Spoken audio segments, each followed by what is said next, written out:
units. We do understand that the report projects development only to 2040. However, the issues we are concerned about go well beyond 2040 and need to be addressed.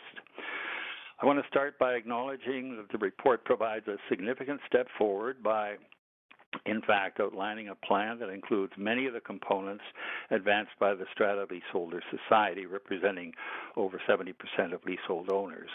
Use it, for example, by using infill to populate open spaces, maintaining the income mix of the neighborhood, maintaining the character of the neighborhood, particularly by avoiding high towers, with one notable exception. We also appreciate the city's commitment to enter into discussions around lease extensions. Other speakers, more knowledgeable than I am, have spoken eloquently about alternative approaches to the development plan, as well as pointing out some of its major deficiencies. So I'll stick to what I know best, which is the Lagoons complex. First of all, it is a highly attractive destination for thousands of visitors every day. They enjoy the attractive landscaping and the low setback buildings that keep things on a human scale. Nearby restaurants are available for coffee or lunch, and visitors can enjoy it on the seawall seating or in nearby parks.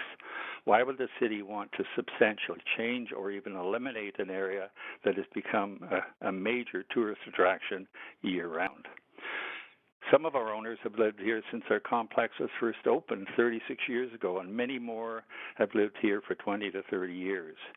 Owners have invested heavily in maintaining their buildings and grounds. They want to stay here for the long term and have approved strata budgets that will ensure a viable future for their homes. As an example, the Lagoons consist of 89 units of both freestanding 3-story townhouses and condos in 2 4-story buildings.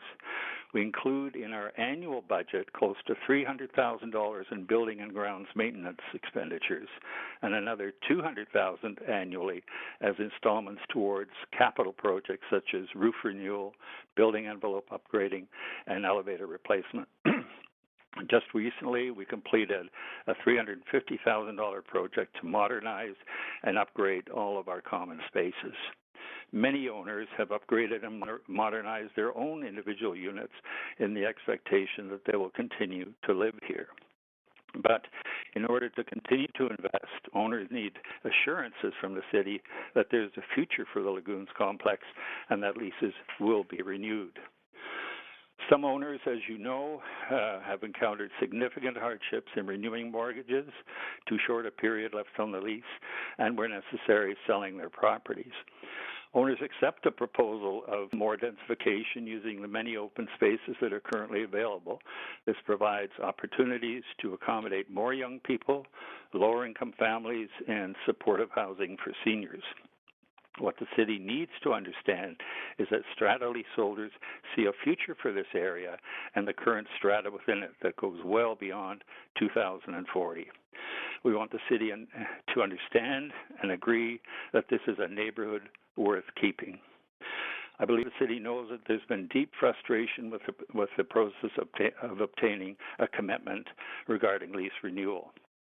The Strata Leaseholder Society Bargaining Agency and its parent organization, Replan, have been meeting with city politicians and staff on this issue for over 10 years.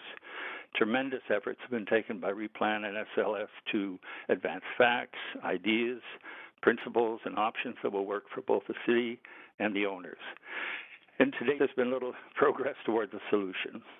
So we're pleased to learn that there are talks scheduled to negotiate these extensions, and we look forward to seeing concrete and measurable outcomes.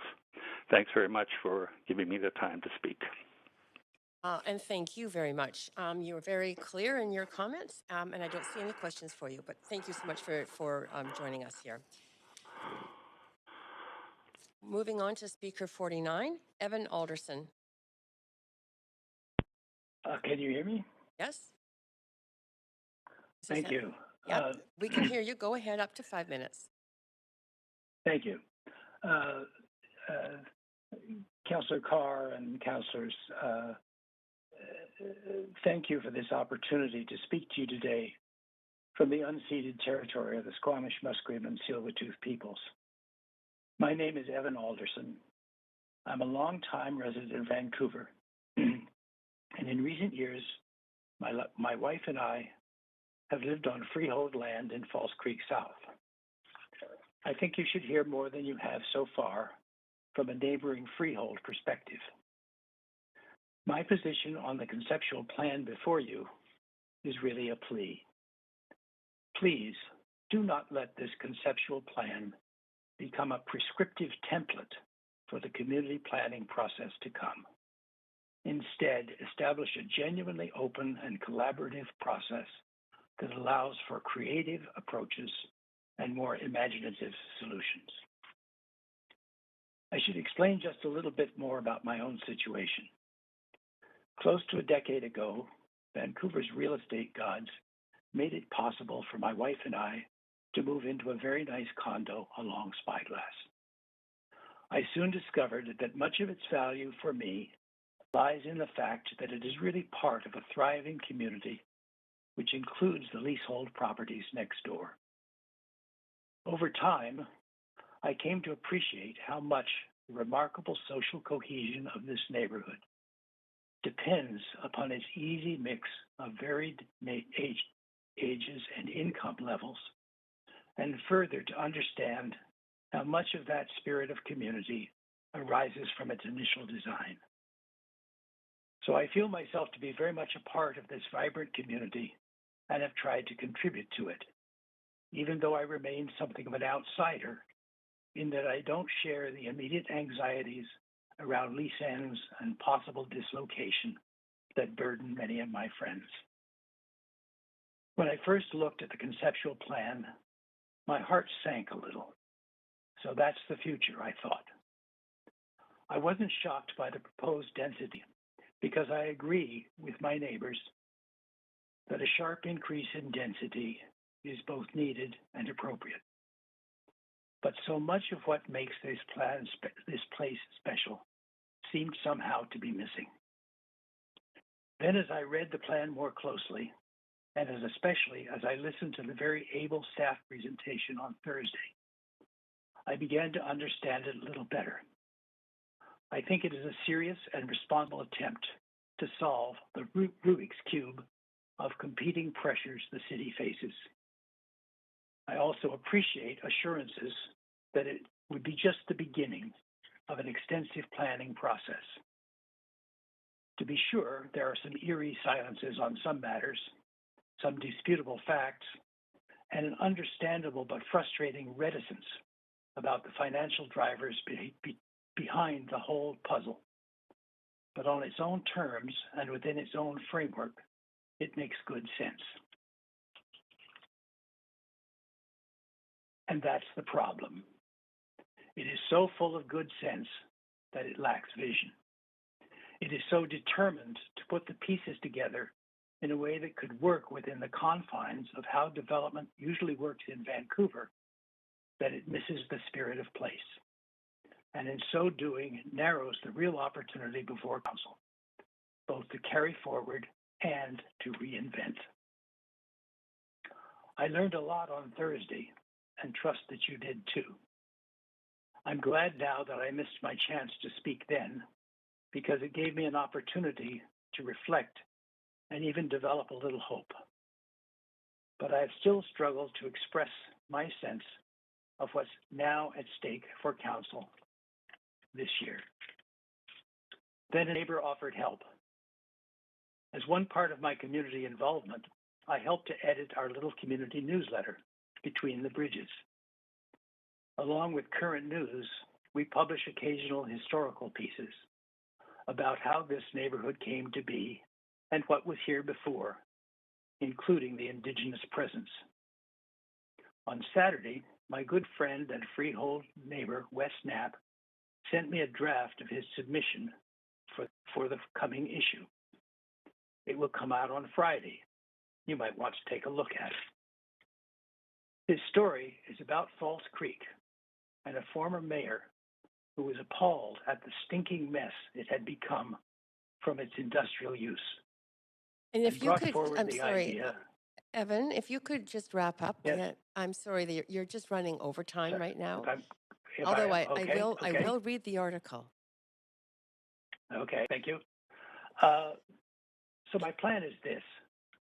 Please do not, I will skip that point. Yes. Please remain open to the possibility that stepping back and opening the process to genuinely collaboration with my amazing neighbors, you will please take leadership in carrying forward the legacy of False Creek South into a better future. Thank you so much. Yes, you've made your points very clearly. Thank you so much. Speaker 50, Council has withdrawn. Speaker 51 is Robin Vermette. Can you hear me? Just a second. There's Hello. a bit of noise on the line. Just 1 second. I think a speaker was just leaving. Clerks, Okay. is that what's happening there? Okay. Do you want to try again, Robin Vermette? Okay. Can you hear me now? Yes, that's good and clear. You have up to 5 minutes. Okay. Go ahead. Great. Thank you very much. Good afternoon, councillors. I'm just going to close this. Sorry. So thank you for your time today. My name, as you introduced me, is Robin Vermette. I'll begin by saying I've appreciated hearing council's responses and questions to the speakers from the previous meeting, and thank the city staff for their work that went into the report.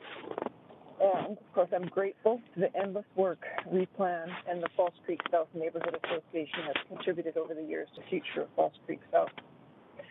I've lived in Creekview Co-op, situated in False Creek, on the traditional territory of the Musqueam, Squamish, and Tsleil-Waututh people for many years. I've raised my children in this neighborhood. They went to school, played, and developed lifelong friendships in this neighborhood. Today, Robin, we have excuse over me, 200... Robin. Yeah. Yes, I'm sorry. Yeah. It's Chair Carr here. If there are any papers or anything that you're fiddling with on your desk, or there's some other sound that's coming through that's making it hard to hear you. Okay. Okay. Can you hear me now? Oh, that's so much better. Go ahead. Okay. All right. Sorry, I was outside. Now I've stepped inside. All right. I'll just start with the previous paragraph. I've raised my children in this neighborhood. They went to school, played, and developed lifelong friendships in this neighborhood. Today, we have over 230 people living at Creekview, including over 40 children, who we hope will have the opportunity to develop and experience relationships and connections that our stable and cohesive neighborhood has provided over the years. Just over a week ago, I received the report presented October 21st by the Real Estate and Facilities Management, GM, and DCM, and I was left with an absurdly short amount of time to thoroughly review and respond to the report by your meeting of October 21st. Whereas I understand there were a number of in-camera sessions prior to the release of the report. And to add to my concern, Creekview received an email October 18th, mere days before the council meeting, from the manager of Art, Culture, and Community Services stating that they'd like to meet with co-ops who have leases expiring, quote, in and around the contemplated first phase of this redevelopment, unquote. Do we meet knowing the department manager would be entering lease negotiations on an assumption our building will be history in the near future? So where do I begin? I'll just state a few of my points. Would this council support demolishing viable co-op and nonprofit housing and unsettling, displacing, and segregating residents, upwards of 1,000 people, from their current locations in order to accommodate those who can afford to pay much higher amounts for their housing? How is this equitable? How would this fit with the Housing Vancouver strategy? The city's Provisional Resident Protection and Retention Plan is purported to be a safety net in the event of displacement. As the plan states, it is provisional, subject to clarity of the False Creek South Planning Program and lease negotiations. No safety net guarantees there. The report states that replacing well-maintained existing co-ops and other non-market homes is dependent on securing provincial or federal funding. This begs the question, what is the REFM's backup plan if senior government funding does not come through? Shouldn't we know in advance? More uncertainty. This report raises many questions and, to be sure, is vague in many areas. In view of this, I suggest Council pause here, receive the information, and take the time necessary to consider the questions asked here today and last meeting. Actively engage the stakeholders, community, and Musqueam, Squamish, and Tsleil-Waututh nations on whose traditional lands we reside.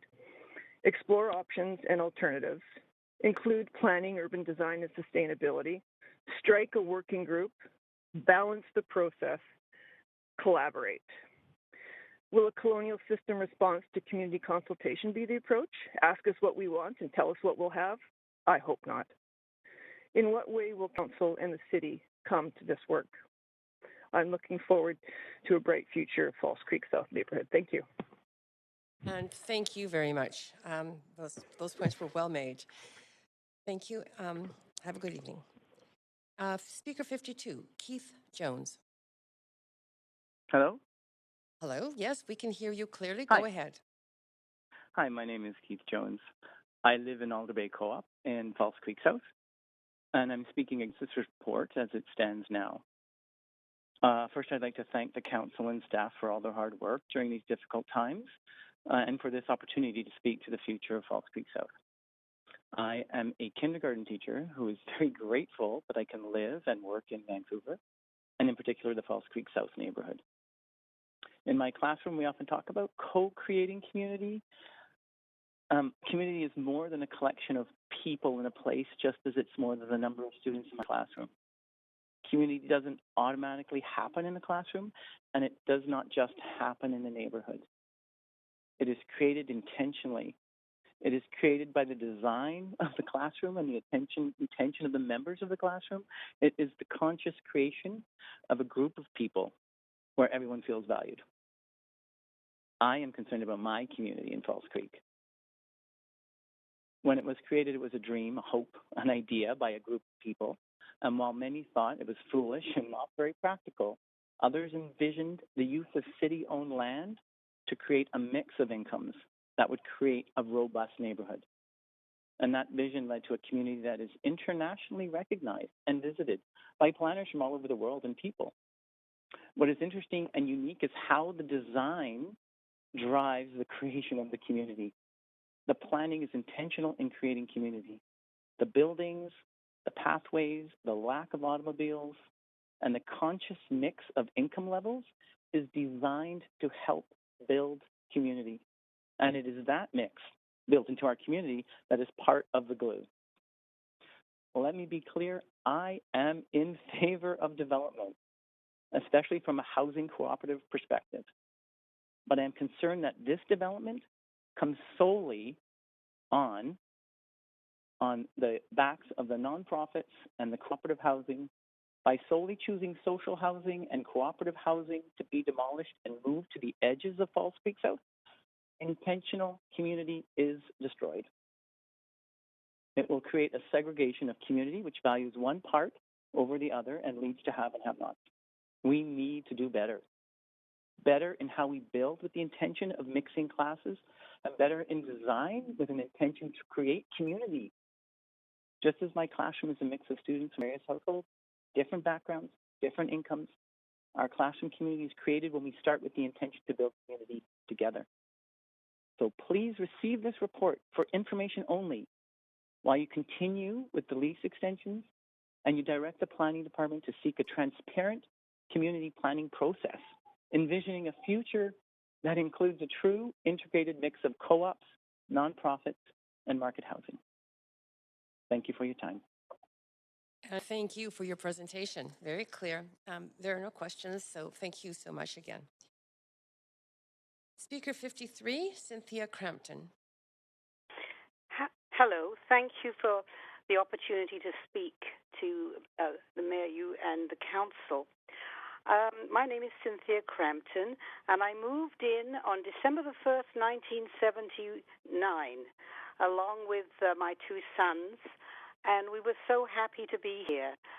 And to know that the councillor and mayor of the time, Mayor Art Phillips, so supported South False Creek, so much so that Mayor Phillips and his family actually lived in South False Creek. It was always great to see him on the seawall. And many of us didn't know anything much about South False Creek, but we certainly learned how to negotiate and to become a community, which we are. We are a very close-knit community here. And like the previous speaker, I'm not against density. I don't think anybody is. But at the expense of having to bulldoze our homes down is just unthinkable. We lived through the leaky condo situation. We had to completely do a renovation then. And we lived under tarps for 2 years. And I never heard anybody moaning and groaning about it. And nobody moved out during that time. It was not easy living at that time, as you can imagine. And nobody faulted on their housing charges. We just thought this was something that had to be done, and we went along with it. I remember one day we were going to have somebody to come and see how many of the units needed to be remedied, and they were going to put green marks on each of the walls that needed to be remedied. I went to work, I came home, and it looked as though it was a St. Patrick's Day here. There were green marks over every building. Everything had to be taken down and rain screened properly. But we lived through it.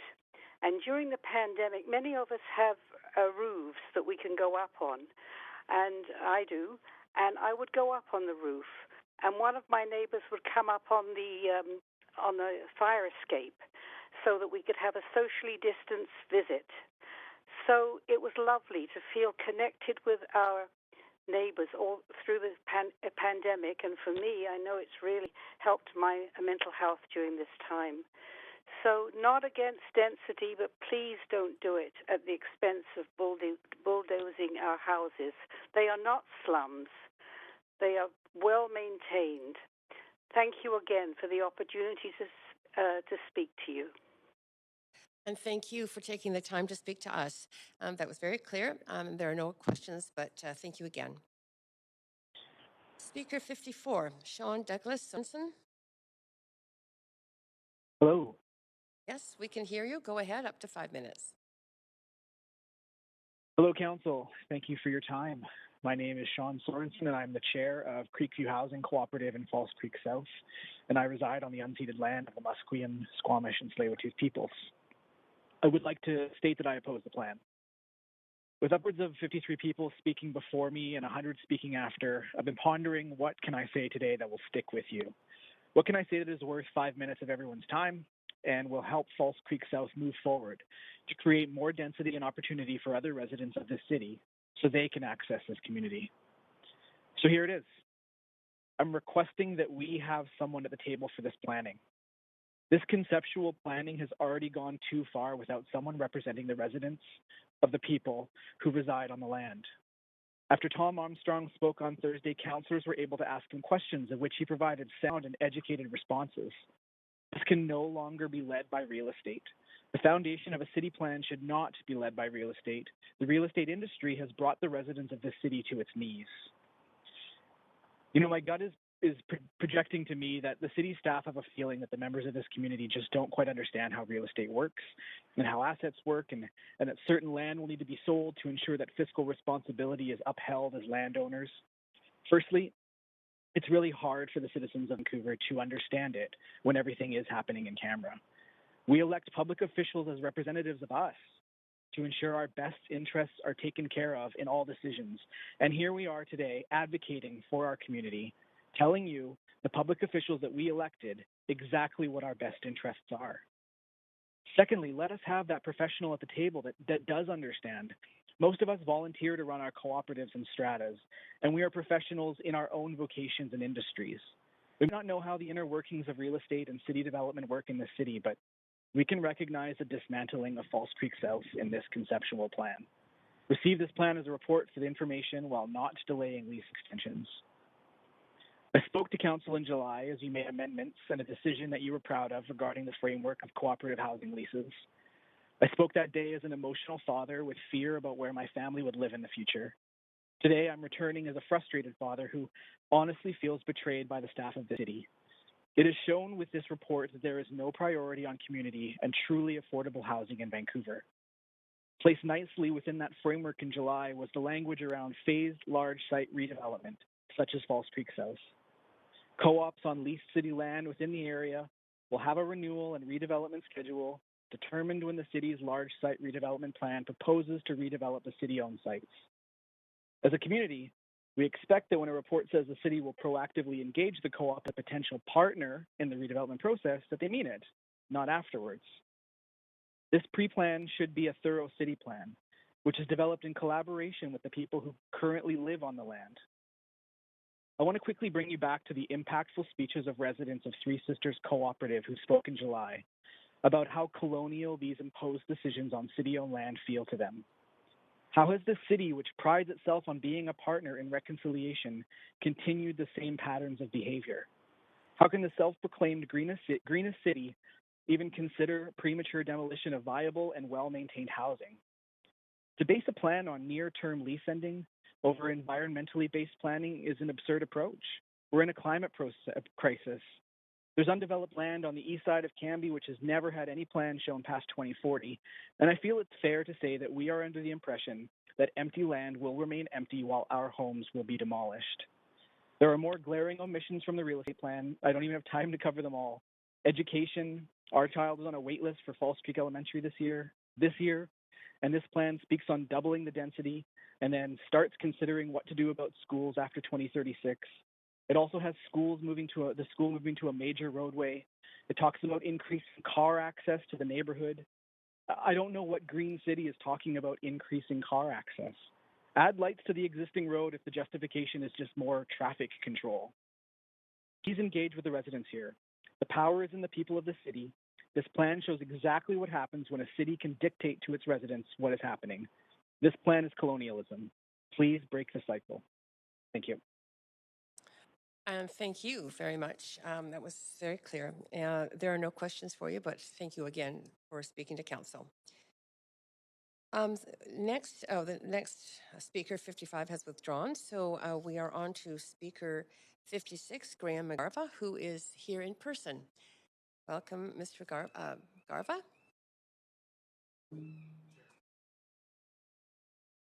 This opportunity to speak in person. I'm Graham McGarva, longtime resident of False Creek South and chair of Replan's Community Planning Group. We would love to recommend that Council receive this long-awaited report as the basis for initiating community planning and the refinement of the business plan and governance model for these lands. But first, I need to give you a poem. The property development process always comes down to which promises are you having to break. We can see the good points in your plan.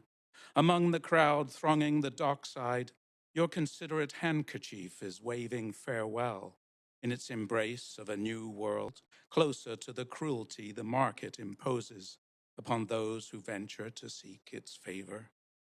But we see other ways to safe harbor, and we see these not because we are superior, but because we live this every day, while you have other things to do with your time and family. The fog is starting to clear. This is a good time to call a truce while we can still bridge trenches whose mud we wish we did not know so well. We envision something better than this, but we are not waving the white flag of surrender. Instead, we are fighting hard to save your promises. Consider that our manifesto of assertive collaboration. In front of us is an asset management proposition developed in camera. It is inevitably incomplete despite any best efforts. That is a fact, not a problem. Flexibility is essential for this outline plan to mature into deliverable implementation, particularly one charged to put public objectives beyond financial gain. The severance of these lands from the honey trap of the private market is a singular opportunity. The leverage of the existing community's embedded affordability and not-for-profit development models are not to be overlooked, as emphasized by Tom Armstrong. You saw from the start in Richard Evans' presentation that on our side of the wall, Replan has been working hard also. If we squint hard, there is much here we could accept as a starting point for meaningful regeneration and expansion of our community. But the devil is in the clarity of that squint past the waving red flags. It is clear the city is in charge, has ultimate power. How to exercise that power is what is most important. The city is a two-headed beast here, and each must speak to the other and the community out loud, clear, and transparent. Innovative leadership is needed, respectfully open, not tightly bound with secrecy and control. Top of mind are the lives lived here and to be lived here in community. Their mornings, noons, and nights for decades to come in its light and shade, and shared with the people in its pathways. That is the purpose of this place. It is not a pigeonhole for numbers. Beyond the dry wording of this or any other council motion is the spirit of will that shapes the ongoing work. We can work together, but a reset is required. Outreach is needed to rebuild the trust the last decade of churn has sadly eroded. Trust is the asset you must empower to dismantle the walls of fear. This is your challenge. So receive this report as valuable information and open it up fully to the questions you are hearing, especially the tough ones. We are all fighting hard to save the promises. Be the flag bearers who deliver a legacy that will make us all proud. Thank you. That was well timed. And if you want to stay at the podium, there are counselors with questions for you. First, Councillor Weeb. Go ahead, Councillor Weeb, up to 3 minutes. Yeah, thanks for coming, Graham. And we've sat on a board together. So I'm wondering why you think we should receive it for information instead of embedding the spirit of the community into the report. The fact is we can debate the definite meanings of words advance, refine, receive for information. I think the clear point, as was made by the staff and consultant, is that this is something now to be refined, to be pulled apart, and it will inevitably look different. And I think I'm dealing, and we're all hearing, a lot of the concern from people who don't have the advantage, perhaps I have, of having been through some of these processes and known some of the sometimes seemingly illogical steps and blind alleys one goes down. So I don't want to diminish the hard work that's in this report, and it has a basis of why everything is where it is, and we should now debate that. The concern is that it be seen as adopted and that everything then only rushes through to approve this plan. In other words, that planning department is basically given, here's the developer's position and this is what it must be. So that's why we want to receive it from information. Very respectfully. It's a lot of hard and complex work. Appreciate that answer. Thank you. Great. Thank you, Councillor Weeb. Councillor Hardwick, up to 3 minutes. I had the same question, but I'm going to come at it from a little bit of a different direction. I think what you're saying is the starting point. The reason to receive as opposed to adopt it at this stage is because it requires a reset in its vision. And because, as we know, perception becomes reality. This is adopted, then it continues to emerge as almost a self-organizing system going in that direction. I'm trying to get to the heart of really what the issue is here with this report and how we're going forward. Am I heading in the right direction in my interpretation? I believe you are, as long as you're also remembering what we saw from Richard Evans and heard from Tom Armstrong about this loss of valuable ammunition to propel this thing forward that hasn't had a chance to come to the table yet. And that is part of what we are asking. But is it a cart before the horse situation? I think it's important that people be really able to wrap their heads around the semantics of this. And that's why you have to receive a poem, because it is in that very difficult thing, and you know, in these modes of debate, it's hard to get to the finessing of it. That's why my personal focus there is on let's create a climate of trust around this discussion. I personally know something of why things have to be in camera, and it seems like a long time and irrational to people, you know, and those are the people I am accountable to. I'm responsible to them. So I'm at that. What do you see in just short form as the legacy that needs to be built on here? I see it a bit like when we were trying to figure out if children could live in 8-story buildings when we were planning International Village. So what we actually did is picked up Alder Bay Co-op and stuck it on top of what's now Tinseltown and said, there, that's an 8-story building, and it became family housing. So we can look at a denser version of something that has people feeling the social connection they have to this place. We have to deal with the form of buildings, courtyards, overlook, entrances, thresholds, how sunlight plays into a place and shade. And it will be whatever the numbers are. I mean, we gulp at the density numbers, but yes, they're recognizable. So, you know, with good spirit, we will go forward with that. That's the legacy, that it will feel quite intensively the same. For things to be the same, they have to change. And that is the pivot point that we're at now. Thank you very much. Thank you very much, Councillor Hardwick, and thank you very much. Those are, oh, wait, you actually don't leave the podium. Councillor Fry just jumped on the list. Councillor Fry, over to you for up to 3 minutes of questions. Yeah, and thanks for joining us in person, Mr. McGarva. I appreciate it. I'm trying to unpack because I think that, you know, I think what I'm hearing is you appreciate this sort of general direction, but it needs more intentional planning. And I'm curious if you see this current kind of REFM construct as actually presupposing the ability to do that planning.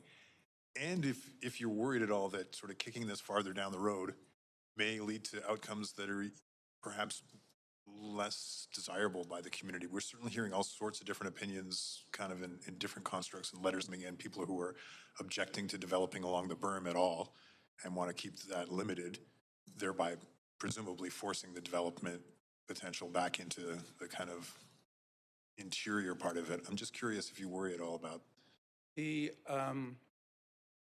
REFM plan seems to bear out a lot of the things from where we left off the discussions with city planning early in 2018, where we had started to say, let's bring the roads through, let's consider use the very eastern edge of the berm, maybe where Moberly comes in a very 1970s move in between the two blocks, we could open Heather and Willow and have better Heather and Ash and have better movement. And then that carried on to Willow.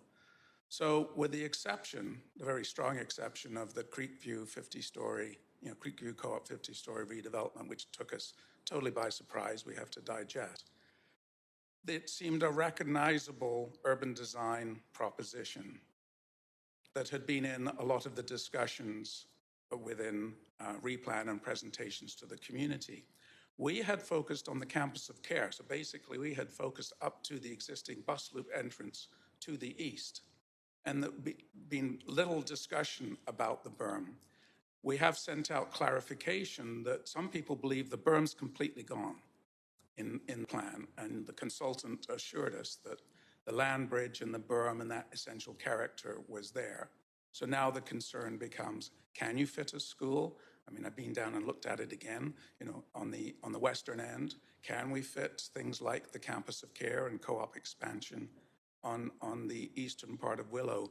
We did not want to go too far because we didn't want to presume too much, waiting always for when is the city going to come forward with an outline, either framework for discussion or an outline plan.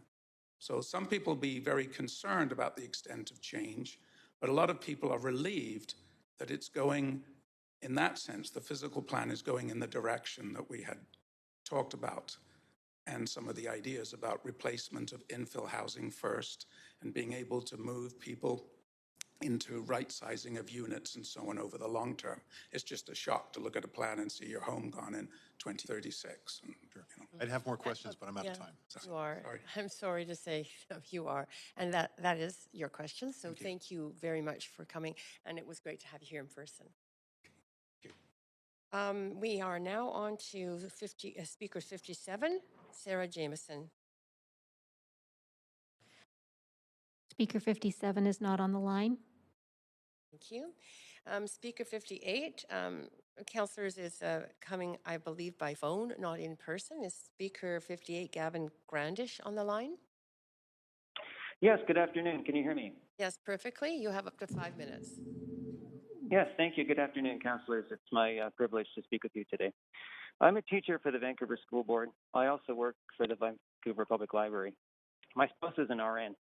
We have 2 daughters in their teens. We've lived in False Creek South for most of the last 18 years.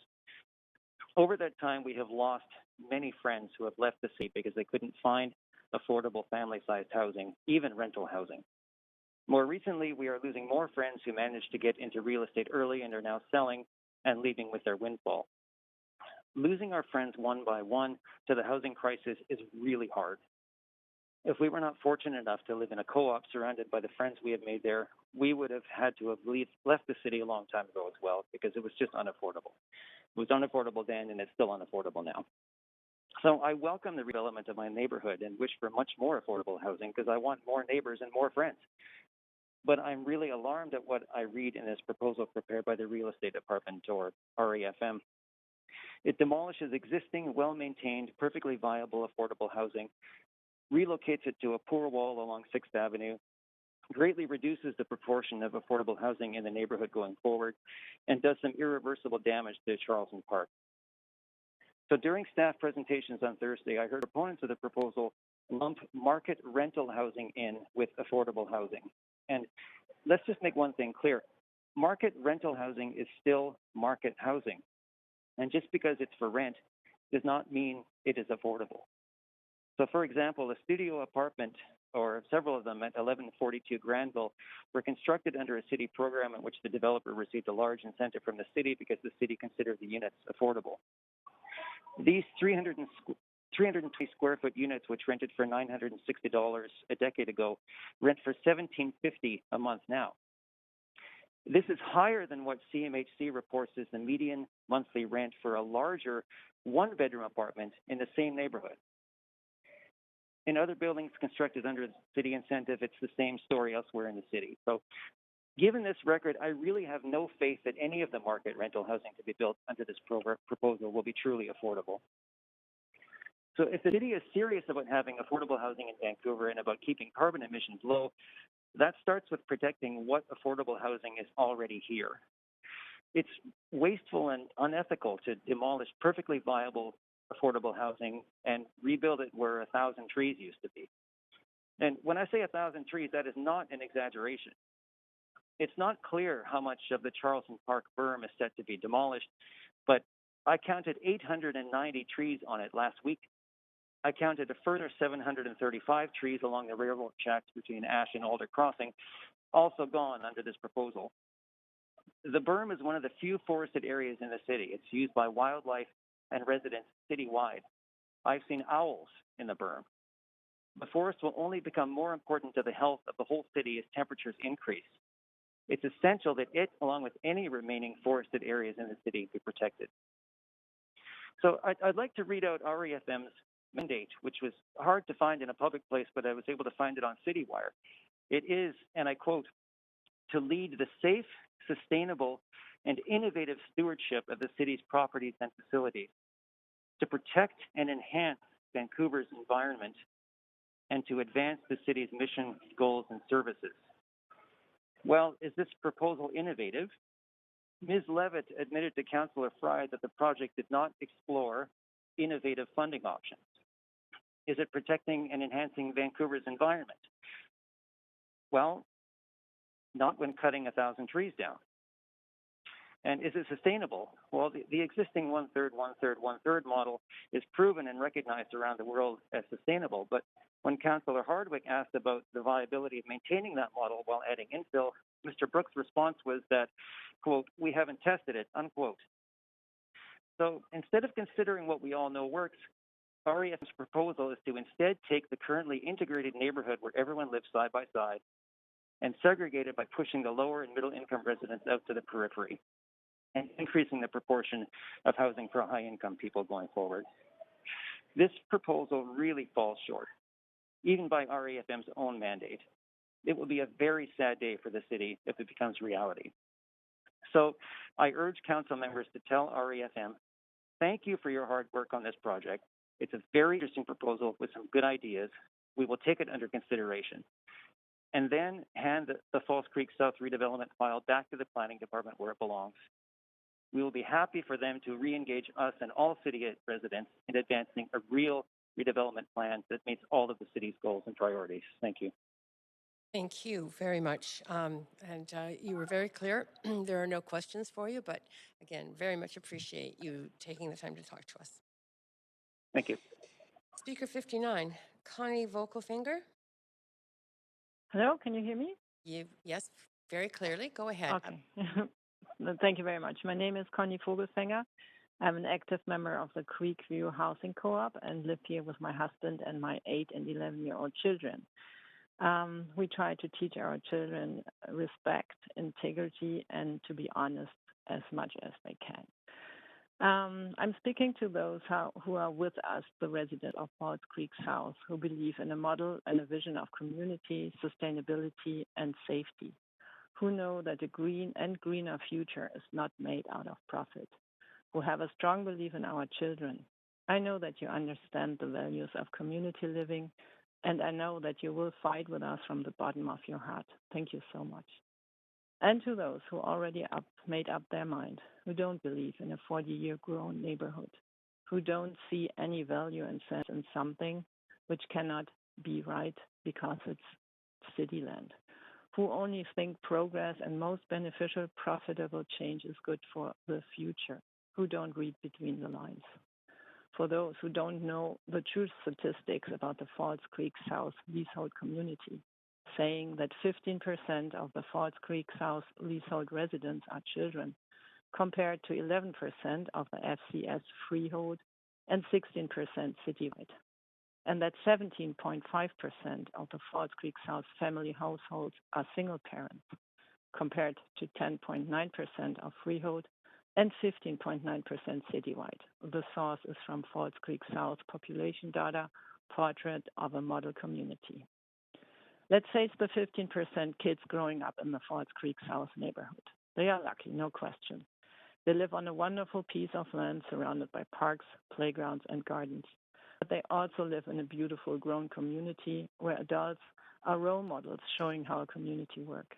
Our kids see when their parents go to community meetings and spend their volunteer time to make their home a better place. Our kids see how we care for each other, especially in pandemic-hit times.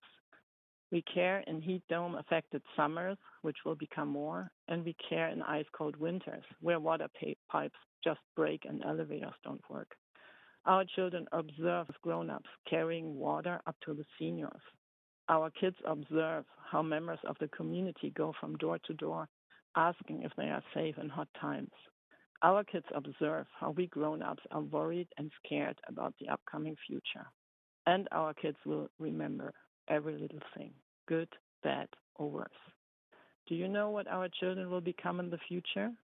They will become future citizens and taxpayers, and they will become voters, voting for their future and the future of their children. Maybe they become doctors, teachers, sales clerks, or they volunteer in community centers or city attractions. They will build the future of the city. Our kids are the future of the city. They see how worried their parents, grandparents, neighbors, and friends are if they need to leave their home because the city wants to relocate them. Or even worse, if they move away, what will be left? What if Vancouver is just not a place to live anymore?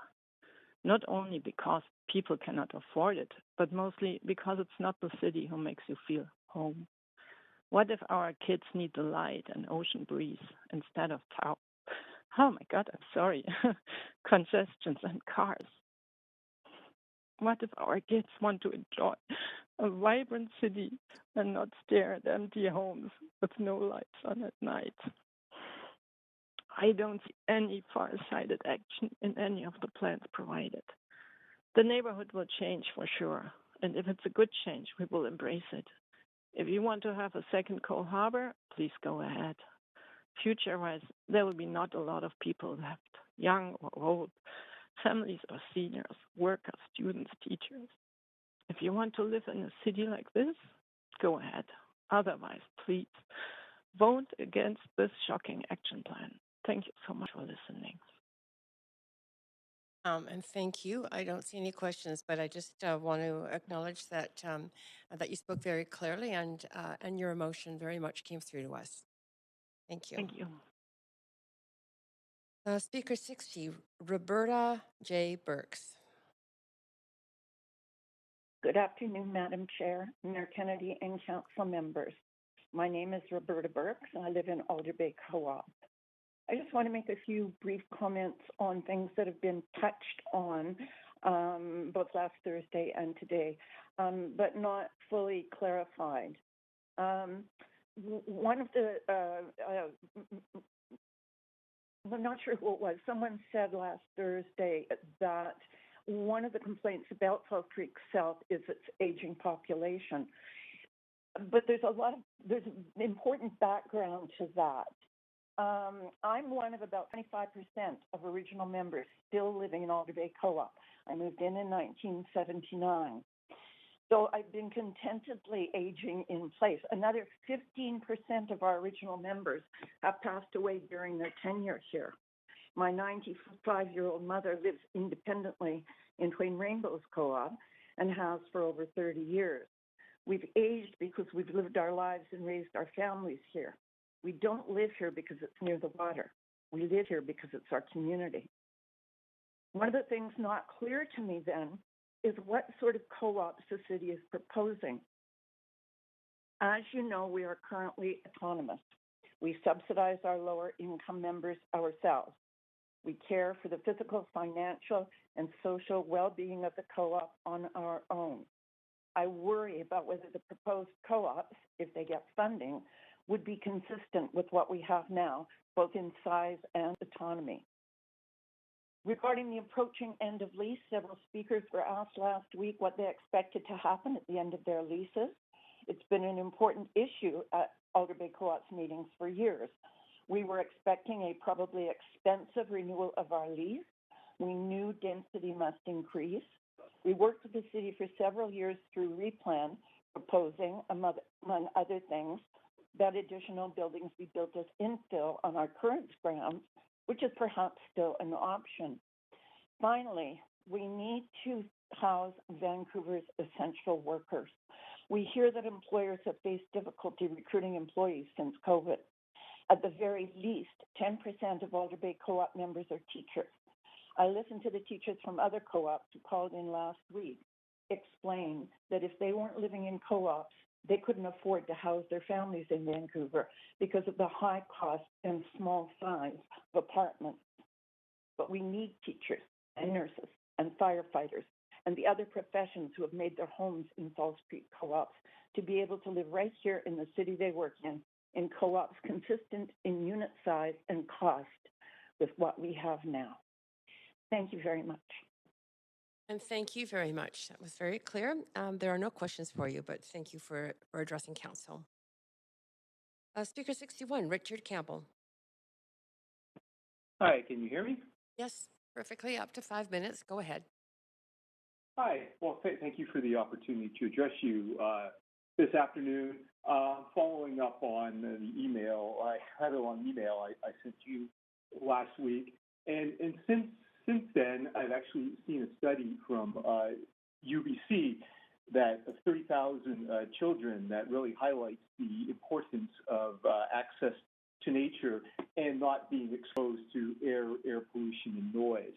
So, I think it's critical that as we move forward, we find ways to not only enable more people to live in areas that are less impacted by noise and pollution, but we also take strong measures to lessen the impact on people that are already living there. And sadly, way too many people in our city are exposed to unhealthy levels of noise and pollution. There was a proposal to add a few traffic lights to 6th Avenue, and that may reduce noise a bit, but if you wander around the city, there's tons of streets with pedestrian signals everywhere, Broadway, for example, and there's still a lot of traffic going way too fast, especially noisy in the rain.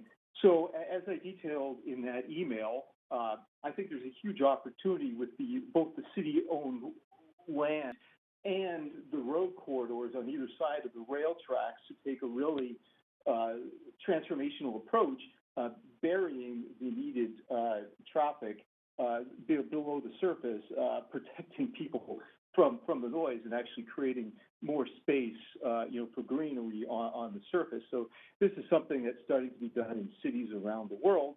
There's going to be, no matter how many people we get cycling using transit, there is going to be still some essential truck traffic, and some people have to drive in their city, and we need to obviously accommodate that, but it's our duty to reduce that impact on the people living nearby, and there's going to be more and more people living by busy noises and roads. So, I encourage you to strongly look at that. It will address a lot of the issues that people are rightly bringing up, with both current residents perhaps being moved towards busy 6th Avenue, and also more homes for people that are new residents. They would be created near that noisy road as well. So I think that's a chance to at least address a huge number of these issues, especially if you have lower parking.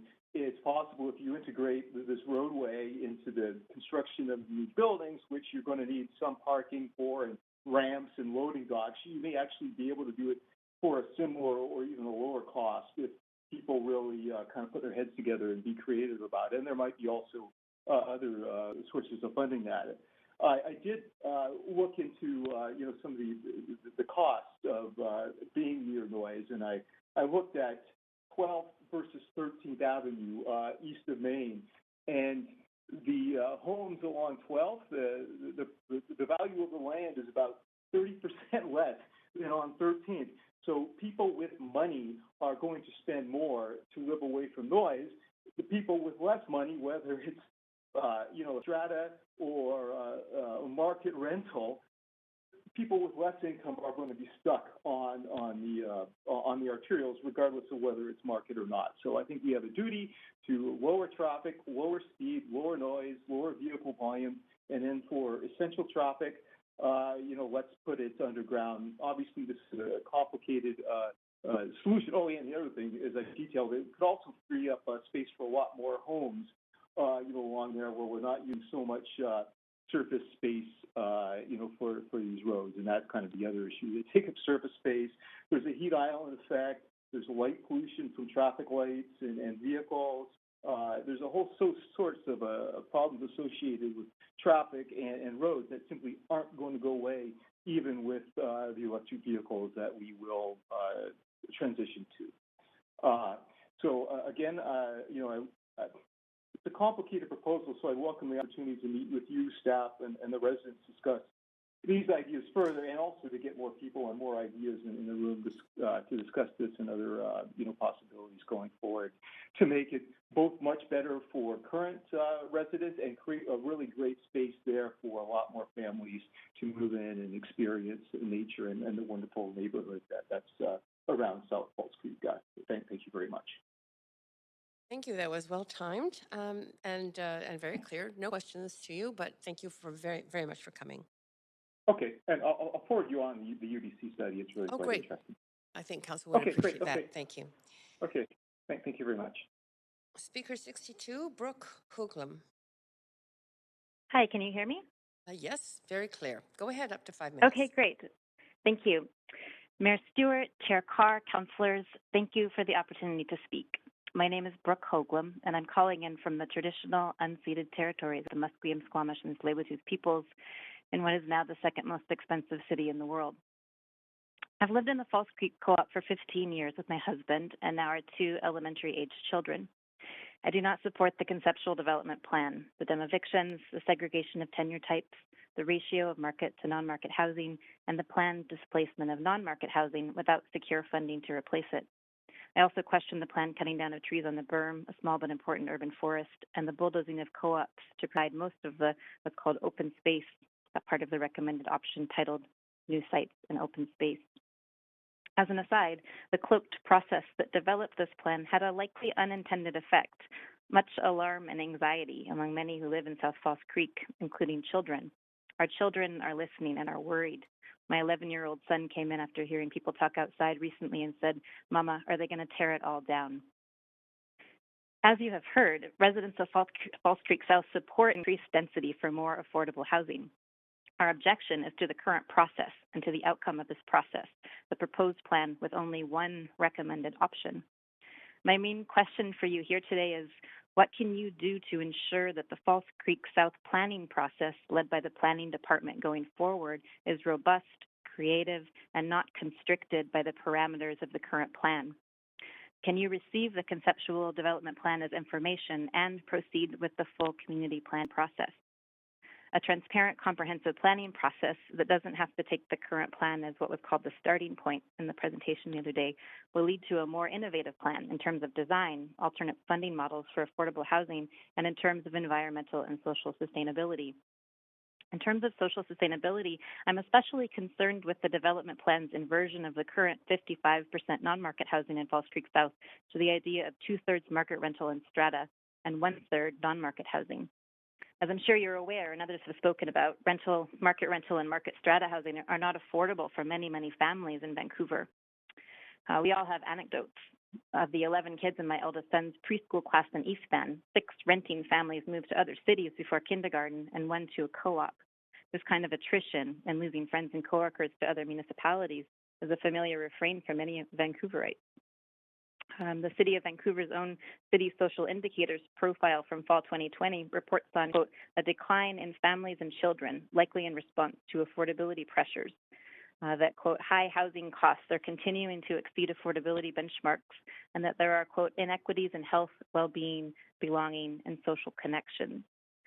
A 3-bedroom in the neighboring Olympic Village neighborhood, for example, rents for $4,645 a month, a price that many families, including mine, a 2-income household of teachers, could simply not afford. As you're no doubt also aware, the 2016 census data shows that the population of children and school-aged children has been in continual decline since the 70s. VSB data shows that this decline has continued to the present day. What we need in Vancouver is more affordable housing for families, many of whom are the essential workers that the city has often noted need centrally located housing. We also need to build communities that address the health and social connection inequities that the city report found. False Creek South is an internationally renowned model of social sustainability in Vancouver and should be thoughtfully expanded while retaining the higher levels of non-market homes that enable families to live here. What an opportunity.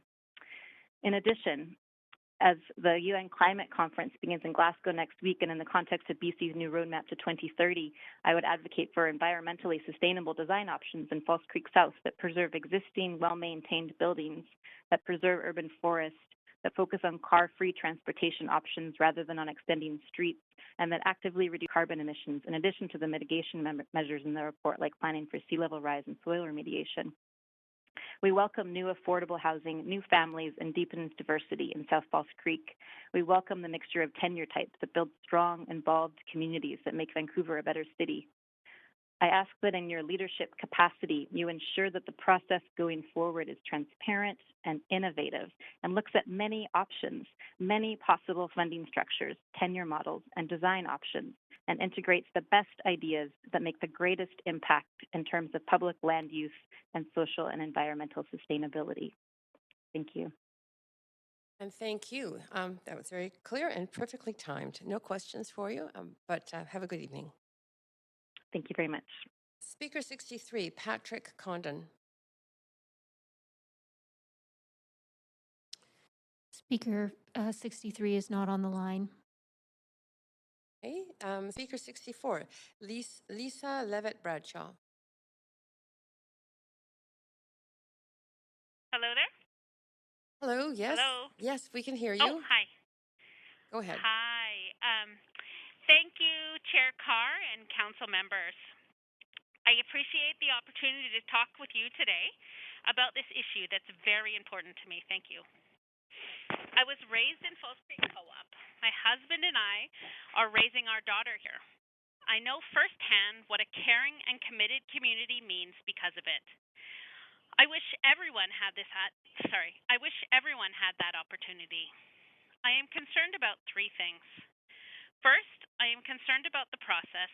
Secondly, I am concerned about the proposal. And thirdly, I am concerned about the loss of the essential nature of False Creek and what that means for Vancouverites if this plan goes forward. My concerns about this process are that it appears to be driven by developers and those who do not live in the community. And there has been very little community consultation, although I do appreciate this time to speak to council. This process is being headed by the real estate department, and it is unclear who is considering the community. The focus has been on the land that underlies buildings, but to do so is to miss the people who live here and the community that's grown on this land. I would implore the council to slow down for a moment and engage meaningfully with the community organizations like Replan, who know what this community is and how we can grow and enhance it. My concerns about this proposal is that it doesn't protect the great wonders of this place. To start, I want to say that I agree we need more housing, and I agree that False Creek should grow. But I want that growth to be thoughtful and not remove the uniqueness of this place. As an example, the berm is not just an empty space on a map to fill with condos. When I was a kid, it's where we explored, where we escaped. We would play up there for hours going blackberry picking. It was our collective backyard. No one owned it. We all did. I don't want the things that make False Creek amazing to be lost in this process and in this proposal. My fear is that the current plan does not take into account the intangibles that make False Creek such a jewel. Finally, I am concerned about the future of my community and what that means for Vancouver. I know how special and unique False Creek is. My parents have lived here for over 40 years. That was made possible by co-op housing and a vision for a community that is broader than land value and city property tax revenue. It's my dream that my young family lives here for 40 more years alongside my parents. My husband and I are two well-paid professionals who cannot afford to buy housing, and affording even market rental housing in this city is a stretch. Many of my friends have had to choose between being house poor or moving away, and these are professionals and longtime Vancouverites who are making this choice. Sadly, many are choosing to leave. So many people want co-op housing, but the wait lists are long and closed. Any plan for False Creek has to try and grow the number of co-op units to help those of us who want to be here stay. In summary, I would ask Council to engage in a meaningful way with community organizations like Replan, consider the role of other departments like planning, increase the availability and desirability of co-op housing, and thoughtfully plan a way to expand False Creek that is in line with the glory of this place and the community that calls it home. Thank you so much. Great. Thank you very much. It's very clear. And there are no questions. Thanks for being here. Thank you. So, Speaker 65, Michael Briggs. Chair Carr, we just have an issue with the telesystem, so we need to just check something quickly. Hello, can you Okay, hear me? yes, Michael Briggs, if you could just hold on for a minute. Our staff hear are me? just, yes, well, maybe not. Hello, can you hear me? Hello, can you hear me? Is this Michael Briggs? Yes, can you hear Okay, me? okay, just 1 second. I'm just, staff asked me to check that. I'm just going to ask staff if it's okay to proceed. Great. Okay, Michael Briggs, go ahead, up to 5 minutes. Thank you. You can hear me now? Yes, we can hear Hello? you. Yes, we can hear you Okay. perfectly. Yes. Good evening. My name is Michael Briggs. I'm a resident of Falls Creek Co-op and am opposed to the conceptual development plan's recommendations. Briefly, about myself, my wife and I moved to Vancouver in 2007 and felt fortunate to find a rental unit in the Fairview neighborhood. Shortly afterwards, we welcomed our daughter, and our journey as parents and our little family began. However, after living in Vancouver for a short time, we learned about the horror of rent evictions, but also learned about housing co-ops.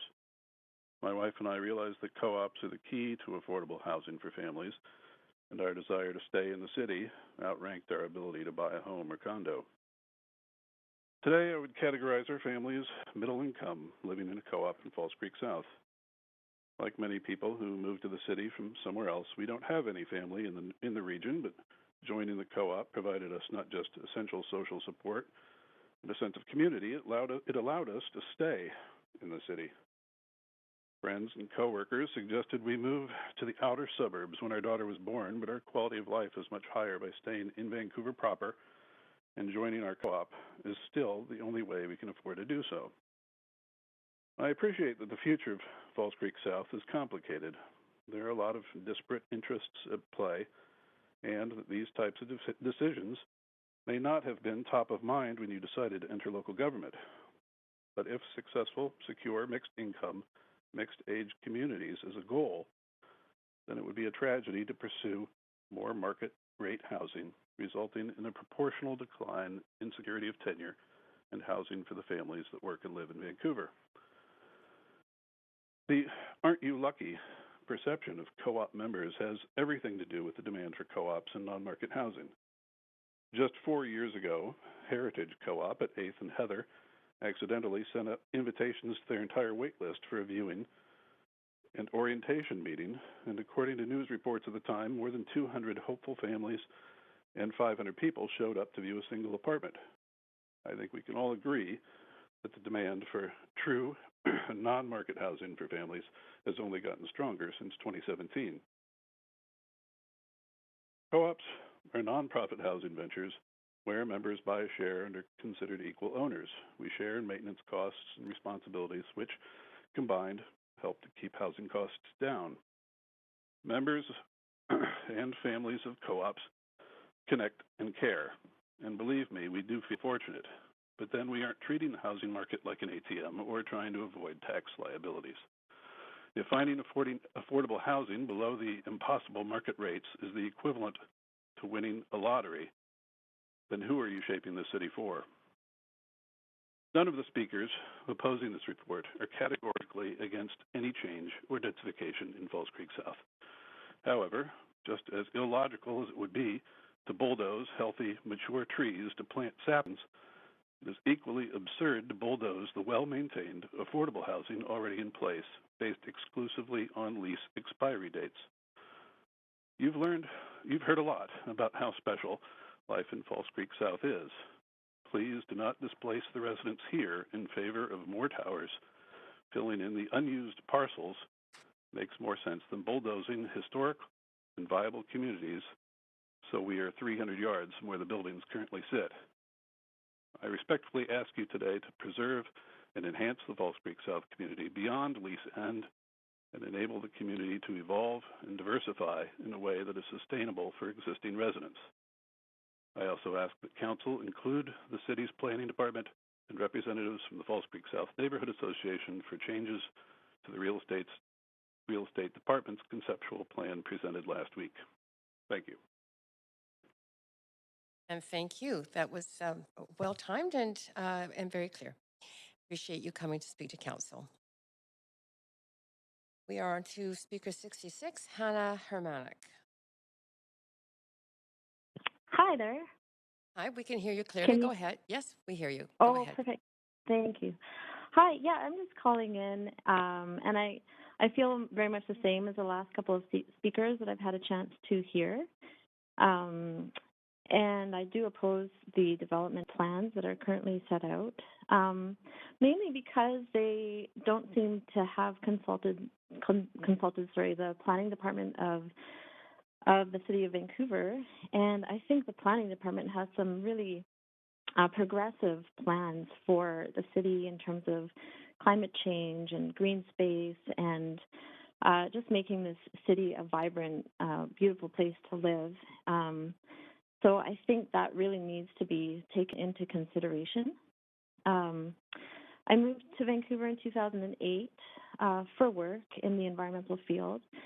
I am a teacher, and on a teacher's salary, the market affordable living costs are really not that affordable for many people in Vancouver. And, tearing down these buildings to create sky rises that have a lot smaller living space that might not accommodate families and are a lot more expensive is going to push out a lot of people that would love to partake in this community, and it's going to push them out into rural areas, and I fear that this city is going to lose a lot in that regard, and also it'll lose a lot of green space, which is important, considering the value that has to mental health, and with climate change and the sea level rising issues, I think we really need to take those into consideration before we start building right next to the ocean. So those are sort of my main concerns. I've looked into co-op housing because after living here for a few years, I was rent evicted, and I now live in a fairly affordable place in East Vancouver, which I lucked out on. But this may not last forever, and so I did look into co-op housing, and the lists are so long I haven't heard back. I applied to about 8 or 9 different co-ops, and to no avail. So I'm not quite sure what will happen if I get rent evicted, and I'm worried about that. I really want to support more co-op housing in the city. I think they're just a wonderful way for people to connect and make living affordable here in this beautiful city. So thank you for your time, and I hope the city councilors make a good decision. Thank you. Thank you for your time in speaking to us. That was very clear. On to Speaker 67, Jan Carley. Hello, Chair Carr and Council. Can you hear me fine? Yes, we can hear you perfectly. Go ahead. Great, thank you. Hi, my name is Jan Carley. I've been a resident of Falls Creek 5. I am opposed to the acceptance of this staff report and its plans for the future of Falls Creek South. I hope it's okay if I speak here today from the heart. To be honest, since this report has come out, I have been overwhelmed with anxiety and have not been able to sleep through the night. On a deeply personal level, the idea of one day being demo-evicted from my co-op home that I've lived in for 36 years makes me feel like someone has punched me in the gut. But this is much more than me losing my home. This is about a process gone wrong. I am filled with fear at the alarming way this report has been prepared behind closed doors. I'm filled with fear that somehow the real estate arm of the city is operating independently. And I'm now filled with fear and doubt about the whole integrity of the planning process for Falls Creek South that had previously been very consultative and open to the community. I am filled with fear for the future of Vancouver. I fear for the senior citizen with her walker who just the other day I assisted getting back to her apartment near Legenboot Square after she got overtired walking to the water. She said she just wanted to see the sunset. Will there be a home for her to age in place in this new plan? I fear for the co-op children joyfully running around screaming and laughing as they play outdoors together. No pre-scheduled, fabricated play dates, just a safe place to let their wonderful child imaginations drive their play. In this plan that proposes moving the co-ops to high-rise apartments bordering the busy 6th Avenue, where will the children play safely together in the future? I feel for the hundreds from all over the city who come to Falls Creek daily to walk through the tall trees on the berm for a momentary respite from the concrete world around them. With this plan to flatten the berm and remove over 1,000 trees, where will they go for that much-needed mental health break? You've already heard many eloquent speakers before me talk about numbers and ratios and the nuts and bolts impacts. I would like to draw the lens out a bit and talk about vision, and I mean the city's vision. In preparation for a town hall meeting last February 25th with Karen Levitt and others, I checked the city website to understand the vision for the city of Vancouver. Oddly, there didn't appear to be a vision for the city on the city website, and perhaps that in itself speaks volumes. Though I didn't find a city vision, I did uncover a provisional vision for Falls Creek South. That 2018 vision and the extensive guiding principles for Falls Creek South were arrived at with years of consultation between city planning and Falls Creek South stakeholders, and to me they seemed to be clear and cogent. I was curious then as to why we were having a town hall meeting in February to ostensibly discuss the same thing. Suddenly the alarm bells started going off in my head when I heard Karen Levitt state that there's a commercial aspect that was not part of that 2018 provisional vision, and that those commercial aspects will become part of a long-term landowner's vision that City Council would be discussing and adopting that will then become the real vision. So here we are, 8 months later. Here we are with that real vision before us. And I have to ask, is this really a vision? A vision speaks to the question, what are we building? This plan speaks to the heart. To me, that direction is a direct contradiction to the advertising now out for the Vancouver plan that aims to be a process of soliciting input from all Vancouverites to, and I quote from the advertising mail dropped through my door this week, this Vancouver plan is our opportunity to meet key challenges and create a city with more equitable housing and neighborhoods. And I also might add that flyer shows a graphic of 3 low-rise homes. No, they're not 6 to 50-story tall high-rises. So how can these two pieces be happening at the same time? On one hand, the admirable openness and will of the city to embark on a public planning and consultation process to create a Vancouver plan that actively invites input and is shaped by the city of Vancouver, people of Vancouver, and at the same time, have a real estate department operating behind closed doors, creating a plan that would erode a fully functional neighborhood community that already contains this equitable mixed housing. Council, I urge you to reject this report and get back to a transparent planning process that involves both City Planning Department and the Falls Creek South community, and together continue to co-create a plan that is truly aligned with the provisional vision for Falls Creek South created in 2018. Please, let's not tear this community apart. Let's build on what we have, and yes, add density incrementally in a phased approach that is transparent and collaborative, so that Vancouver remains a livable, sustainable, and innovative city well into the future. Thank you And very that is much. it. That's great. That's it for your time. And thank you for wrapping up. And you were very clear. No questions to you. Thanks so much for coming. Thank you. Speaker 68, Kirsten Mikason. Hi there. Can you hear me okay? Yes, we can. Go ahead, up to 5 minutes. Awesome. Thank you. Awesome. Thank you. My name is Kirsten Mikason. I'm a resident of Falls Creek South and live in Alder Bay Co-op. Thank you to the councilors and staff for hearing me today. I'm a bit of a reluctant speaker. I'm pretty worried these days that my input makes little difference to the future plans of my neighborhood. But I've been encouraged and told by community that the city councilors actually value hearing from us, so today I'm sharing my voice in hopes that it adds to the collective weigh-in on what could be a win-win for everyone. I am asking councilors either oppose this current plan for the future of Falls Creek South or seek out recommendations from the Replan Committee and heed the voices from the current residents of our community. Because as it stands now, the current plan, well, I'll be honest, I felt angry after reading it. And since anger is a secondary emotion, I took a minute and sat with that anger. What's under it? It's fear.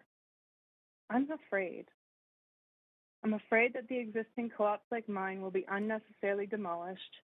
The definition of affordable housing will once again be so skewed that I will not be able to afford the dignity of living in my beloved city. My opinion isn't an isolated one either. In fact, only this morning 2 headlines grabbed my attention from both the Vancouver's Awesome and the Daily Hive website, referencing a recent publication of the Housing Affordability Indices by Oxford Economics, stating that Vancouver was the least affordable of all Northern American housing markets, and it's only deteriorating as we speak. I first felt this affordability sting almost 11 years ago when I found myself in an unbearable housing crisis that almost sunk my ship for good. I was a new single mom who was clawing her way back to health from a very serious case of postpartum depression.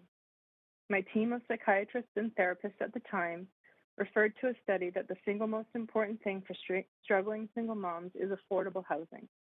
And if that can be secured, her family will start to thrive in ways that they simply couldn't before. So there began a deep dive into affordable housing options in Vancouver. A research binder was created. I sought an advocate to help me. I contacted Metro Vancouver Housing Corporation. I looked at government-sponsored low-income options, and I started collecting data on the co-ops of Vancouver. Over 2 years' worth of constant research and reaching out brought me to an undeniable conclusion. Co-ops were unbelievably the least expensive, the most sustainable, and the safest place for me and my young son to find housing. Needless to say, my son Koa and I entered the co-op. Our lives changed dramatically. Kids roaming around free and unencumbered from traffic. Neighbors that really cared and looked out for us. Huge trees and nature surrounding us that created a safe haven for my nervous system. I felt like I finally had been given the chance I desperately needed. I'm very concerned about this proposal for the future of False Creek South. I mean no disrespect to the work the staff has done on this plan. However, I can't help but notice that it reads as being wasteful, putting profit above all else, and creating even more non-affordable market housing. Is this the legacy we want to create for our future? Single parents like me being faced with impossible rents and having nowhere to go. Communities so rich in diversity learning to live, work, and play together becoming extinct. Communities who have learned to navigate difference of opinion and yet peacefully coexist with each other, and who collectively and democratically make decisions while being fully self-sufficient has to have a value equal or larger than sheer profit, does it not? I remember a handful of years ago when I was creating a business plan, we were taught that the investors of the future would expect to see what they called a triple bottom line. Is it profitable? Is it sustainable? And is it good for the environment? Well, here in False Creek, we already have a triple bottom line. The current co-ops are well established, the buildings are still sustainable, and they create revenue. Perhaps not in ways if intemperance is the only lens we are willing to look through. But if we are willing to actually see the amazing success of the bigger picture that already exists at our window, we would see a richness that we could build upon and expand together for future generations. I ask you today to help protect the future of False Creek and strive to use what we already have to build on already empty available land, to maintain the style and flavor of False Creek South in the expansion, and to support a more cooperative, transparent partnering with the community that already lives here. We are a talented, diverse bunch, and we have been conditioned for many years in the democratic ideal, where everyone's heard, everyone's valuable, and everyone's needs are important. It is an imperfect ideal, and we have been failing upwards at it for so long. There's such priceless wisdom the city would be remiss not to take advantage of. I will leave you with this. In my most humble opinion, one of the greatest achievements of the co-op model is affordable community, and I don't mean that from a financial aspect. I mean it from the aspect that is deeper and wider than money. One that actually makes life worth living and frees our citizens from backbreaking financial burdens so they can instead build up their energetic savings account and spend it on their families and communities. Now, isn't this the true bottom line we should be striving for? Thank you. Thank you very much. That was very clear. So we're moving on. Councillor Speaker 69, John Keith. Of Vancouver. I speak against the recommendations in the report from the Real Estate Department, as the plan, if accepted, would destroy the unique character of False Creek South.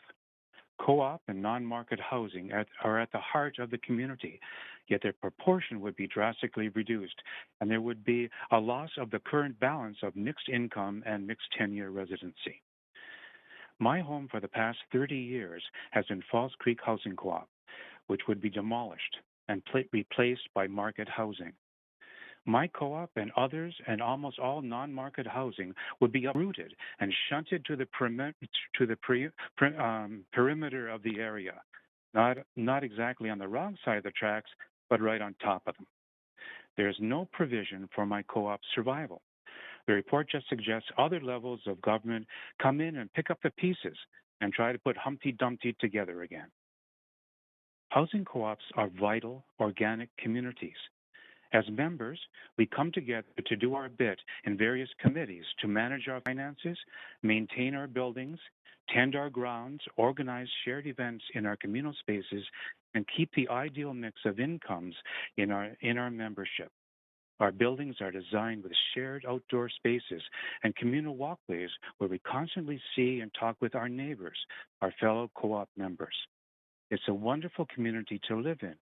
I would even say it's priceless. The real estate department's miserly report, however, puts monetary value first. The situation, I think, is not unlike what Charles Dickens, the great social advocate, described in A Christmas Carol.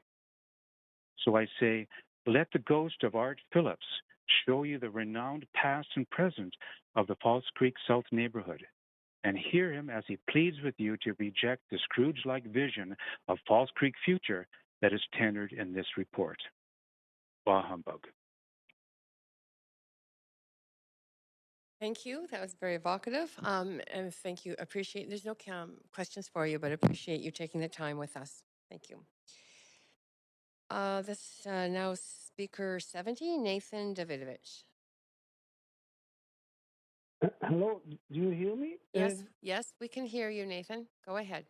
Oh, okay, thank you very much, Chair and members of council. I'm speaking because I was a member of the Champlain Heights Planning Advisory Committee in the 1970s and 80s, and I'm worried that what's going to happen in South Falls Creek will likely be duplicated in Champlain Heights, that has the most housing co-ops in the city and probably in the country in such a small area. The main problem is the process. Former Director of Planning, Ray Spaxman, allowed us to have community planning. And this was all changed when Vision Council took over and brought in new managers at City Hall that were not familiar with the history of the city and the way planning, development, rezoning is done here and in other cities in BC. Vancouver is the only city that has different process for planning and rezoning in BC. You can watch other city council meetings and find out for yourself how they do their business. False Creek South is a special area, and former councillors, dealt with it with a TLC hands, and that's the way it should be. The mayor has written books on cities across Canada, and he knows that Vancouver is way behind other cities. And I'm not sure why he supports the staff recommendations when he knows so much about the problems cities face across Canada. And, one way is to have the proper process done before you make decisions. Why create confrontation with so many people? We need cooperation. The city could hold an in-person meeting now that you're allowed to do that. There's no limit on gathering. Invite everybody to a proper public meeting where many questions and answers could be answered before council discuss this issue and so forth, and then the staff can rewrite the whole report, bring you all the concerns of everybody, and then you're not going to have 171 delegations speaking against, this recommendation. I was talking about Champlain Heights. Well, the same thing. You can see the difference between Champlain Heights planning and the River District planning.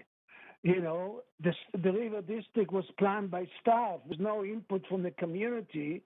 And now we're going to have a new city of 15,000 people with very little services because we didn't have a proper community planning.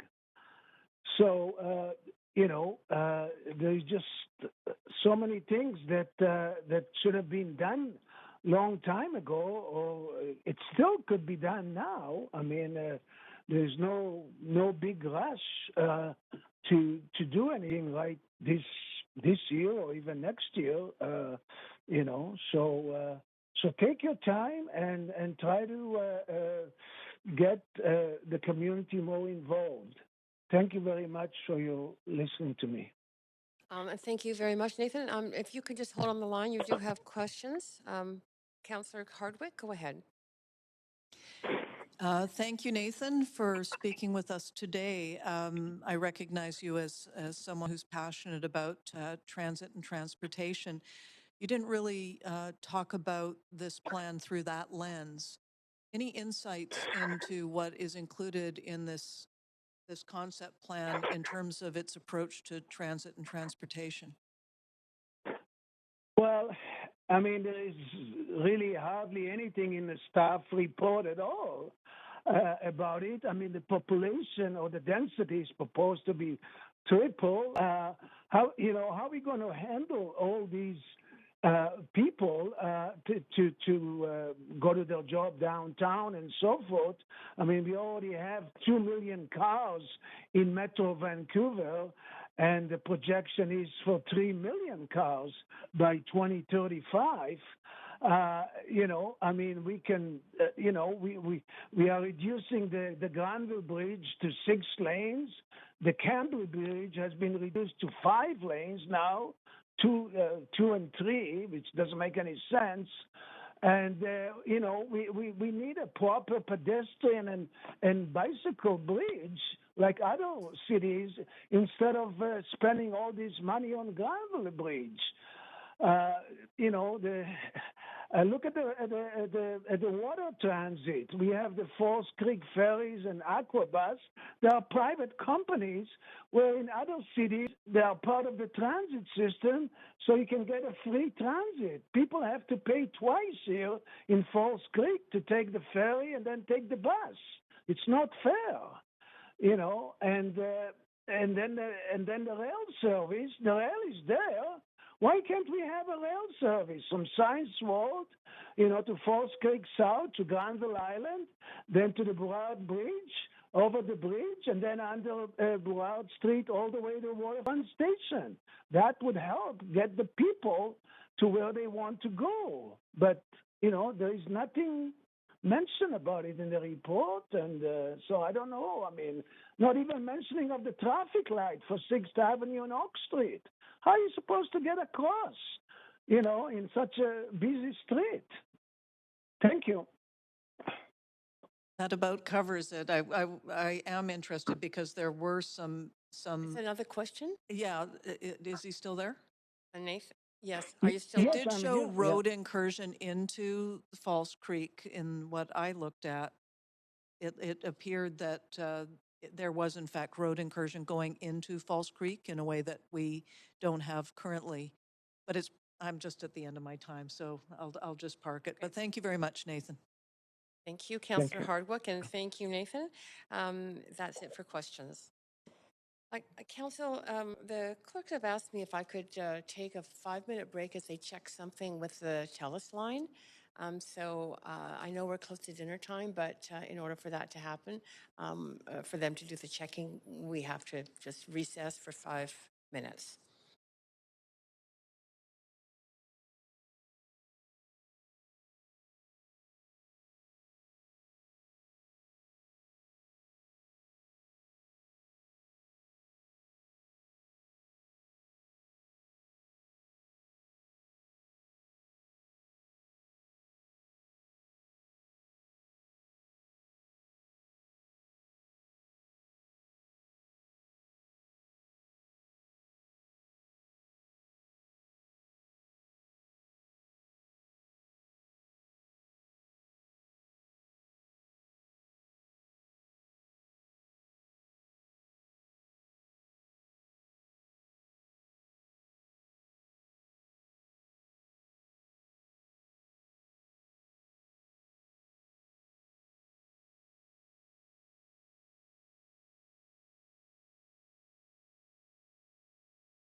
Thanks. Welcome back, everyone.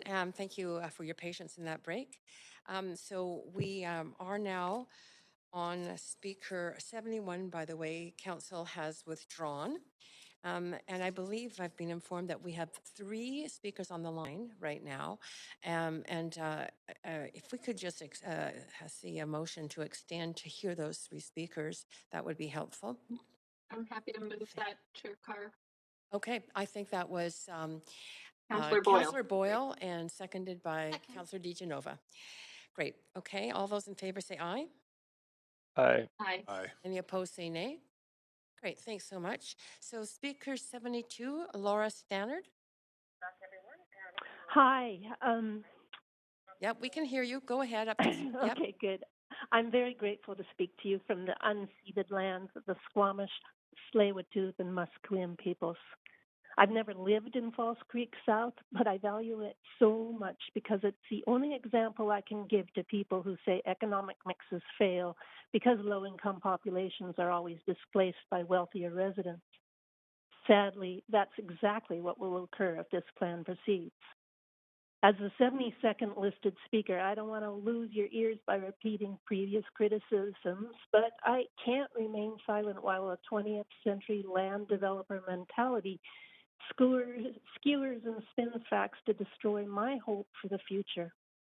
Combining the profiles of the residents living on city lease land with the newer, wealthier private landholders is a disingenuous basis for destroying a community and convincing our mayor that the so-called experiment of False Creek South is a failure.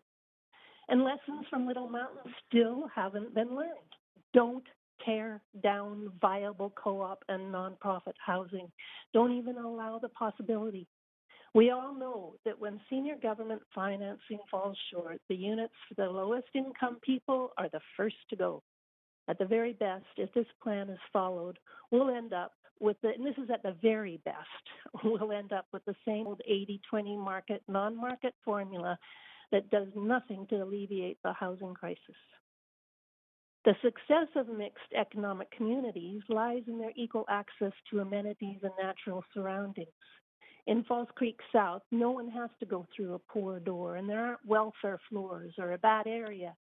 The plan to push non-market units to 6th Avenue destroys the very basic concept of equity that is central to False Creek South. Frankly, I can't understand why all 11 of you aren't dancing for joy at this opportunity to leave a powerful housing legacy. Here's a chance to work with the most inventive experts, some of whom are speaking on this issue, and you can showcase a complete array of non-market housing forms and governance models. We could partner with First Nations representatives before a plan is taken to council. Right here in Vancouver, we have an opportunity to decommodify a basic human right that is currently an unsurmountable barrier to healthy children and communities. As a potential exhibit project, and with the mayor's connections, CMHC's interest in dollars could be leveraged much more easily than the same old 80-20% formula that everyone knows doesn't work. I've often said False Creek South should apply for UNESCO heritage status because it's so significant in the history of urban planning. At the very least, the city should recognize its unique characteristics and award civic heritage status. Instead of destroying it, Strathcona and our heritage-protected Chinatown were saved by people who valued neighborhoods over freeways. False Creek South needs to be saved from those who treat housing as a commodity and land as the city's primary income generator.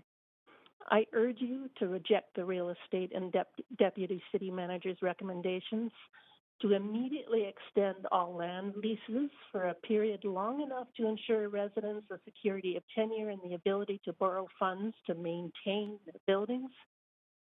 Zone the publicly owned lands in False Creek South to develop leading examples of market-free housing forms and governance models. And finally, work with Replan, please, to ensure the future housing mix remains affordable and equally distributed among low, middle, and upper income earning residents. Thank you very much for this opportunity to speak. And thank you for your clarity and taking the time to speak to council on this. Speaker, and there are no questions. Speaker 74, Robert Renger. Speaker 74 is not on the line. Thank you. Speaker 76, Jill Atke. Hi there. Good evening, Mayor and Council. Thank you for the opportunity to speak with you about the future of False Creek South.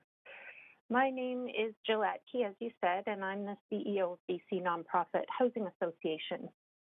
So much has already been said on this issue, so I'm going to focus my own comments on the potential of the community housing sector in False Creek South, and I'll also offer my own perspective on where we might go from here.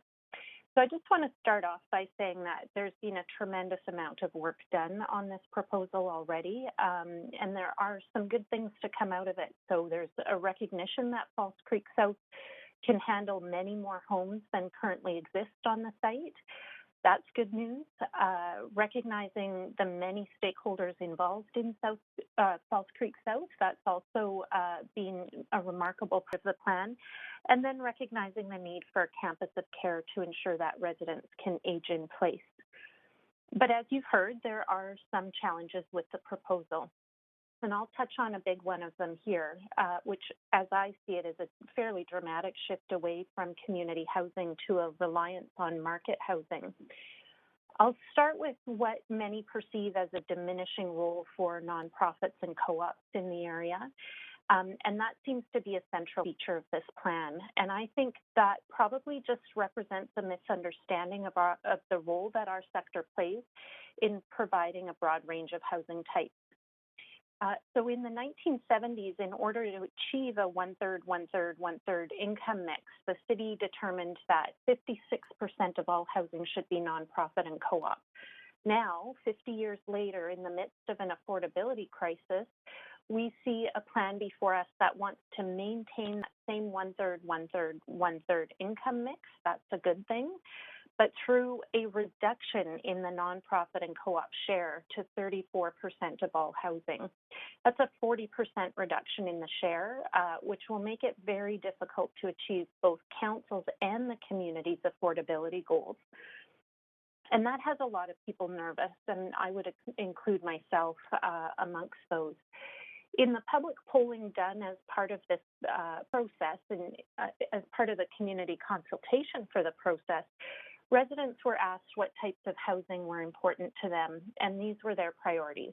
They said purpose-built rental housing, family housing, accessible and adaptable housing, seniors housing, workforce housing, missing middle housing, first-time homeowners housing, social housing, co-op housing, and Indigenous housing.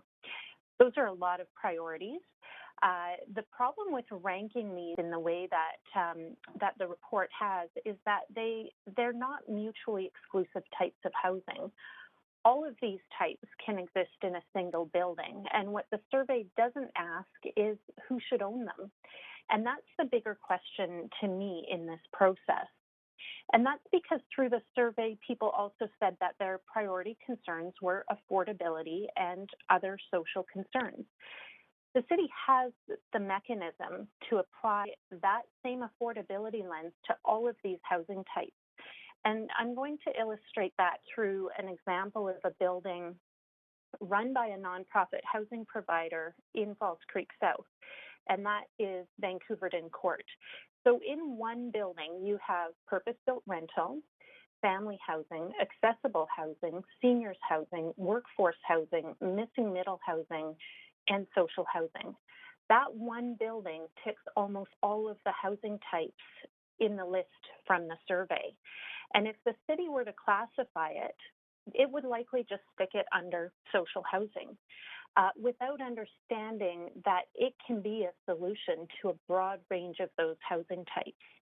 So today that building runs completely without any subsidy from senior levels of government. A one-bedroom market rental home currently rents for somewhere between $758 and $1,250 per month.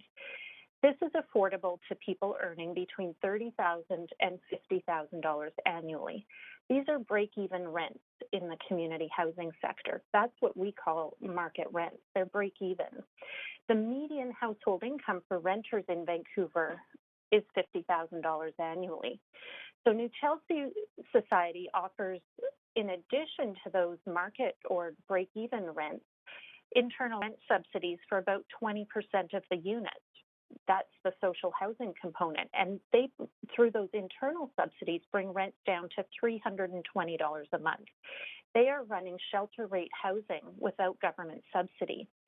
So while this might be just one example, I want to assure you that nonprofits throughout the city are running similar models.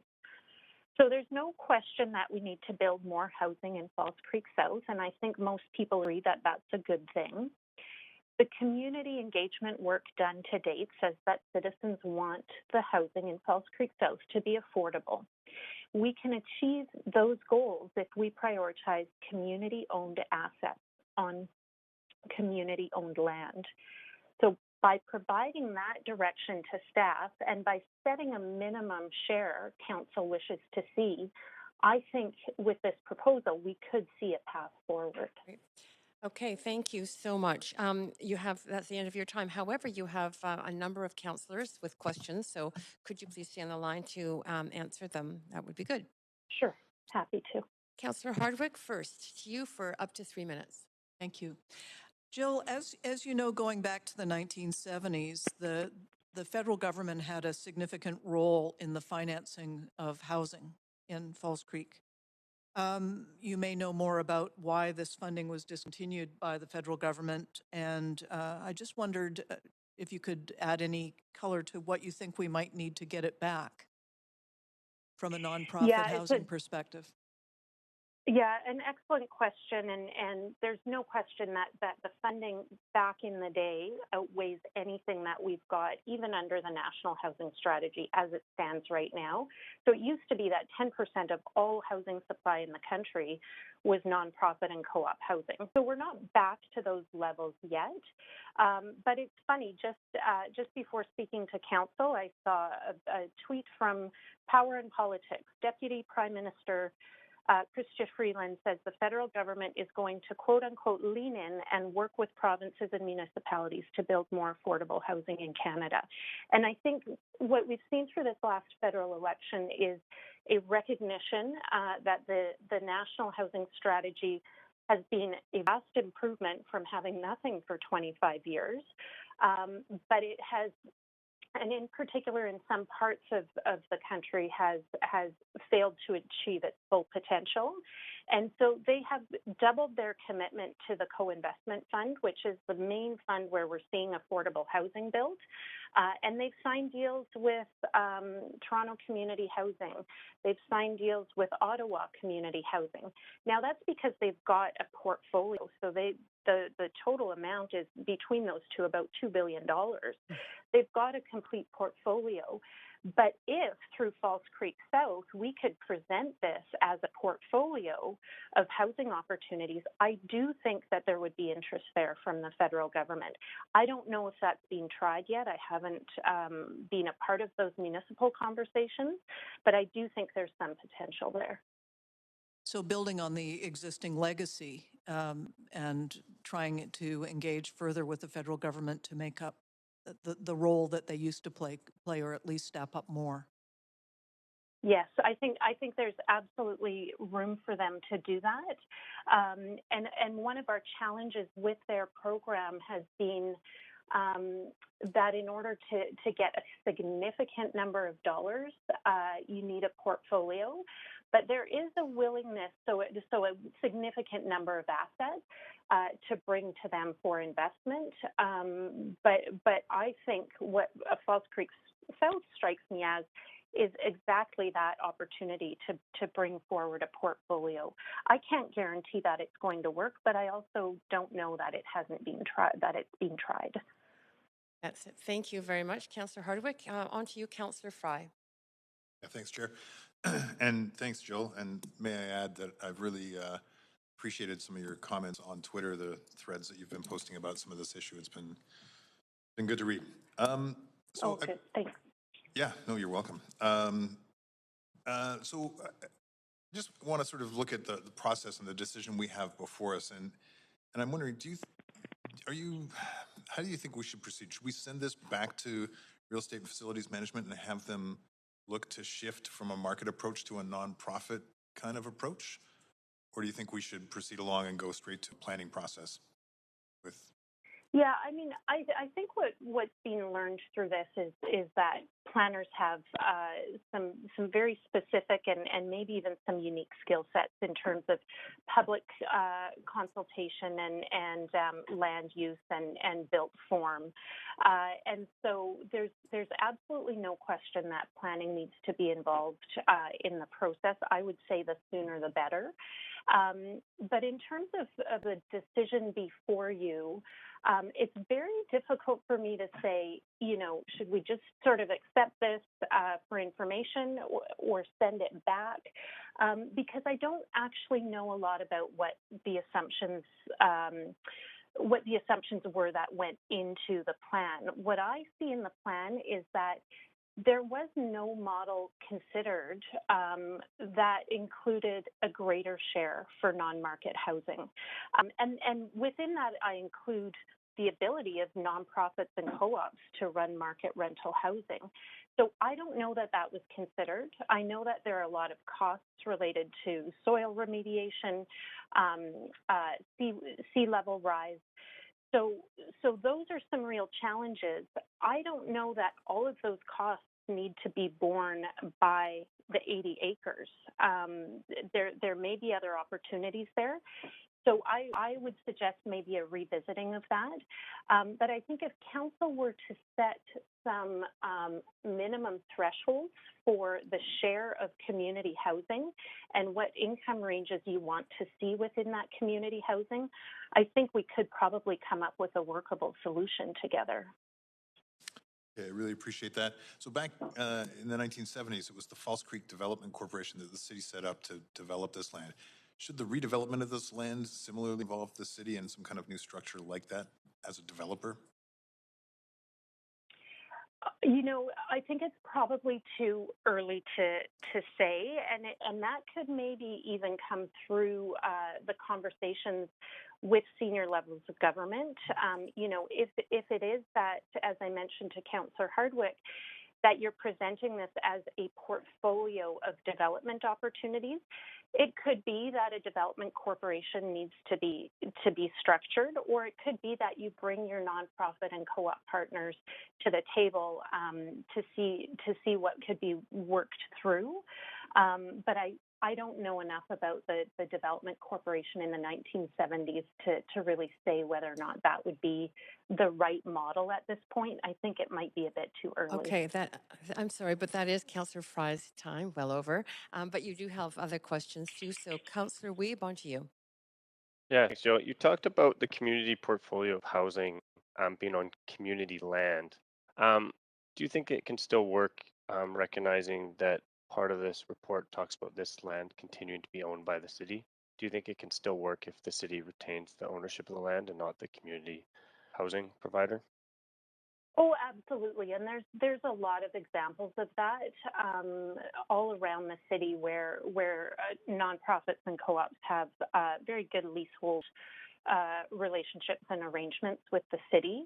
And when I say community-owned land, I really do mean community broadly, and that's the city-owned land. So the citizens own that land. So that was my intent there. Okay, thanks for that clarification.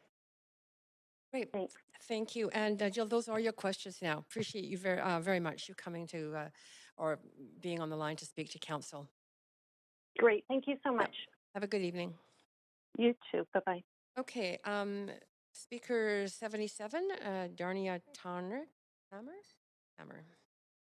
Speaker 77 is not on the line. Thank you. Speaker 78, Zofia Jasrebis. Not on the line. Speaker 80, Shira Stanfield. Hello, can you hear me? Yes, we can hear you. Go ahead to speak to council, up to 5 minutes. Okay. Good afternoon, Mayor and Council. My name is Shira Stanfield, and I've lived at Twin Rainbows Housing Co-op in South Falls Creek for the last 20 years. I use a wheelchair and feel lucky to have moved into a wheelchair accessible suite while I was still a landscape architecture student at UBC. While learning how to design sustainable, livable, and accessible places, I realized that my own neighborhood was one of the best examples of great urban design in the world. South Falls Creek was designed thoughtfully with people at the forefront, with human-scale buildings, with public and semi-public outdoor spaces, and a seamless integration of people with various backgrounds, abilities, incomes, education, and cultures. Good urban design enabled the creation of a strong and connected community. My co-op consists of 2 7-story buildings with townhouse units on the first and second floors. There are 86 units in total. We have a vibrant community, including a number of new families who've just moved into 2 and 3 bedroom units vacated by older members downsizing into smaller units. The 7-story height is human scaled, with people feeling connected to the activities on the ground level as well as to each other via external walkways on each floor. I know every single person in both buildings by name and have many close friends in the community. In contrast, most people I know who live in tall towers, whether rental or strata, do not know one single person in their building and don't feel safe or welcome where they live.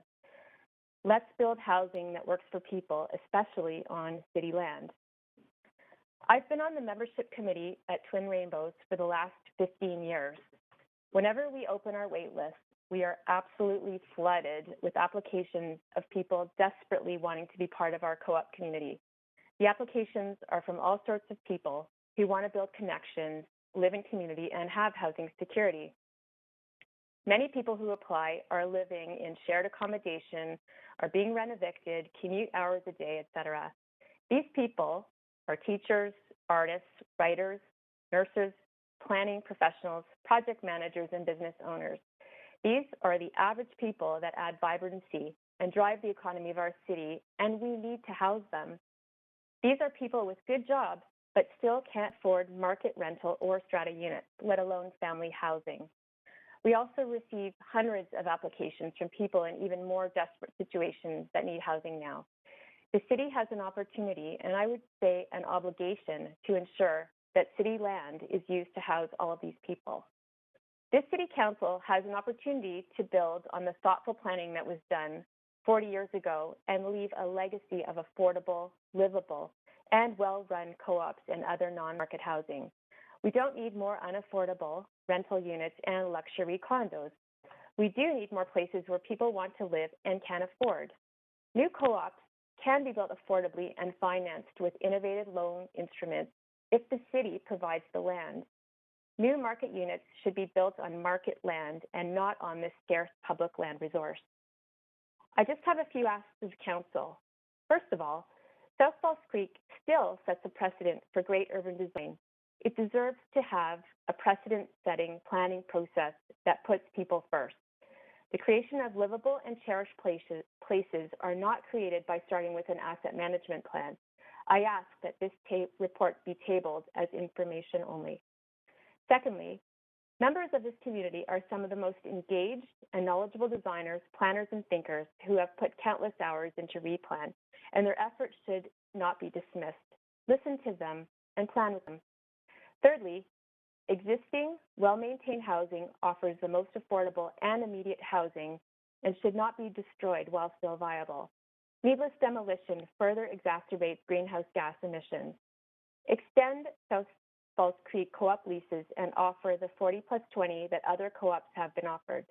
Let's work on adding affordable and well-designed housing while only replacing buildings at the end of their viability. Respected council members, you have an historic opportunity to change the course of unaffordable development in Vancouver and to create a legacy for generations to come. Please recommit to building places that are for people. Let's create a South Falls Creek that will be recognized around the world as a model for creating livable and affordable communities.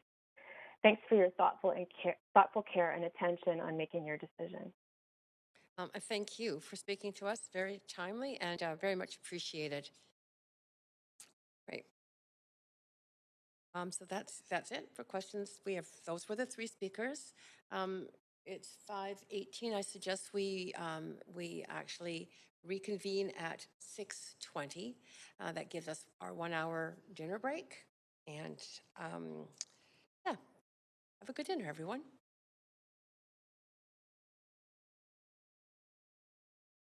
Hi, this is City Moderator. The meeting has recessed and will reconvene at 6:20. If you haven't spoken to council yet, please call back at 6:20 to speak to council. A 30-minute reminder email will also be sent prior to the start of the meeting. Thank you. Have a good night. See you then. Bye.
I hear shuffling on the line. Would that be Elise or David? Are you able to hear me?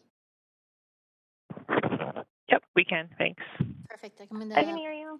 Great, thank you. I'm going to mute you for now until after the council portion of the standing committee. We're just going to deal with a couple leave of absences requests.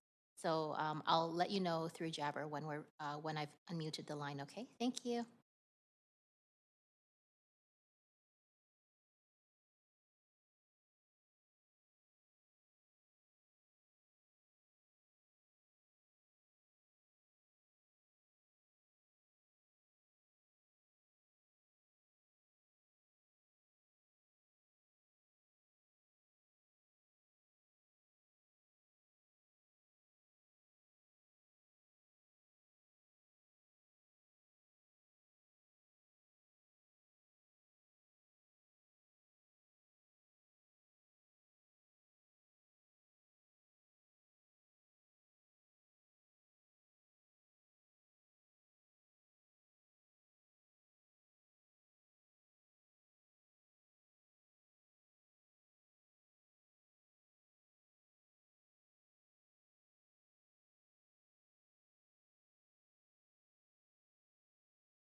Okay, thanks very much. So we're going to reconvene in council to deal with urgent business. Can we have the roll call, please, Deputy City Clerk?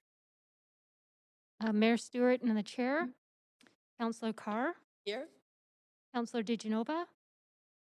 Councillor Fry. Councillor Swanson. Here. Councillor Hardwick. Present. Councillor Wiebe. Present. Councillor Boyle. Present. Councillor Dominato. Councillor Dominato. Not here at the moment. Councillor Bly. Present. And Councillor Kirby-Young. Present. You have quorum, Mayor Stewart. Thanks very much. So we just have some urgent business to get through regarding some LOAs, and I think there are 5. So we'll start with Councillor Bly for personal reasons between 3 and 5 p.m. on Wednesday, October 27th. Can we have a mover for that? So moved, Councillor Kirby. Thanks. A seconder? Councillor Carr. Second. Councillor Carr is a second. On favor, yay. Yay. Yay. Opposed, nay. Thanks very much. That passes. The second is for me from 3 to 5 today for personal reasons. Mover, please. So moved, Councillor Bly. Second, Councillor DeGenova. Councillor Bly, seconded by Councillor DeGenova. Thank you. All in favor, yay. Yay. Opposed, nay. That passes. Thank you. Next is Councillor DeGenova for personal reasons from 5 p.m. to 11 p.m. on Thursday, October 28th. Do we have a mover, please? Move. Councillor Bly. Councillor Hardwick, seconded by Councillor Bly. Thanks. All in favor, yay. Yay. Opposed, nay.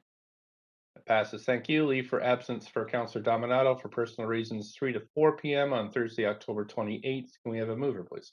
Moved. So moved. Second, Councillor DeGenova. right. Thanks. Councillor Hardwick, moved by Councillor DeGenova. All in favor, yay. Yay. Opposed, nay. Great. Okay, Council, we'll recess now until the just, conclusion of the standing Point committee. of privilege, Mayor? Okay, go ahead. Just one second. I'll advance her on the queue. Go ahead. Thanks. Mayor Stewart, I think one of my LOA requests was actually for civic business, had not made it onto here, although I'd left it with the clerk last meeting. It was for November the 3rd. And it was, I understand it's from 5:30 onwards. Okay. So you mover for that, please? Moved. Councillor Kirby-Young. Second. Councillor Hardwick, seconded by Councillor Kirby-Young. All in favor, yay. Yay. Yay. Opposed, nay. Great. Okay, so now we're going to recess until the conclusion of the standing committee, and I'm going to hand it back to Councillor Carr. Thank you, Mayor. Okay. We are now on to speaker, 81 on our list, Derek O'Keefe. Derek O'Keefe on the line? Hear me now? Yeah, is that Derek O'Keefe? Yes, this is Derek O'Keefe. Thank you for the opportunity to speak to council today. And thank you to the residents of False Creek South who have maintained such an organized and engaged community, even as they must have felt over the past 10 years, and especially over the past 2 weeks, that a sword of Damocles of sorts has been hanging over them and their homes. I've had the good fortune to live in co-op housing. When our first child was born just over a decade ago, my partner and I lived in a 450 square foot 1-bedroom unit at one of the only newish co-ops in the downtown area. This one was built around the turn of this century, but this co-op building unfortunately did not include family with children sized units, with the largest units being a small 2 bedrooms. As I remember it, there was only one other family with a small child in that whole building. So we and others looked elsewhere, hoping to stay on the downtown peninsula or near the downtown east side, where my partner worked as a frontline worker. So we applied for co-ops all over the place, including near the waters of False Creek, and we never got in. Our experience is that of countless others, many thousands and tens of thousands of young families, and it speaks to the scarcity of co-op housing in the city. So obviously I'm eager to see and plans everywhere that have a lot more co-op housing in Vancouver.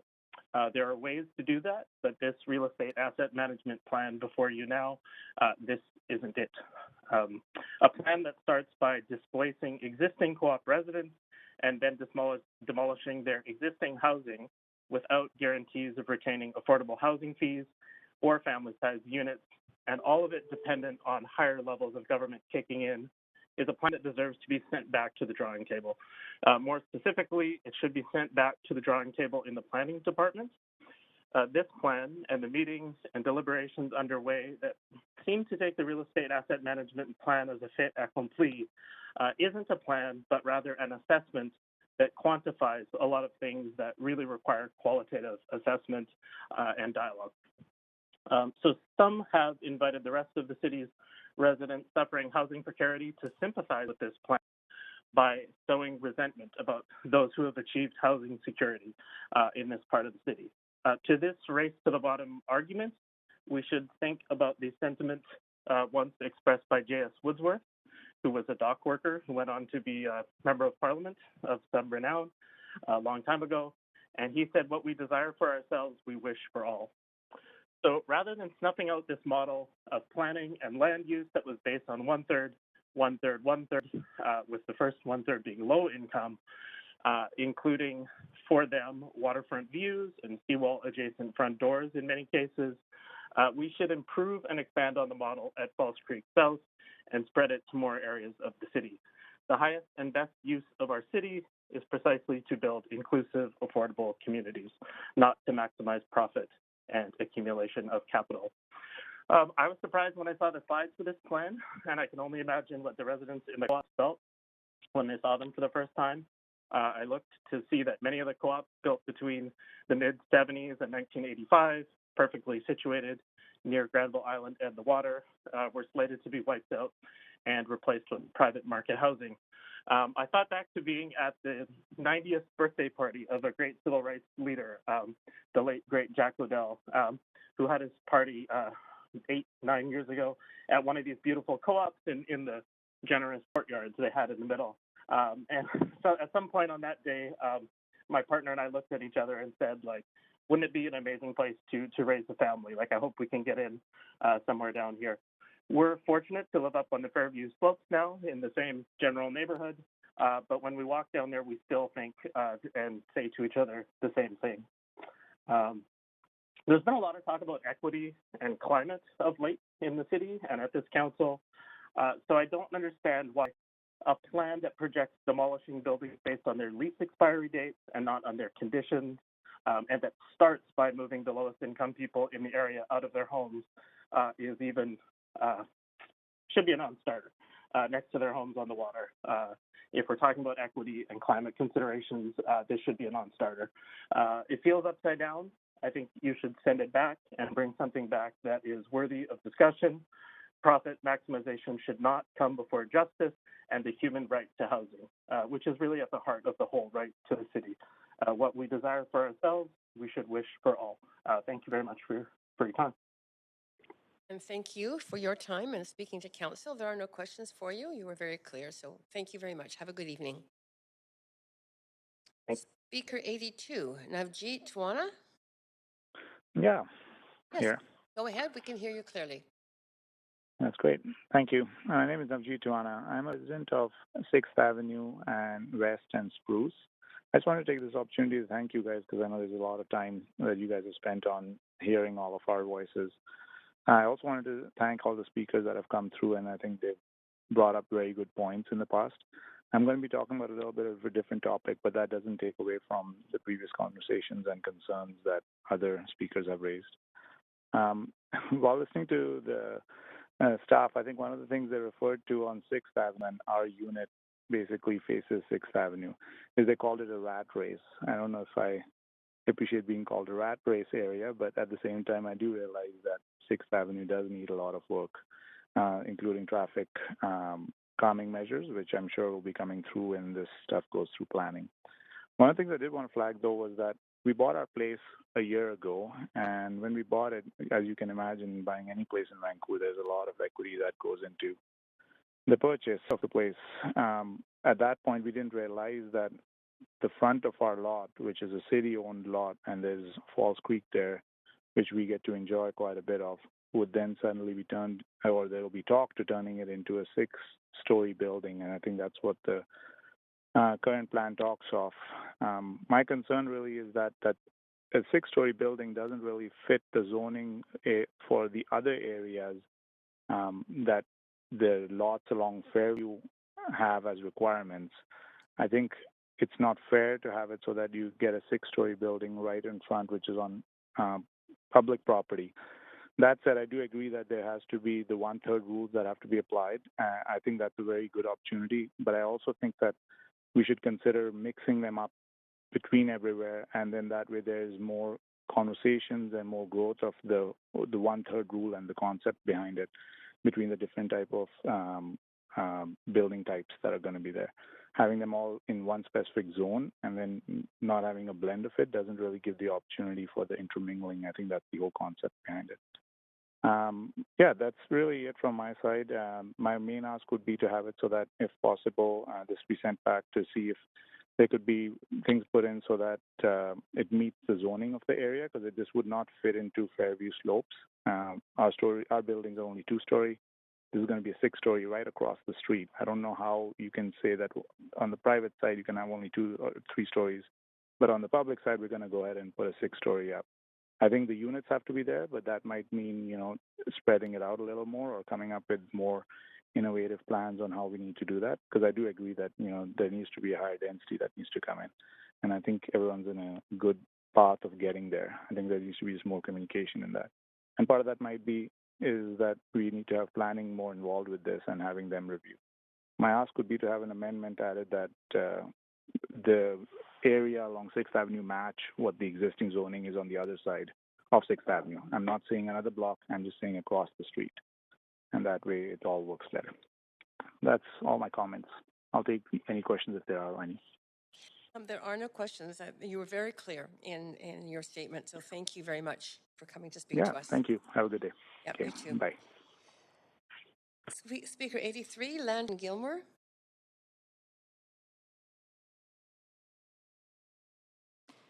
Speaker 83 is not on the line. Okay, thank you. Speaker 84, Jennifer Reed. Not on the line. Speaker 85, Marjolaine Visser. Speaker 85 is not on the line. Okay.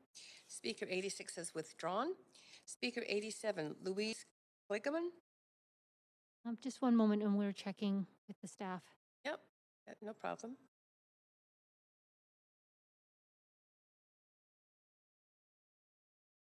No, not on the line. Okay, Speaker 88, Patricia Lewis. No, not on the line.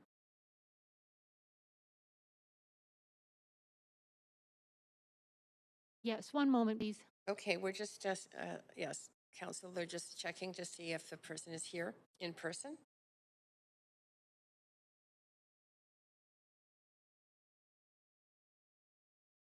It'll just be a moment for her to come into chambers.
Can I take my mask off to speak?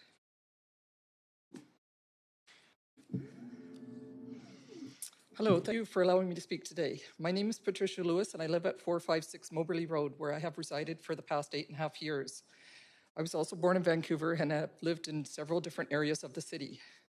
I want to tell you a little bit about my experience living in False Creek South. I live in a freehold condo building in a horseshoe-shaped enclave that includes condos, rentals, a co-op, and a family rental housing property. In front of the co-op is a courtyard, and it connects to our strata property, which includes gardens, ponds, and a walkway through to the seawall. We invite all the neighboring residents to enjoy our grounds, in which we, as strata owners, pay for the upkeep of. Kids play out there, families picnic, and passerbys lounge on the grass and enjoy their takeout food from the local restaurants. I can go out with a coffee in the morning. Before long, another neighbor will come out for a visit and to chat about what's going on in the neighborhood. Together, we clear the seawall of debris, we look after the public planter garden, we make sure the raised bench area on city property is cleared of needles and other hazards, so that when the ladies from the daycares bring the toddlers to play and draw a chalk there, they can be safe. We are a community. We look out for each other. A young teenage boy in my building helps some of the older ladies, walking their small dogs for them when they're not well or carrying out their recycling or garbage for them. A lady who rents in a neighboring building helps me with the public garden, but you will also see her out on the walkway between our buildings, helping another neighbor relearn to walk after a devastating car accident. In front of the co-op and family housing is an open area where the children learn to ride their bikes and play, surrounded by neighbors who help look out for them. Seniors enjoy an outdoor chair exercise class here. Another small group practices playing music. We meet, we get to know each other. I am paying for dental work for an older gentleman who lives in the co-op because it was at a point where he had difficulty chewing food, and neither his assistance nor his meager dental plan would cover the repairs. I'm not looking for kudos. I only mention this to show what happens in these small enclaves along the creek. This is exactly why this area was developed the way it was. Further down the creek, you'll see people meeting and talking at the Charleston Dog Park and watching their dogs run around freely. The next enclave is the school and the brilliant new playground where parents meet each other, exchange childcare, and other ways to help each other. An amazing community garden is also there where you can talk to your neighbor gardeners and learn about what they're growing. Everyone loves to stop at the boat co-op and wonder what life would be like to live on a boat. I met a man who has lived there for over 20 years, and he was quite proud of the fact that he required very little resources to live aboard. It is so interesting to see how this little community lives together on the water. Some of the other little enclaves are not as visible from the seawall. I recently walked into one closer to Granville Island to meet with a master gardener who offered me free advice and then showed me the gardens and play areas she and her neighbors had created in the central common areas of the buildings. What I have observed in my wanderings and experience around the creek is that it is the original beautiful vision that they had for this community development so long ago that makes it work so well. This model of mixed communities living together without distinction. It is the layout of the buildings and central common areas that allow and promote the communities coming together to connect with each other. Even the guy living alone with his dog cherishes the moments when someone who has to pass by will stop and say hello. It may be his only human contact all day, and it is important. Isn't this the kind of community we want to cherish and not break? We all know we have to add density. If we must, can we not do it more gently? Can we not refurbish co-ops in their current locations? Can we not block out the sun from the south with such giant towers? We are not asking to save this just for ourselves, although it may sound so. I think you should save it for the whole city. People travel from all over to enjoy this side of False Creek. They bring their bikes, dogs to the dog park, kids to the playground at the school, stop in at the pubs and restaurants. When the tourists visit, they love to see the diversity in different areas. How boring it would be to tour around the creek in an aqua ferry shaded by a continuous perimeter of skyscrapers. A friend from California visited me recently, and as she looked out my window, she exclaimed, "What happened to BC Place?" I replied, "It's still there. They just hid it." You see, she used to live here and had orchestrated the very first halftime entertainment for the 86ers soccer game in BC Place. When she returns to visit, she always loves to see BC Place lit up with all the colors, depending on which event was going on inside. BC Place, lit up or not, used to be in every tourist photo. Please, let's not hide another one of Vancouver's jewels. Let's work together to make it better, not just bigger. We all hear promises every week about adding more affordable housing to Vancouver. What if we actually did it and only added more co-ops to Falls Creek South and added them in the same model of the existing ones with common areas in the center? Try to imagine what a legacy you would leave. Thank you. Thank you. There are no questions for you, but you were very clear in your presentation. Thank you so much for coming in person. Speaker 89, Stefan Vogelfinger. Very well pronounced. Thank you very much. Good evening. I hope you can hear me well. Yes, we can hear you perfectly. Go ahead. Great. Thank you. Thank you for the opportunity to speak. So my name is Stefan Vogelfinger. I'm a resident of Creekview Co-op, and I'm opposed to the plan. I want to state that, as we heard before, that co-ops have been proven to work very well, not just for seniors, but also for young families, people of diverse backgrounds and different income levels. And while being vastly different models, I believe that there's room for both self-governed co-ops as well as the city's own affordable housing programs to coexist. I'm concerned that the recommended option of the proposal reduces the currently 56% non-market and co-op housing to 34%. I'm a family father of 2 children, and I have concerns with the city proposing to demolish existing housing, in our case, Creekview Co-op, which has one of the highest density or higher densities in the area, and it has been third-party assessed to be in good condition, replacing it with a 500-foot strata tower, and that, in my opinion, is going against the Vancouver's ambitious sustainability targets to become one of the greenest cities in North America. Instead, as we heard before from other speakers, redeveloping lands should be considered. It doesn't make really any sense to me in an affordability crisis where my friends and neighbors who may be part of Vancouver's maybe lesser privileged working middle class are moving away from Vancouver. Speaking for my own family, we did not own a car for the last 13 years and simply cannot afford market rent in this area for ourselves and the 2 children. I wonder why really a non-for-profit housing provider should be terminated and left with uncertain funding to build a new co-op building in a time of substantially escalating construction costs.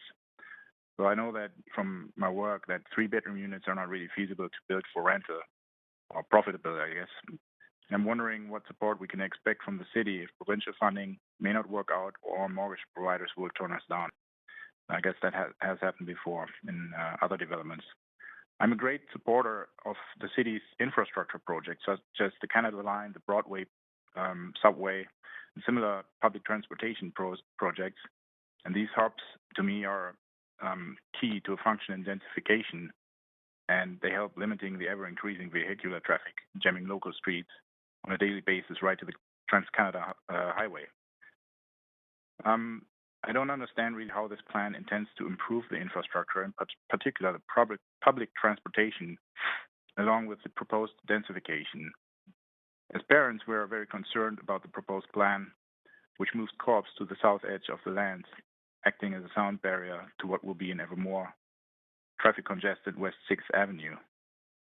Should this neighborhood not instead be really, truly mixed, as it is now, with higher density, of course? And with co-ops not being integrated in the urban design, this model has a lot in common with the quote-unquote four-door concept being taken to the next level.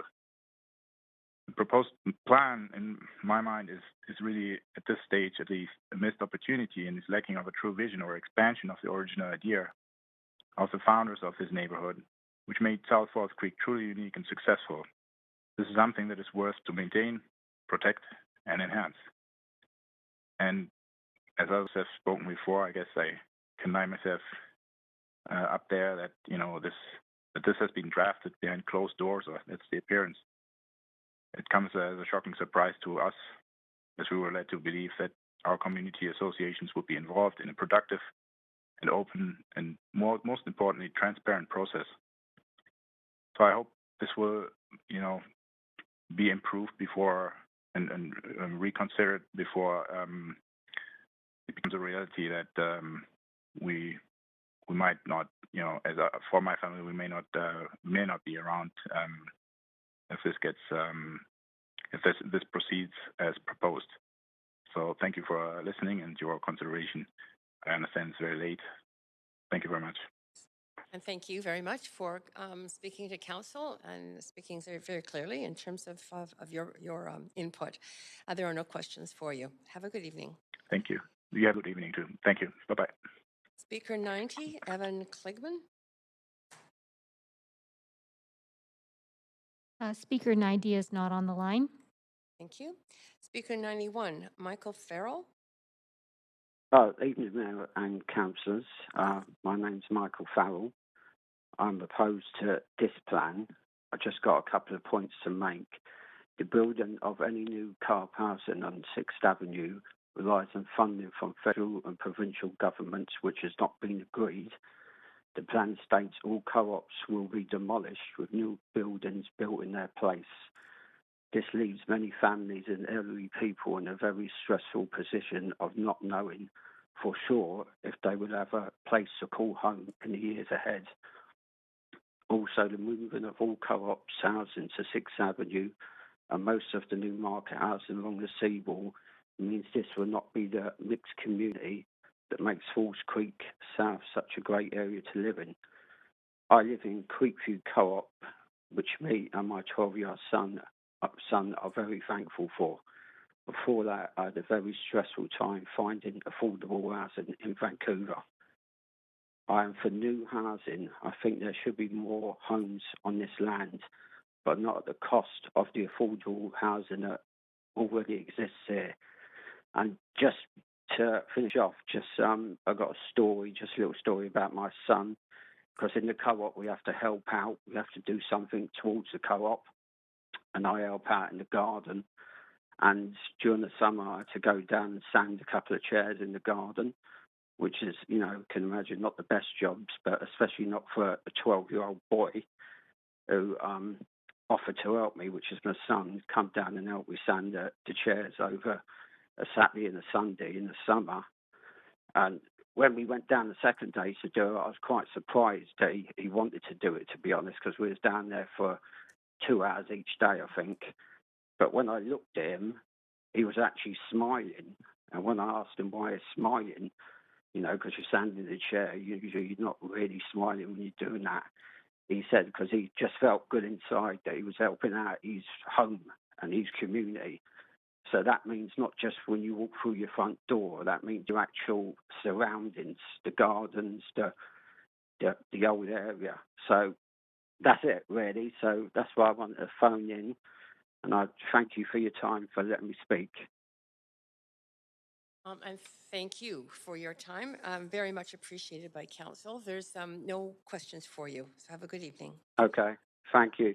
Thanks. Good night. Council speakers 92, Susan Dennell, and 93, John Paul Perron, have both withdrawn. So we are on to speaker 94, Peter Fisher. Thank you, Mayor and City Council and all of the speakers. My name is Peter Fisher of Alder Bay Co-op. As a resident of Falls Creek South for more than 20 years in both strata leasehold and co-op housing, I implore you to please take the Real Estate Division's vision of our neighborhood as information and begin collaboration with the City Planning Department and, most importantly, the community of Falls Creek South itself. The speed with which this plan was brought to motion after its release is alarming. After years and years of the community requesting to have integral input and a seat at the planning table, this quite honestly feels dishonest, rushed, and honestly like a fait accompli. But it's not too late. There are some good things about this plan. The campus of care feature is commendable, necessary, and appreciated. Adding density to accommodate a growing population is also important. What I am most concerned about is how this plan segregates our community, starkly dividing an integrated and diverse neighborhood into a two sides of the tracks kind of place. What makes our current community the talk of the world And a model to follow is the side-by-side integration of market, co-op, and rental housing with a mixture of all socioeconomic status, even and often within the same enclave. I raised a family in this context, and I'm very proud of how our two boys grew into young men who value and embody inclusivity, diversity, and empathy with all people. The community indelibly nurtured this outlook in them through lived experience. It is the air they breathe here.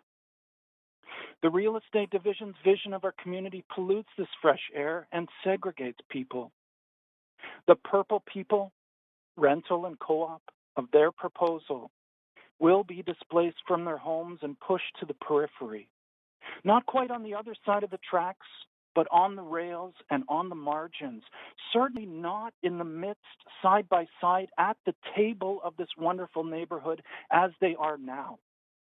While those with the means to purchase new strata lots will have a prime place in this restructured community that might become a model for maximizing profits for real estate boards and developers around the world, but no longer for those who champion diversity, inclusion, sustainability, and holistic placemaking.